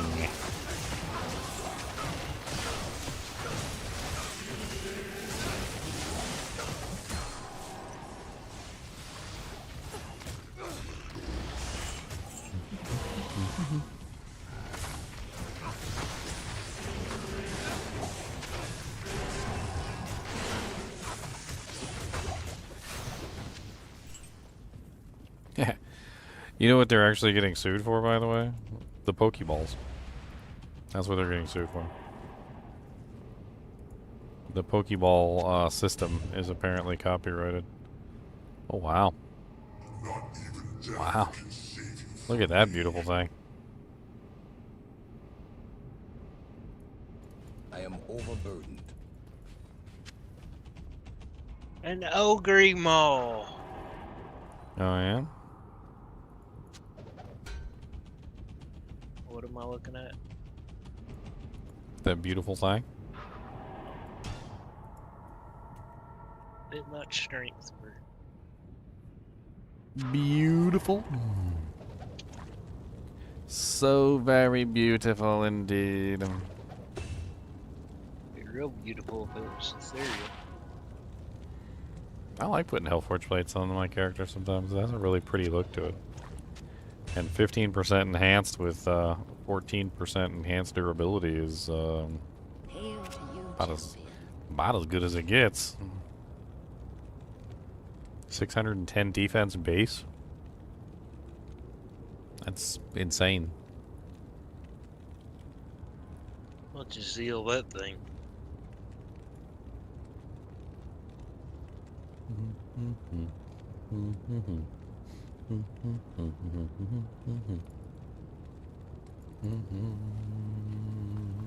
Seal that thing. Oh, Windhammer Ogre Maul? I don't even know if I can put that on. Might be too high on my strength requirement.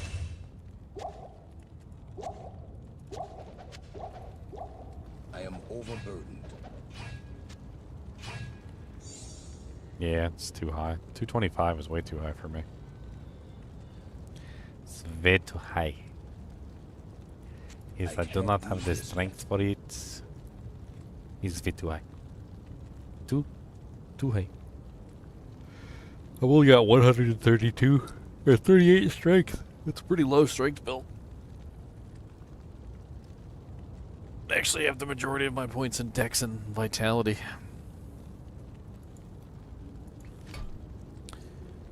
Womp womp. Could be fun to make a like a two-handed ogre maul wielding paladin.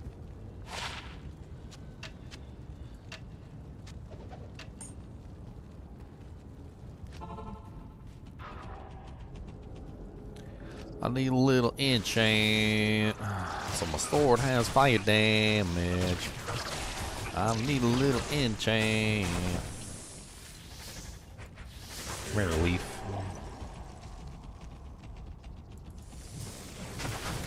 Hey, what's up, Tomac?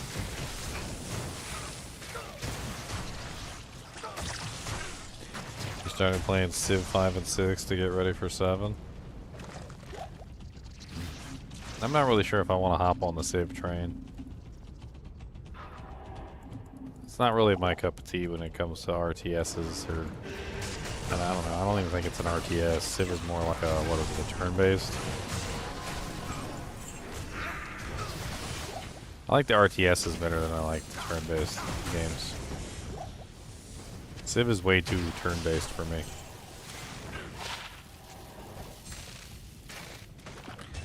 I mean, don't get me wrong, I like turn-based games, but there's something about Civ that it's way too turn-based.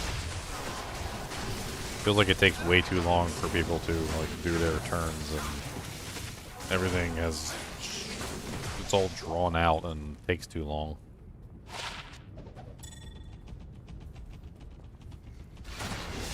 I like the older games like Age of Empires and like Settlers and Kingdom New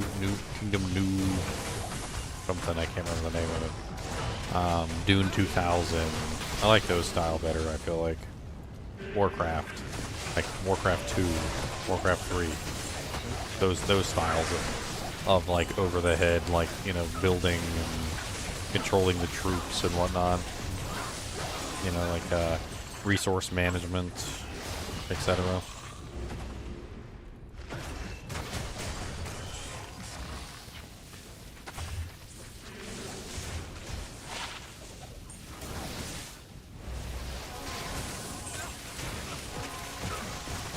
Love those games. Yeah, Civ just is too different from those style of games. It's like a... I don't know. It feels more like bureaucracy.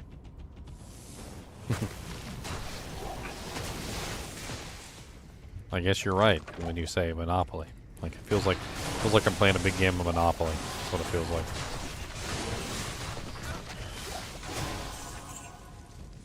I also never really liked the whole like well, how do I put it? I'm trying to think of the correct word for it within the game.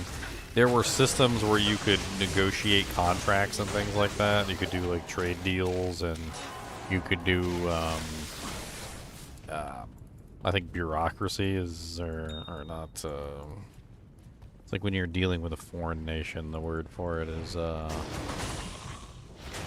can't even remember.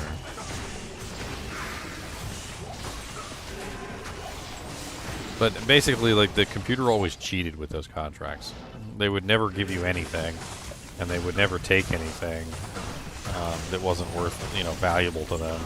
And, like, you could never get anything with those contracts. It was always just a really big pain in the butt cheek.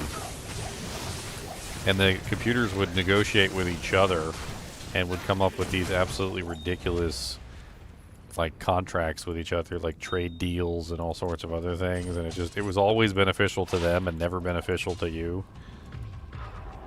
Not even death can save you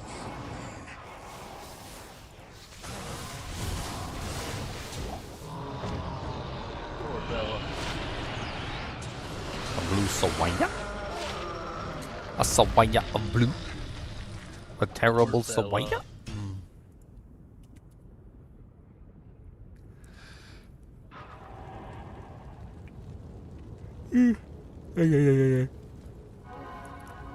Maybe if we have a bunch of people playing, or we get like a game together or something.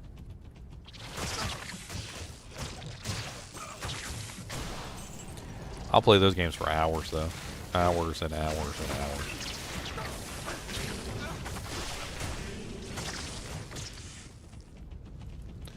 I used to love playing RTSs.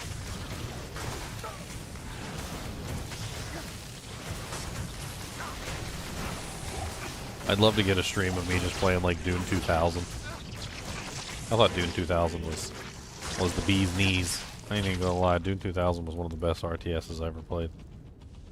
It's a little dated at this point. It doesn't, it's like 4x3 instead of 16x9. It doesn't really quite translate as well. But it's still a pretty good game.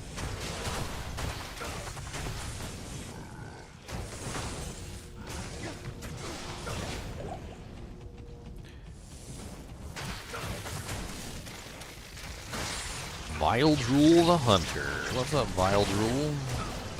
Grabbing goals the next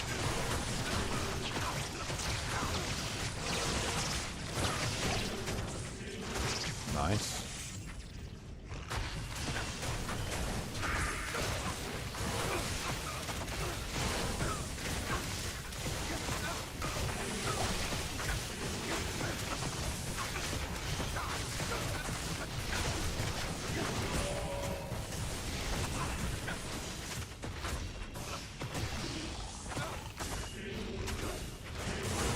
Yeah, I got a bunch of the Heroes of Might and Magic games.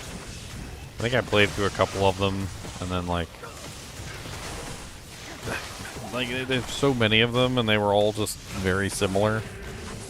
And eventually it got to the point where I just kind of fell out of love with them. But like the first couple that I played were really good, and then it started to get monotonous. Like they were basically all the same game, with just different settings.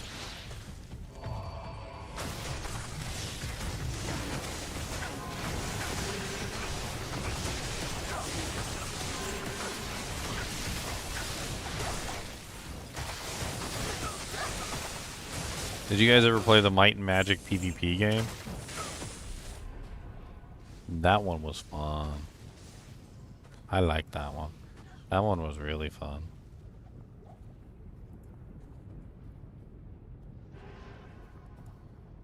That one was very fun indeed. Library, Might, and... yeah, there you go. Dark Messiah of Might and Magic. That was the game that I played. And it had a multiplayer PvP, and it was really fun to play. Oh man, I love playing the PvP on that. It's been a while since I played the game, but good game. I absolutely loved it. Could be a fun one to play through one day, just like on like maybe a single player run through.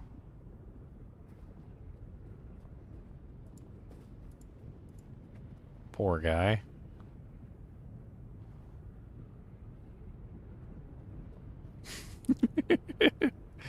That's great.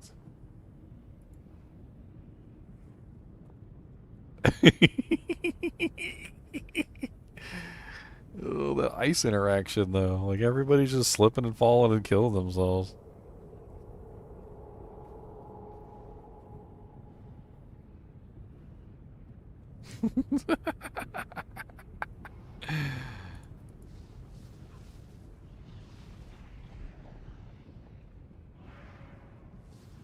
Dark Messiah of Might and Magic. It's an older one. It might not hold up to scrutiny.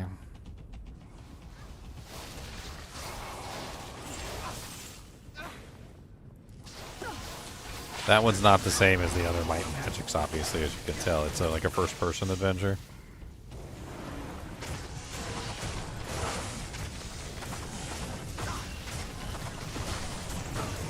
Download and play what on my phone, Sean? Might and Magic?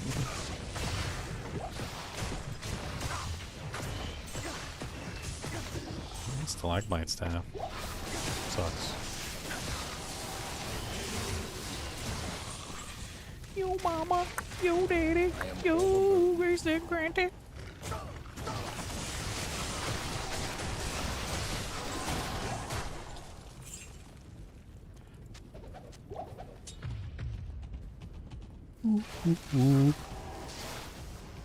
I'd like to see him remaster Nox. I think Nox was amazing. That was a good game. I did a playthrough of that on the channel. And I had fun going back through it again. It was really fun to play that game.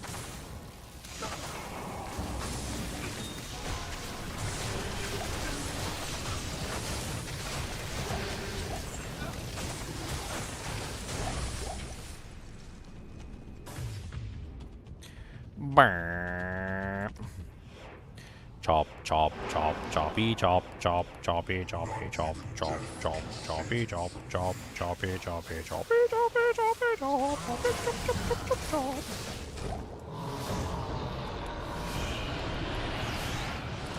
Why are you leaving? Let's go to trap from this one. Trap, trap, trap. I'm going straight to trap.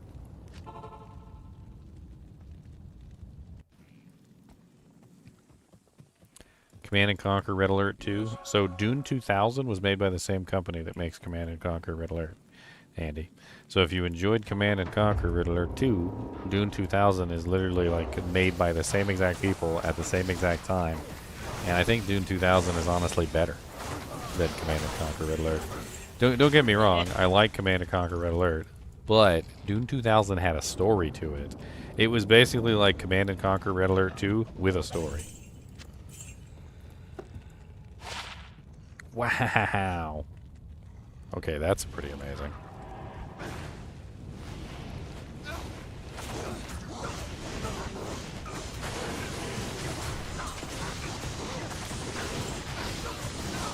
good lightning damage, and it also has 8% lightning res. It's pretty solid.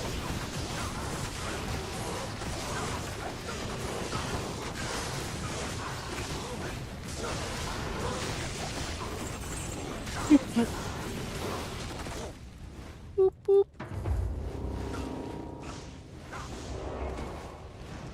I see you over here hiding in the corner, Gleb.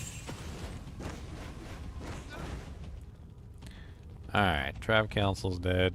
Moving on to 28. I'm murdering the council!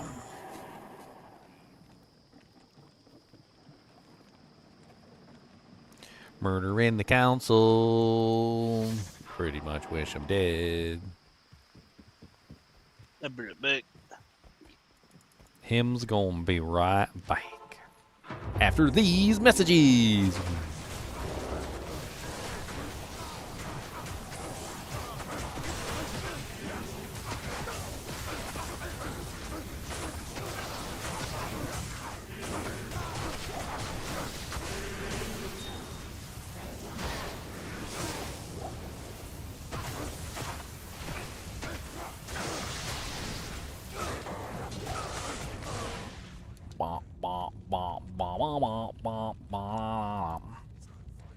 Mr. Goody Two Shoes, Mr. Goody Two Shoes. Ginger Evil Mentor here. Why bother farming when you can go to MMOEXP.com and simply purchase your items in gold? GGM would have you farm the items. What a pathetic being. Use code GEM Ginger Evil Mentor for 6% off your entire purchase. And don't tell Ginger Gaming Mentor that I was here.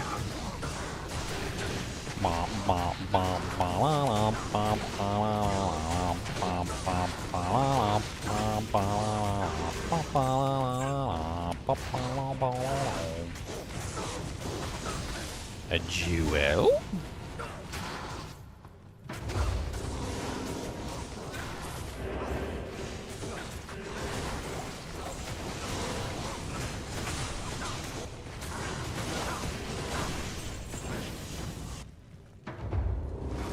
A blue mithril coil. Terrible.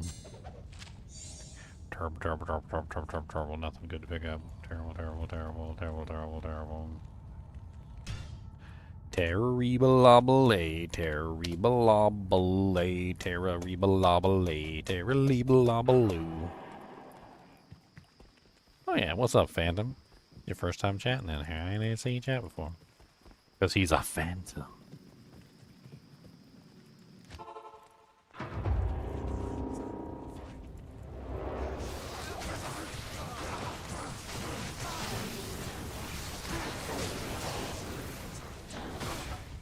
Burr. Burr. Burr.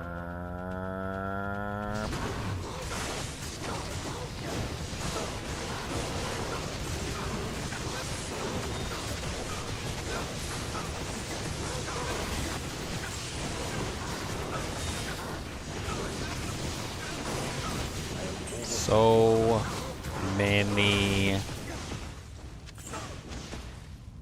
Pyro.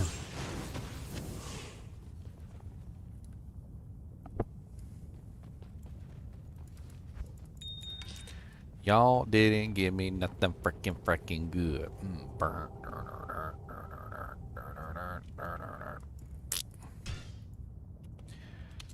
30. I think you can pick up Dune 2000 on like a GOG. Is it on good old games?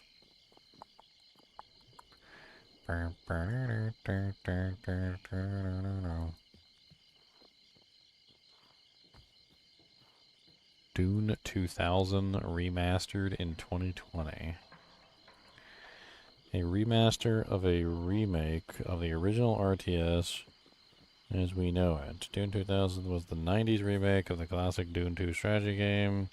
Here in 2020, development is still continuing with the OpenRA source project port engine that mods the game to be even better. In this video, we play through the available Atreides mission for some nostalgia.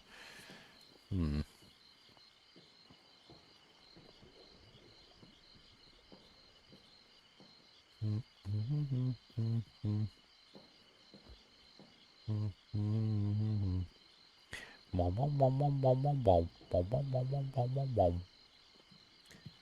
gotta take a look at this.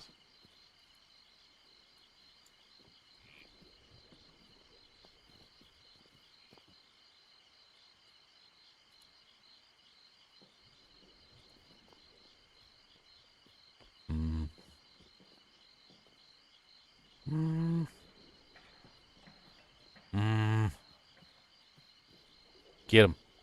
Get him. Blow it up. Yeah. Blow up all his little doojanks. Don't leave none of his little doojanks up. Get them solar power plants. Get them wind plants. Get them. Blow them up. Boom, boom. Boom, boom, boom, boom, boom, boom. That's right. Yeah, get that one too. Boom, boom, boom, boom, boom, boom, boom. All right. Perhaps easy is actually too easy for me. I thought this game was going to be harder. What's the actual...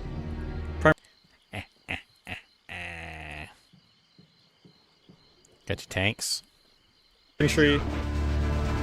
Yes, Commander. Yes, sir. Yes, sir. No, pull back. Trainees out. Yes, Just sir. kill him. Just kill him. Come on. Unit lost. Okay. We gotta... this is... Unit lost. Unit lost. I'm gonna bookmark this. We might have to play some Dune 2000. That sounds like fun. Good day. Dune.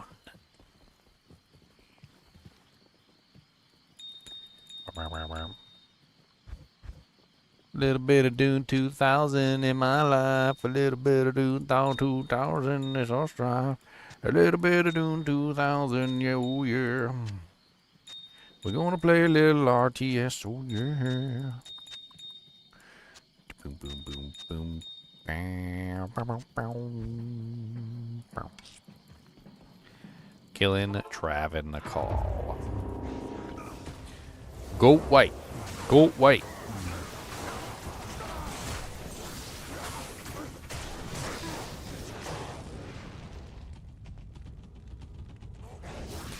Pain in the booty cheeks, huh? Pain in the booty cheeks. Cheeks of the pain.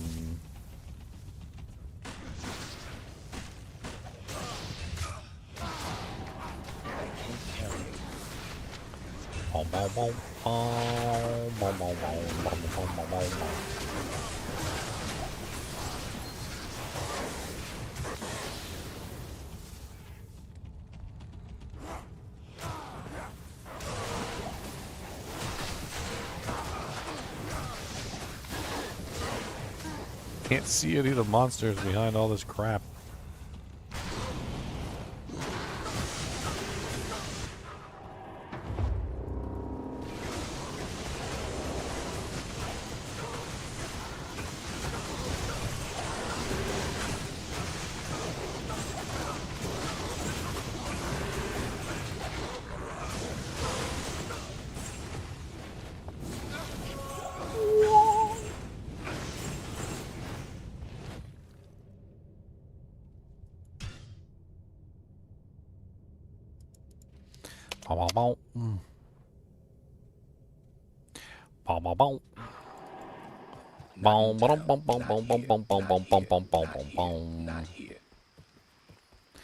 Killing the Travancore Council yet again. Don't let them live, 'cause they are the poops. Got anything from them yet? No, nothing good yet. But they got something hiding in their pockets for me. I can feel it. In their We pockets. done filling them up. I mean, after they're dead, I mean, you know, what does it matter? Well, there's two more, Cody. Yeah, but you know, I'm a necromancer Be most of the filling time. them up. It's look, if Filling you're a up dead bodies. necromancer, it's perfectly fine. Okay. We deal with dead bodies on a regular basis. We're very professional. You didn't grab the junk? I mean, you gotta check and see if they got any loot. I mean, it's a lot better than what the barbarians do to them, and they... I don't even want to talk about it.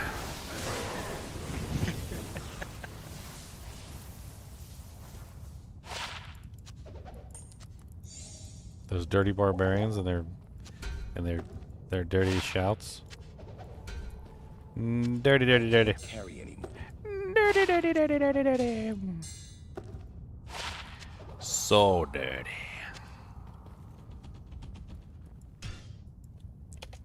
Get a bunch of barbarians in a game, and it sounds like a bunch of porno barbs. Find me a griffin while you're at trap.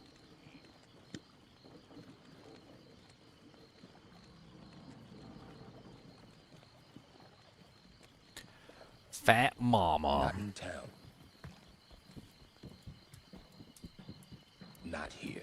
Not here. Not here. Not in town.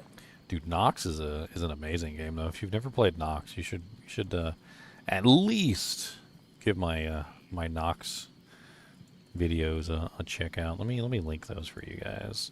So for those of you who never heard of Nox and maybe you just kind of like passed you by or something like that and you just kind of didn't get a chance to play it, I did when I was younger and I loved it, and I also did like a secondary playthrough later on. I want to link to you guys the playlist.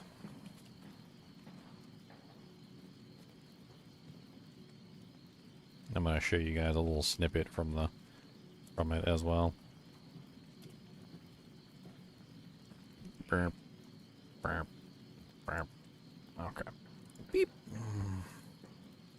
This is Nox, and it's kind of like a top-down, over-the-head. It has like ARPG style where you move your character around. You know, you break barrels, pick up gold. You know, manage your inventory, put on equipment, choose your skills. It's a really cool game. Came out like I think it was the same year that Diablo 2 did, and just a completely different adventure entirely. There's 3 classes. I believe it's the warrior, the shaman, and the wizard. And there's no difficulty modes in the game, but the classes themselves are definitely more difficult or less difficult than the others. So from what I've been able to tell, the warrior is the easiest. The shaman is the like medium difficulty.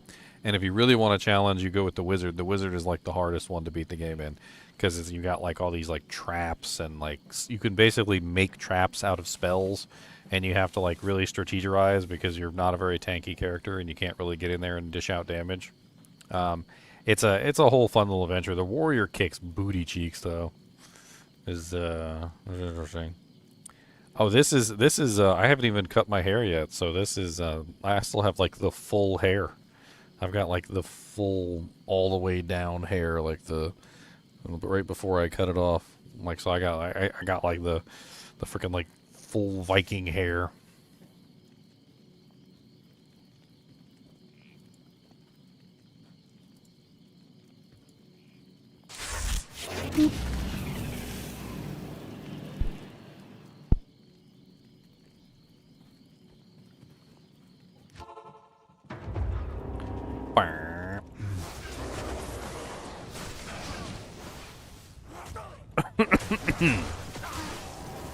Cryptic sword.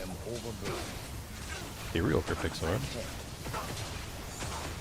Ethereal cryptic sword with no sockets. Could be rolled.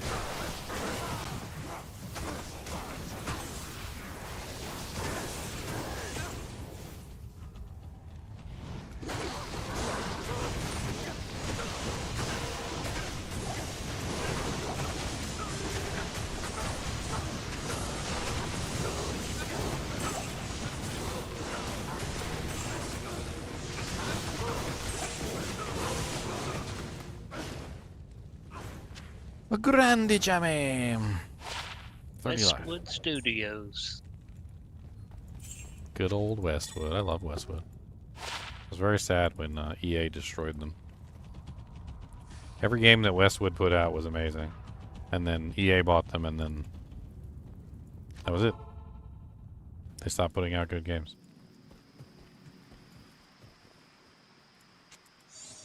No more. Did you ever play that Command and Conquer that's like a first-person shooter? I don't know. Renegade? I can't remember. It was in the first decade DVD I had. I mean, Westwood put out a lot of games. Didn't they also put out the Sim Ants as well? Isn't that also one of theirs? I freaking loved Sim Ants. Did you guys ever play Sim Ants?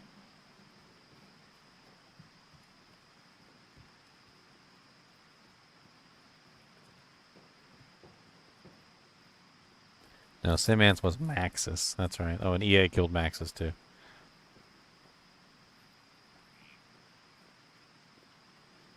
Yeah, Sim Ants was amazing. I like Sim Ants. You had to collect food and grow your colony, and like you were basically just like the ants, and like the ultimate goal of your colony was to get inside the house, because once you got inside the house, there was tons of food inside the house. So you spent like time trying to govern your colony, made sure you had enough workers, and you know, like your queen was making enough what is it, the soldier ants and whatnot to do the various tasks, and you had to like govern your food you know, ratio, and then you had to like, there were other ants that you had to go to war with and kill them so that you could take over all the food sources and whatnot. It was a pretty fun game. Loved it.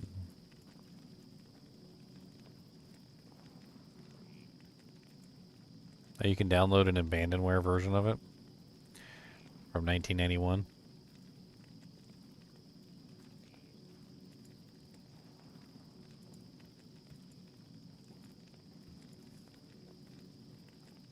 Yeah, there's an abandonware version right here. Colony health 82%, foraging 0, eggs hatched 100%, fights 1 100%. There's the yard. There's a little anthill.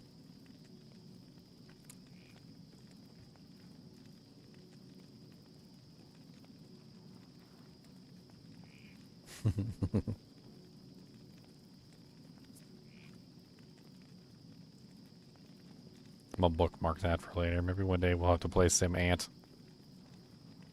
Just for lulz.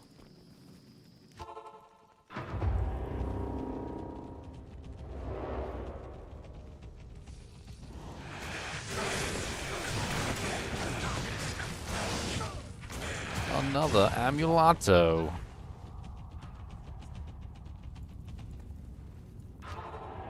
Amulato is a gelato.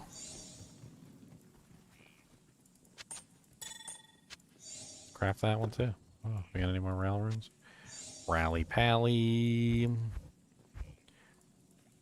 Ammy Thammy. I need a random jewel, please. I need a random jewel. Jewelly jewel. Need a jewelly jewelly jewel.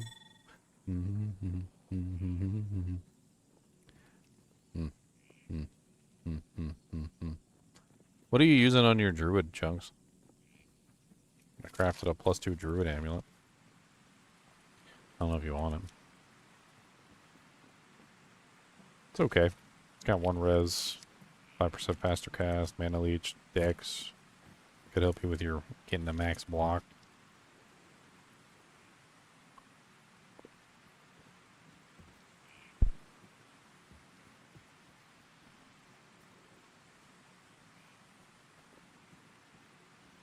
What number are you in?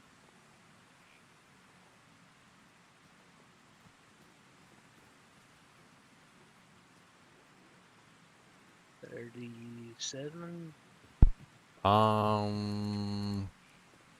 32. I'm about to go to 33 though. 33.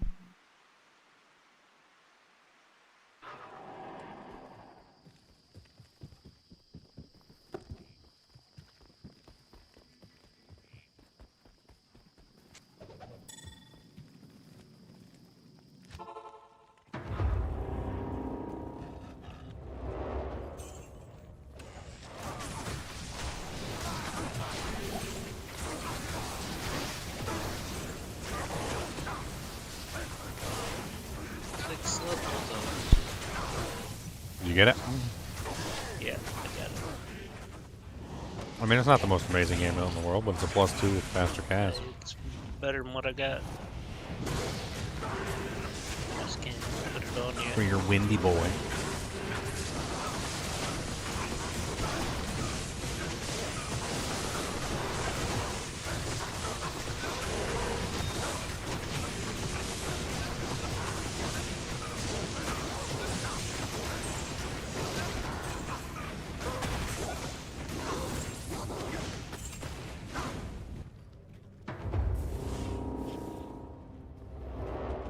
Crap for drops.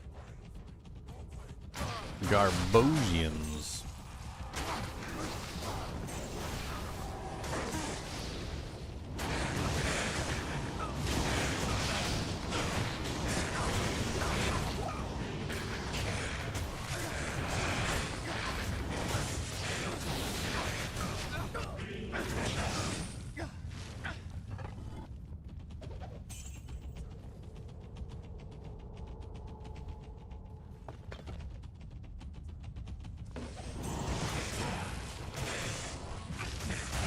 Don't run away from me.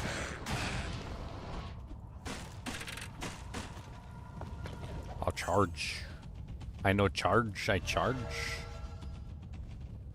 I've been finding all kinds of good stuff on my classic playthrough.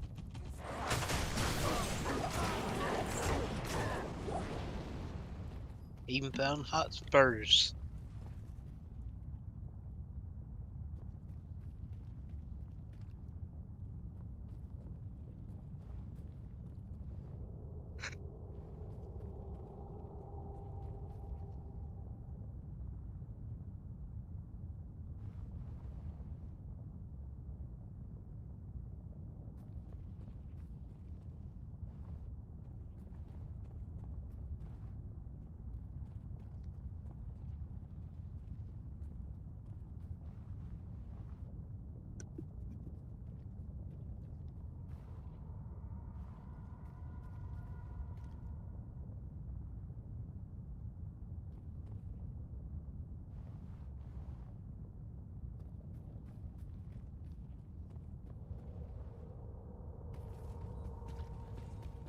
There you go, 8-pound. There's the formula for you.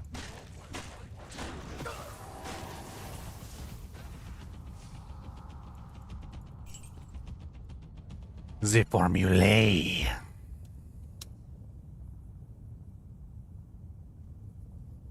I send you the formula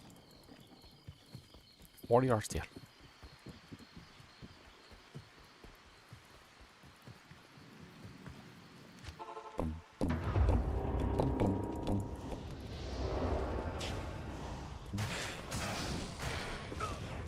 Stop from running away.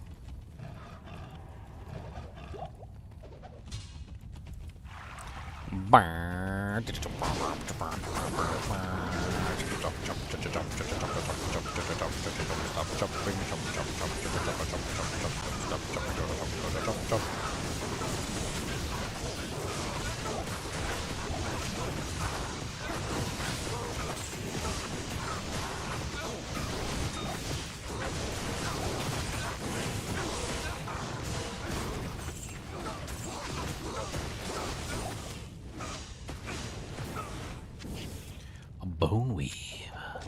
A weave of boneliness. A weave so bony.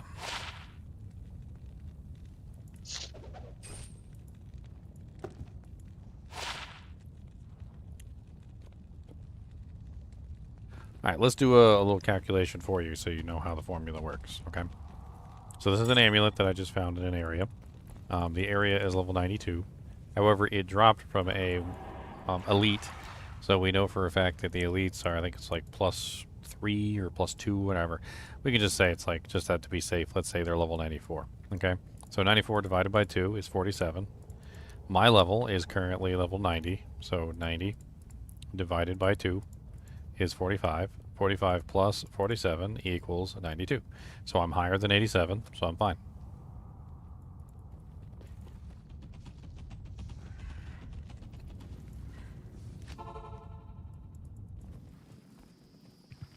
Time to roll one more doojang.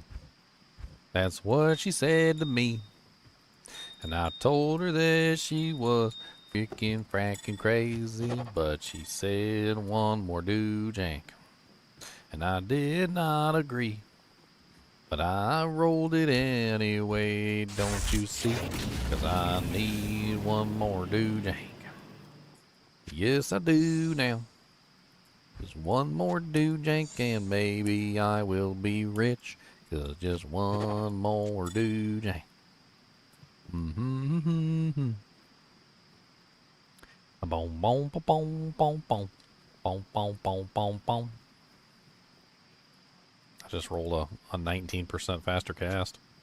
Plus 1 barb, 19% faster cast, 30 mana, 10% regen, 39% lightning res.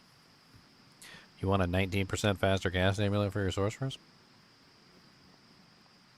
With 39% lightning res to cancel out your sunder? Nah. That'll get you to your breakpoint that you're trying to get to.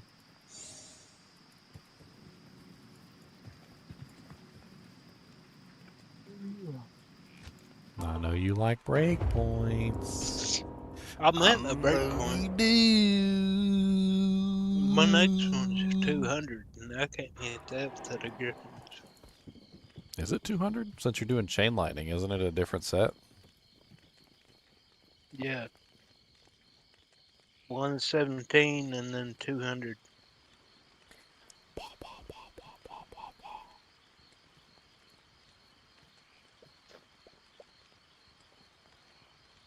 I need to look and see, because I need to know for myself. Oh no, it's not 200. It's 194.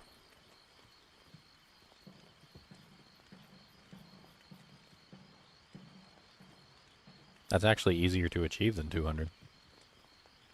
A lot of people struggle with the 200 on that last couple percentage points. You only need 194. I think you could probably do that. Again, I have to have a griffins to do that. Oh yeah? Yep. Because Griffins has what, 10% faster cast? 25.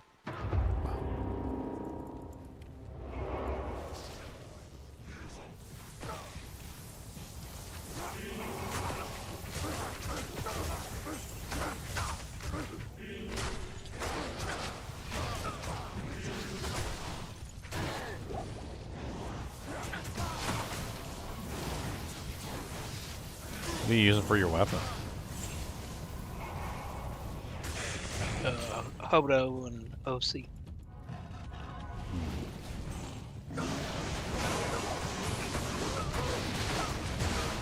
Am I doing Horror Saturday? Yeah, I was planning on it. I'm not sure what I'm doing yet, but...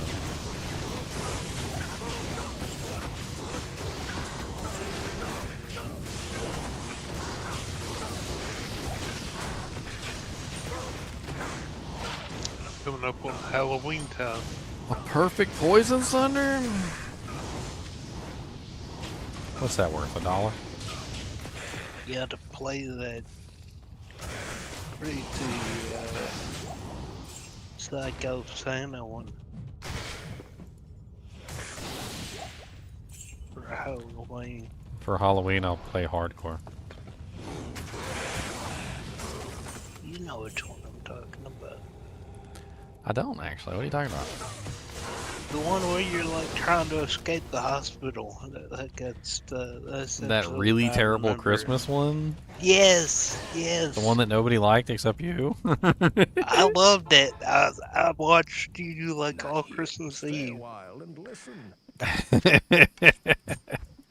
I'm glad somebody liked it, because I got the feeling that nobody liked that one when I was playing it. It was so terrible that I loved it. Yes. It was pretty terrible. Your mama's so ugly, Pinhead closed the box and left.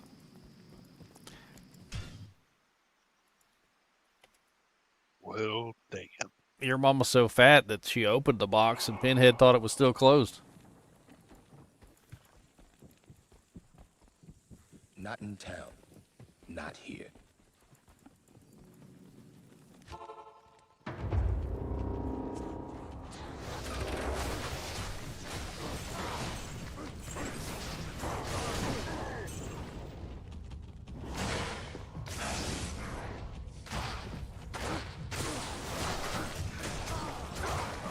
How dare you shoot triple lightning at me?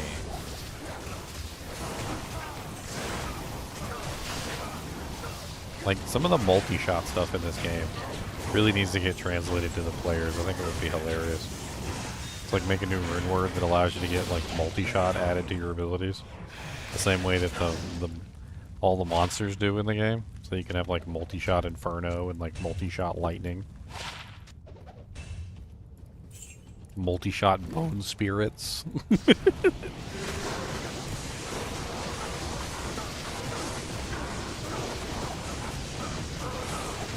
I think that would be really fun.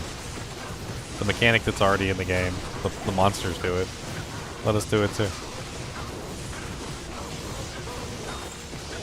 We also want to shoot the multi-shot. Do you not understand? The multi-shot is for us as well.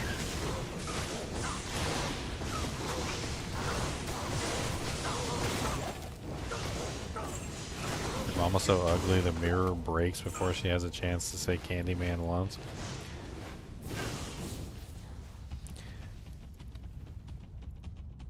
Did you ever hear these jokes when you were younger, Chunks? How do you kill a blonde? You put a scratch and sniff sticker at the bottom of the pool. If a blonde, a brunette, and a redhead all jump off the building at the exact same time, who hits the ground first? The brunette and the redhead hit the ground first because the blonde had to stop and ask for directions.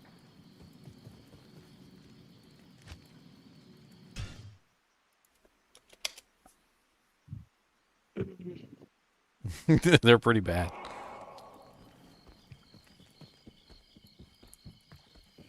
There's another version of the first one too. It says, how do you kill a blonde?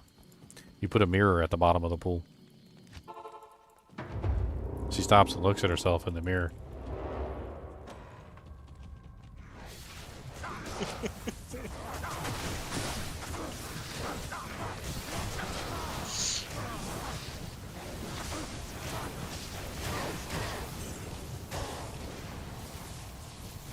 Can anyone please rush me from Act 1 hell? How do you know if a blonde? How do you know if a blonde has used the computer? There's whiteout on the screen.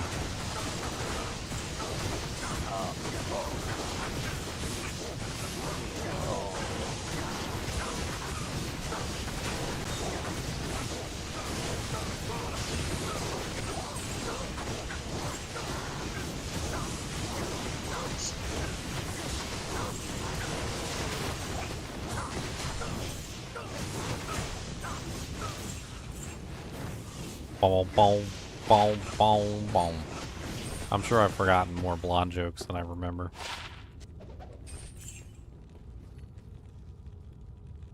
Let's look up blonde jokes.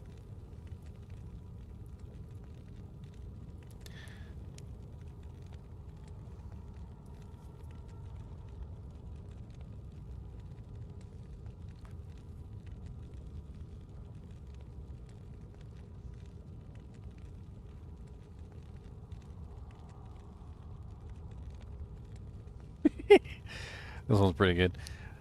There's a few people, one brown-headed woman, one brunette-headed woman, a blonde-headed woman, and a man with a gun. The guy meets the girls walking down the alley and shows them the gun. He threatens to kill them, but lets each of them have some last words. First comes the brown-headed girl, and he says, what are your last words? And she replies by yelling and pointing, lightning storm, and escapes as he's looking. He's ticked off, and he comes to the brunette-headed one, but asks her still, what are your last words? Which she replies by also yelling and pointing, tsunami, and also escapes while he's preoccupied. Now he's really pissed, but still allows the blonde one her last words, and he asks again, what are your last words? She then points and yells, fire, and then she was dead.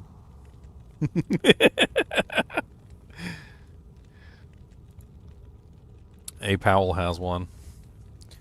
The blonde asks, "What's that?" The cop replies, "It's the thing in your purse with your picture on it." The blonde reaches into her purse and pulls out her compact mirror and hands it over.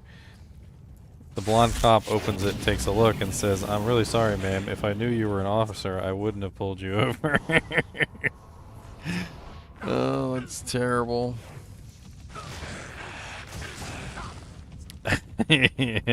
Thanks for the prime sub, pal. Blonde goes into a nearby store and asks the clerk if she can buy the TV in the corner. The clerk looks at her and says that he doesn't serve blondes, so she goes back home and dyes her hair black. The next day she returns to the store and asks the same thing, and again the clerk said he doesn't serve blondes. Frustrated, the blonde goes home and dyes her hair yet again to a shade of red. Sure that the clerk would sell her the TV this time, she returns and asks the clerk this time.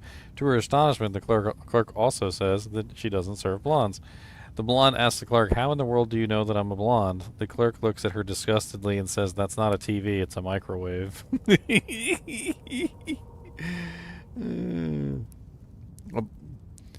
A blonde and a brunette are skydiving. The brunette jumps out of the plane and pulls the cord. Nothing happens. She pulls the emergency cord and still nothing happens. The blonde finally jumps out of the plane and yells, "Oh, so you want a race, huh?"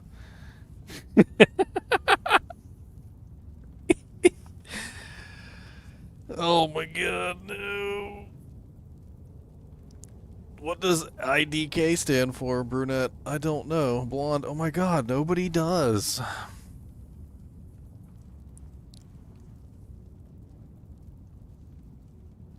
How do you how do you confuse a blonde? Put her in a round room and ask her to find the corner. How does a blonde confuse you? She tells you she found the corner. What do you call a smart blonde? A Labrador. It's terrible.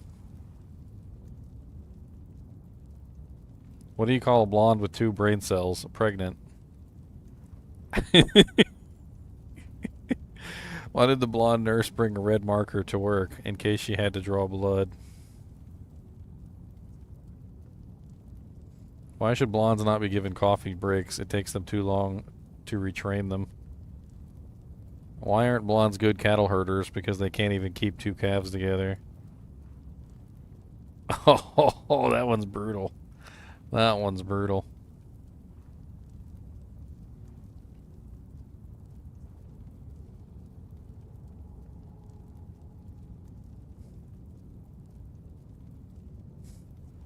Do you know why the blonde got fired from the M&M factory? For throwing out the W's. It was terrible.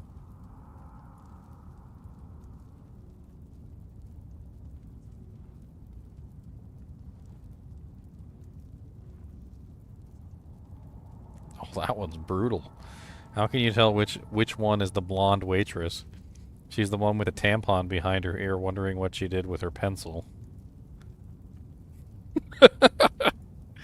That one's wrong. Dude, blonde jokes used to be my jam back when I was like a kid, like 14. I used to be telling blonde jokes all the time, along with the yo mama fat jokes. And the yo mama so ugly jokes, and the you so poor jokes.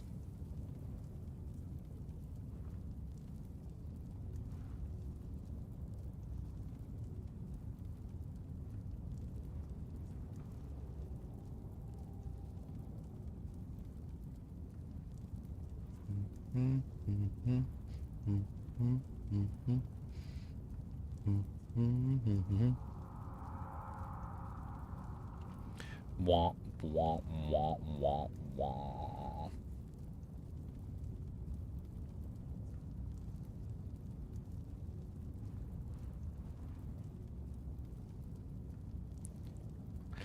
Oh man, this one's bad. Once there was a brunette, a redhead, and a blonde, all lost on an island.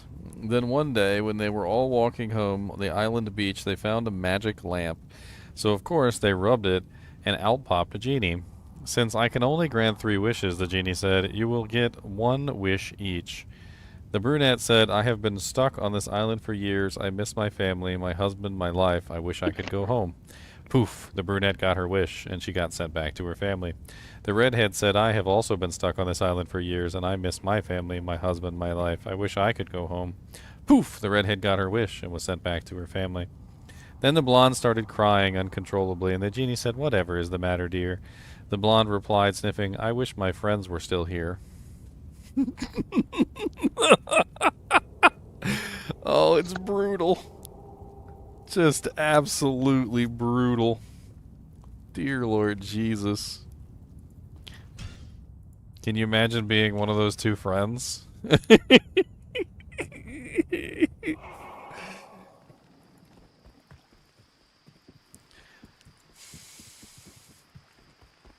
Hello. Boy, she gonna get killed when they come back.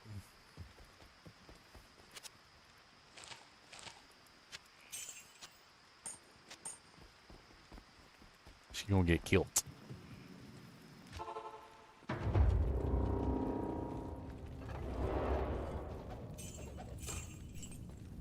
I am overburdened. 5-socket cedar bow.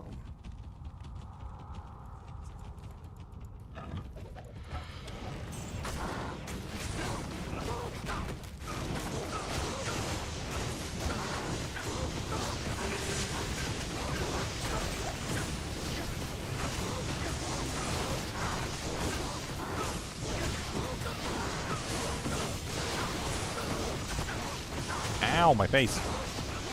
Why do I have Might Aura on?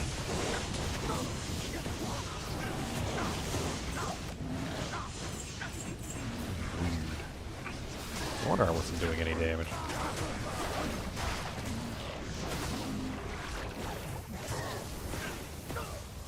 That'd do it. That'd do it.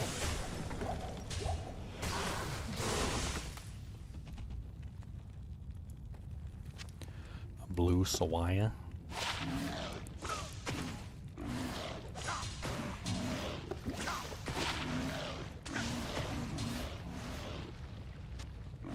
The blue sacred feathers. They are terrible. Yo mama, yo daddy, yo Risa Granty.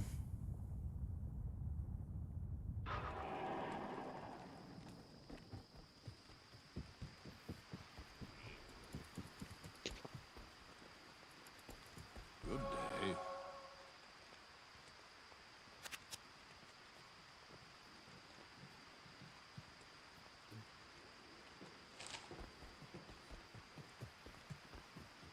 There's a Russian, an American, and a blonde. The Russian says, we were the first ones to go to space. The American says, well, we were the first ones to go to the moon. The blonde says, well, we're going to be the first ones to go to the sun. The American says, what? You can't do that. The sun is over 1 billion degrees. The blonde says, oh, we're not stupid. We're going to go at night. It's so terrible.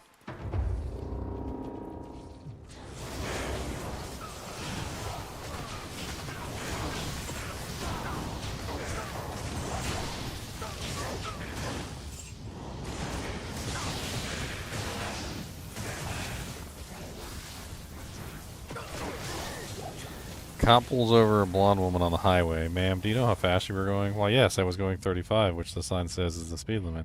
That's actually what highway you're on. Just then, the cop notices 3 people in the back seat looking extremely pale. What's wrong with them? We just got off Highway 220. Oh, man.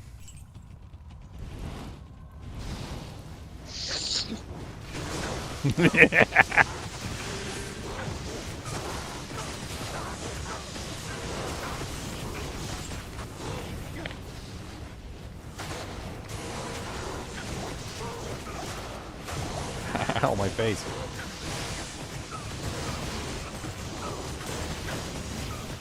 These monsters are good at punching me in the face.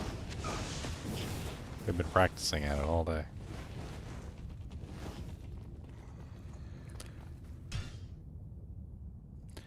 Cody, quit bumping the light, or you knock it down. And why you itching? You got some fleams? You got fleams in there? You gonna knock the light over? Yeah. Yeah. You seen it moving, huh? Why don't you lay down without putting your big butt in the light? That's right. I said big butt. Look at this big butt. Look at this big old butt. Look at this big monster dog face and butt and everything. Look at that monster dog.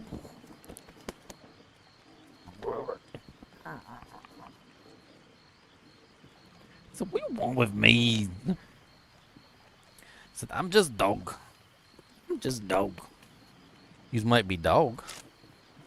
What does dog want?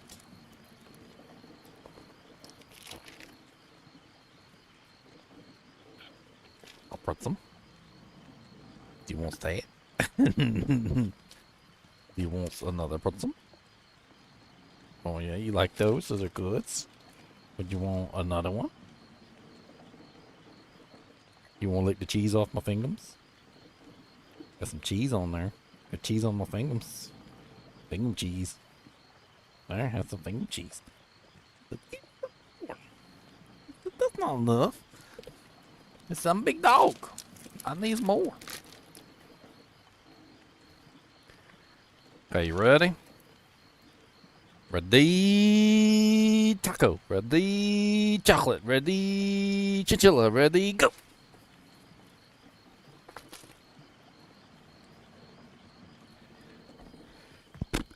Not in town.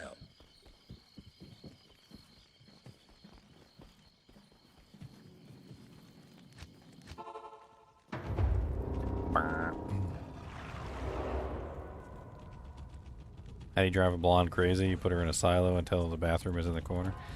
Yeah, that's the one I saw earlier. How do you drive a? How do you confuse a blind girl or a blonde girl? You put her in a round room and ask her to find the corner. How does the blonde girl confuse you? She says she found the corner. I found the corner.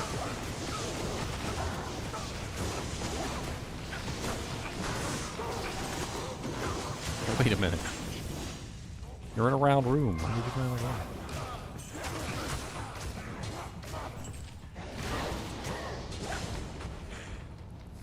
I can't carry anymore. A stalagmite staff. A poopy stalagmite staff. Don't you stop.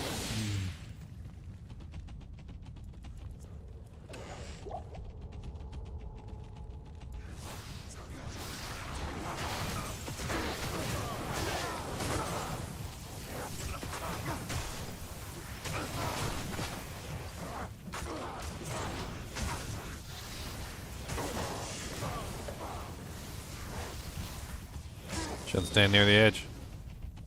You might get chopped.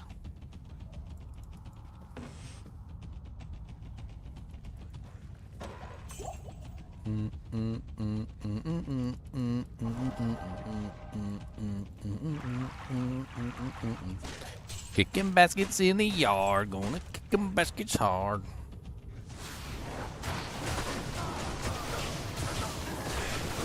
I talked about this before, but when I was younger, I had no clue how they made baskets. That jank just like completely blew my mind back. I remember the first time I saw a basket, I was like, how the hell did they weave this? This stuff is hard as a rock. Never occurred to me, not in a million years, that the material was in a different state before they started weaving it.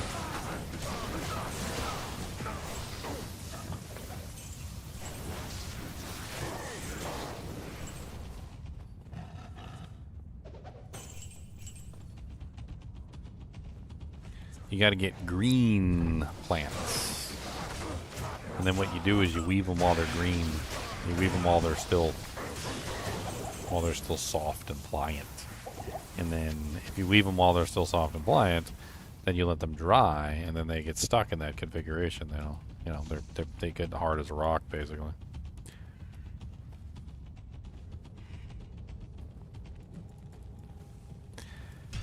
They're basically not woven in that way.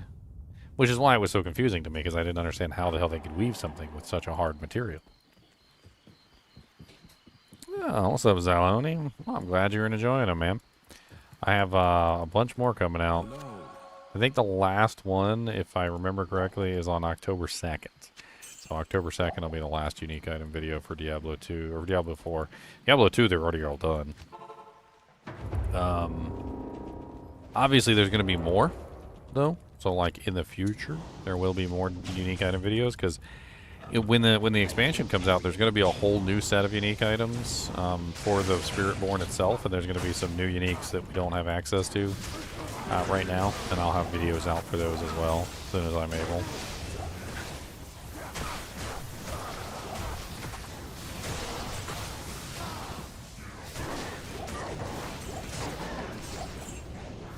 I may also start back up my my aspect series now that we've got the expansion up.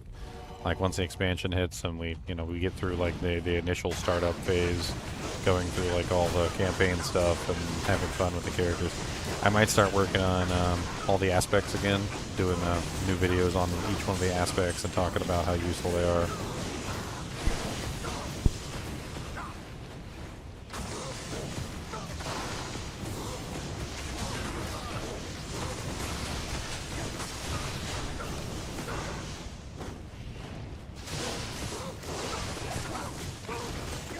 Chop, chop, chop, chop, chop, chop, chop. Chop, chop, chop, chop. Balance tax. Not ethereal. Kinda sucks. A minion skull. We need to grab the minion skull. The skull of the minion. How much longer we got? 7 more minutes?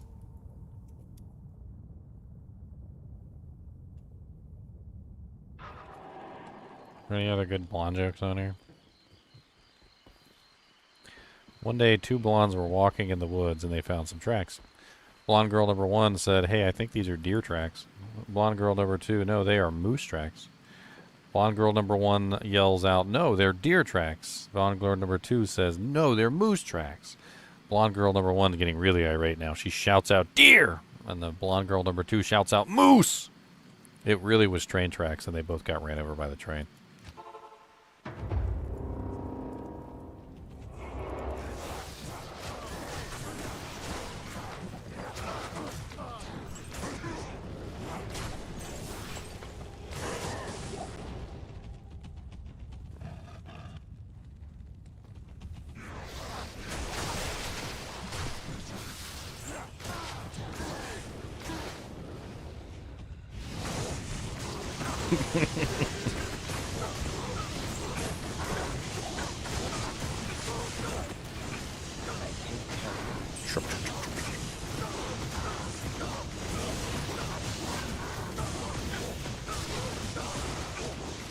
It's a blue TR.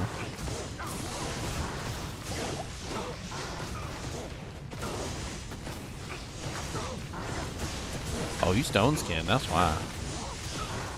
Might not be able to kill you without killing the others first. The healies.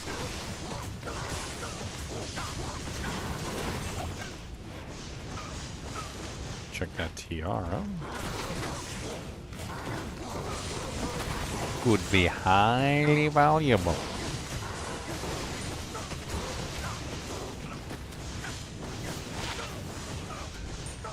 It is not highly valuable. It is le garbage. Garby, garb, garb, garb, garby, garby, garbage, garby, garby, garbage.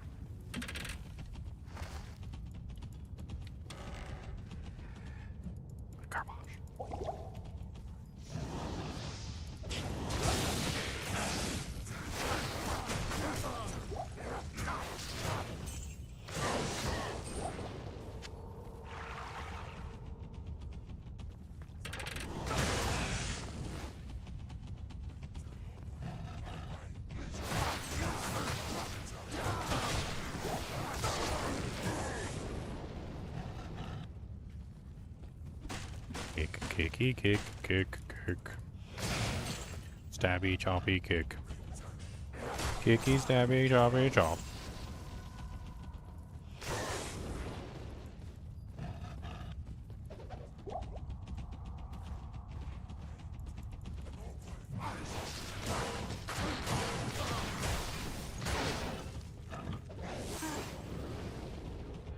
baskets.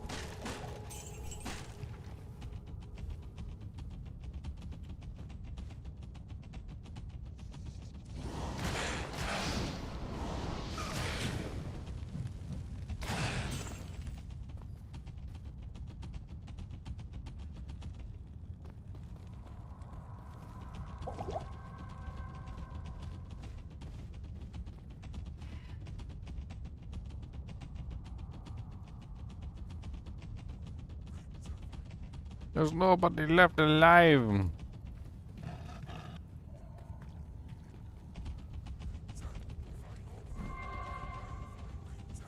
Which I would call such a small zone.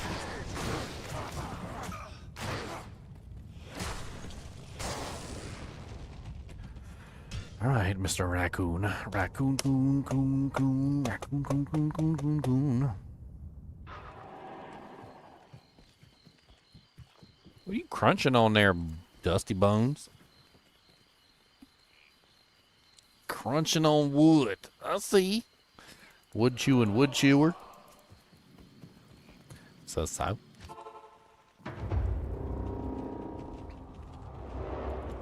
It keeps my teeth sharp so I can bite you with them.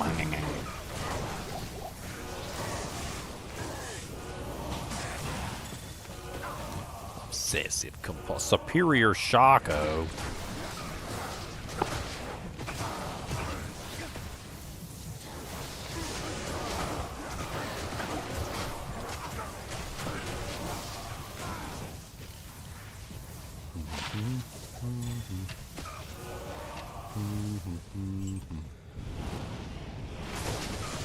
The corruption is all but dissipated.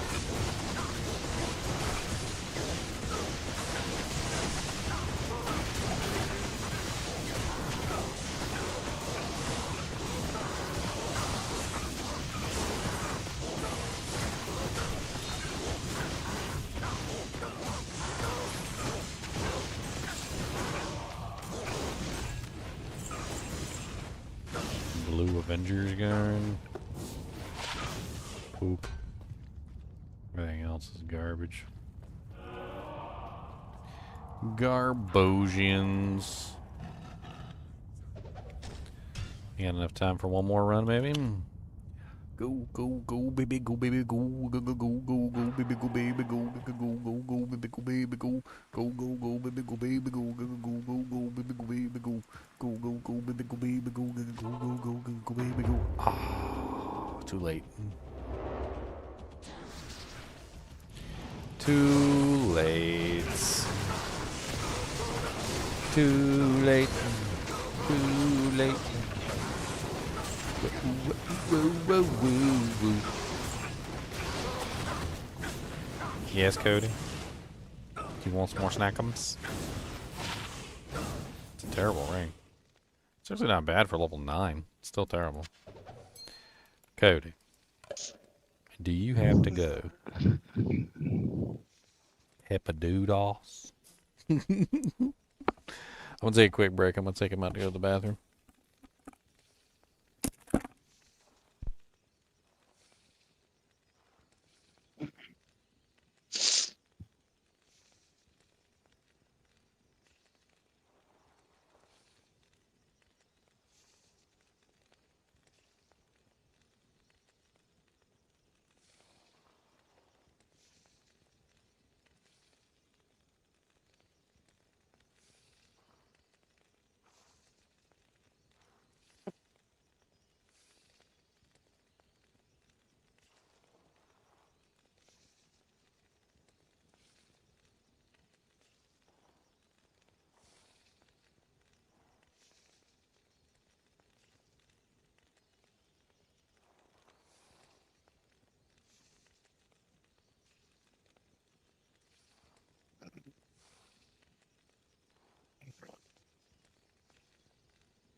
Yes.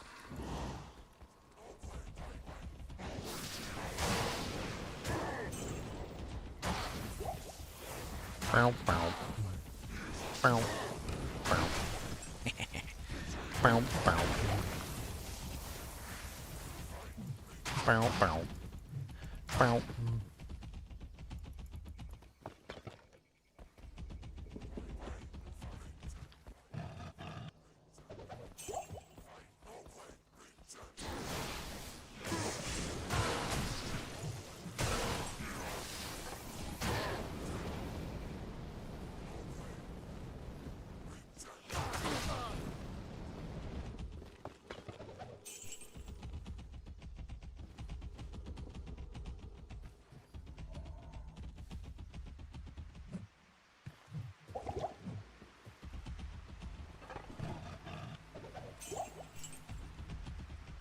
Brr.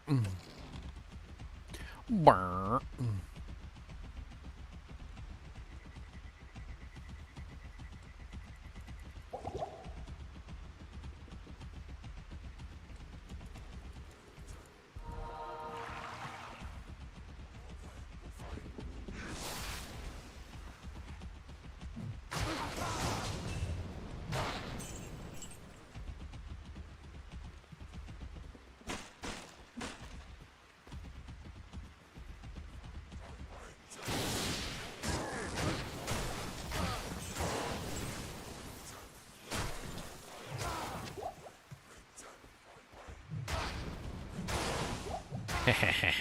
Come back. No, what are you running for?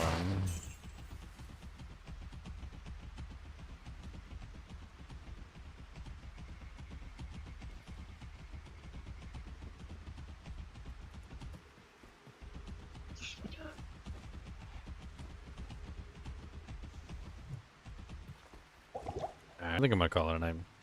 I'll see you later, Chunks. I'm gonna hop off for the night. You too, Wolfie. Thanks for showing up. Thanks for showing back.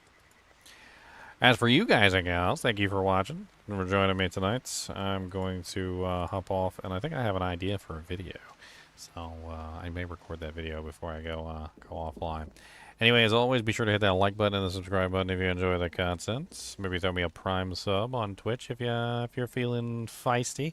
And as always, keep watching.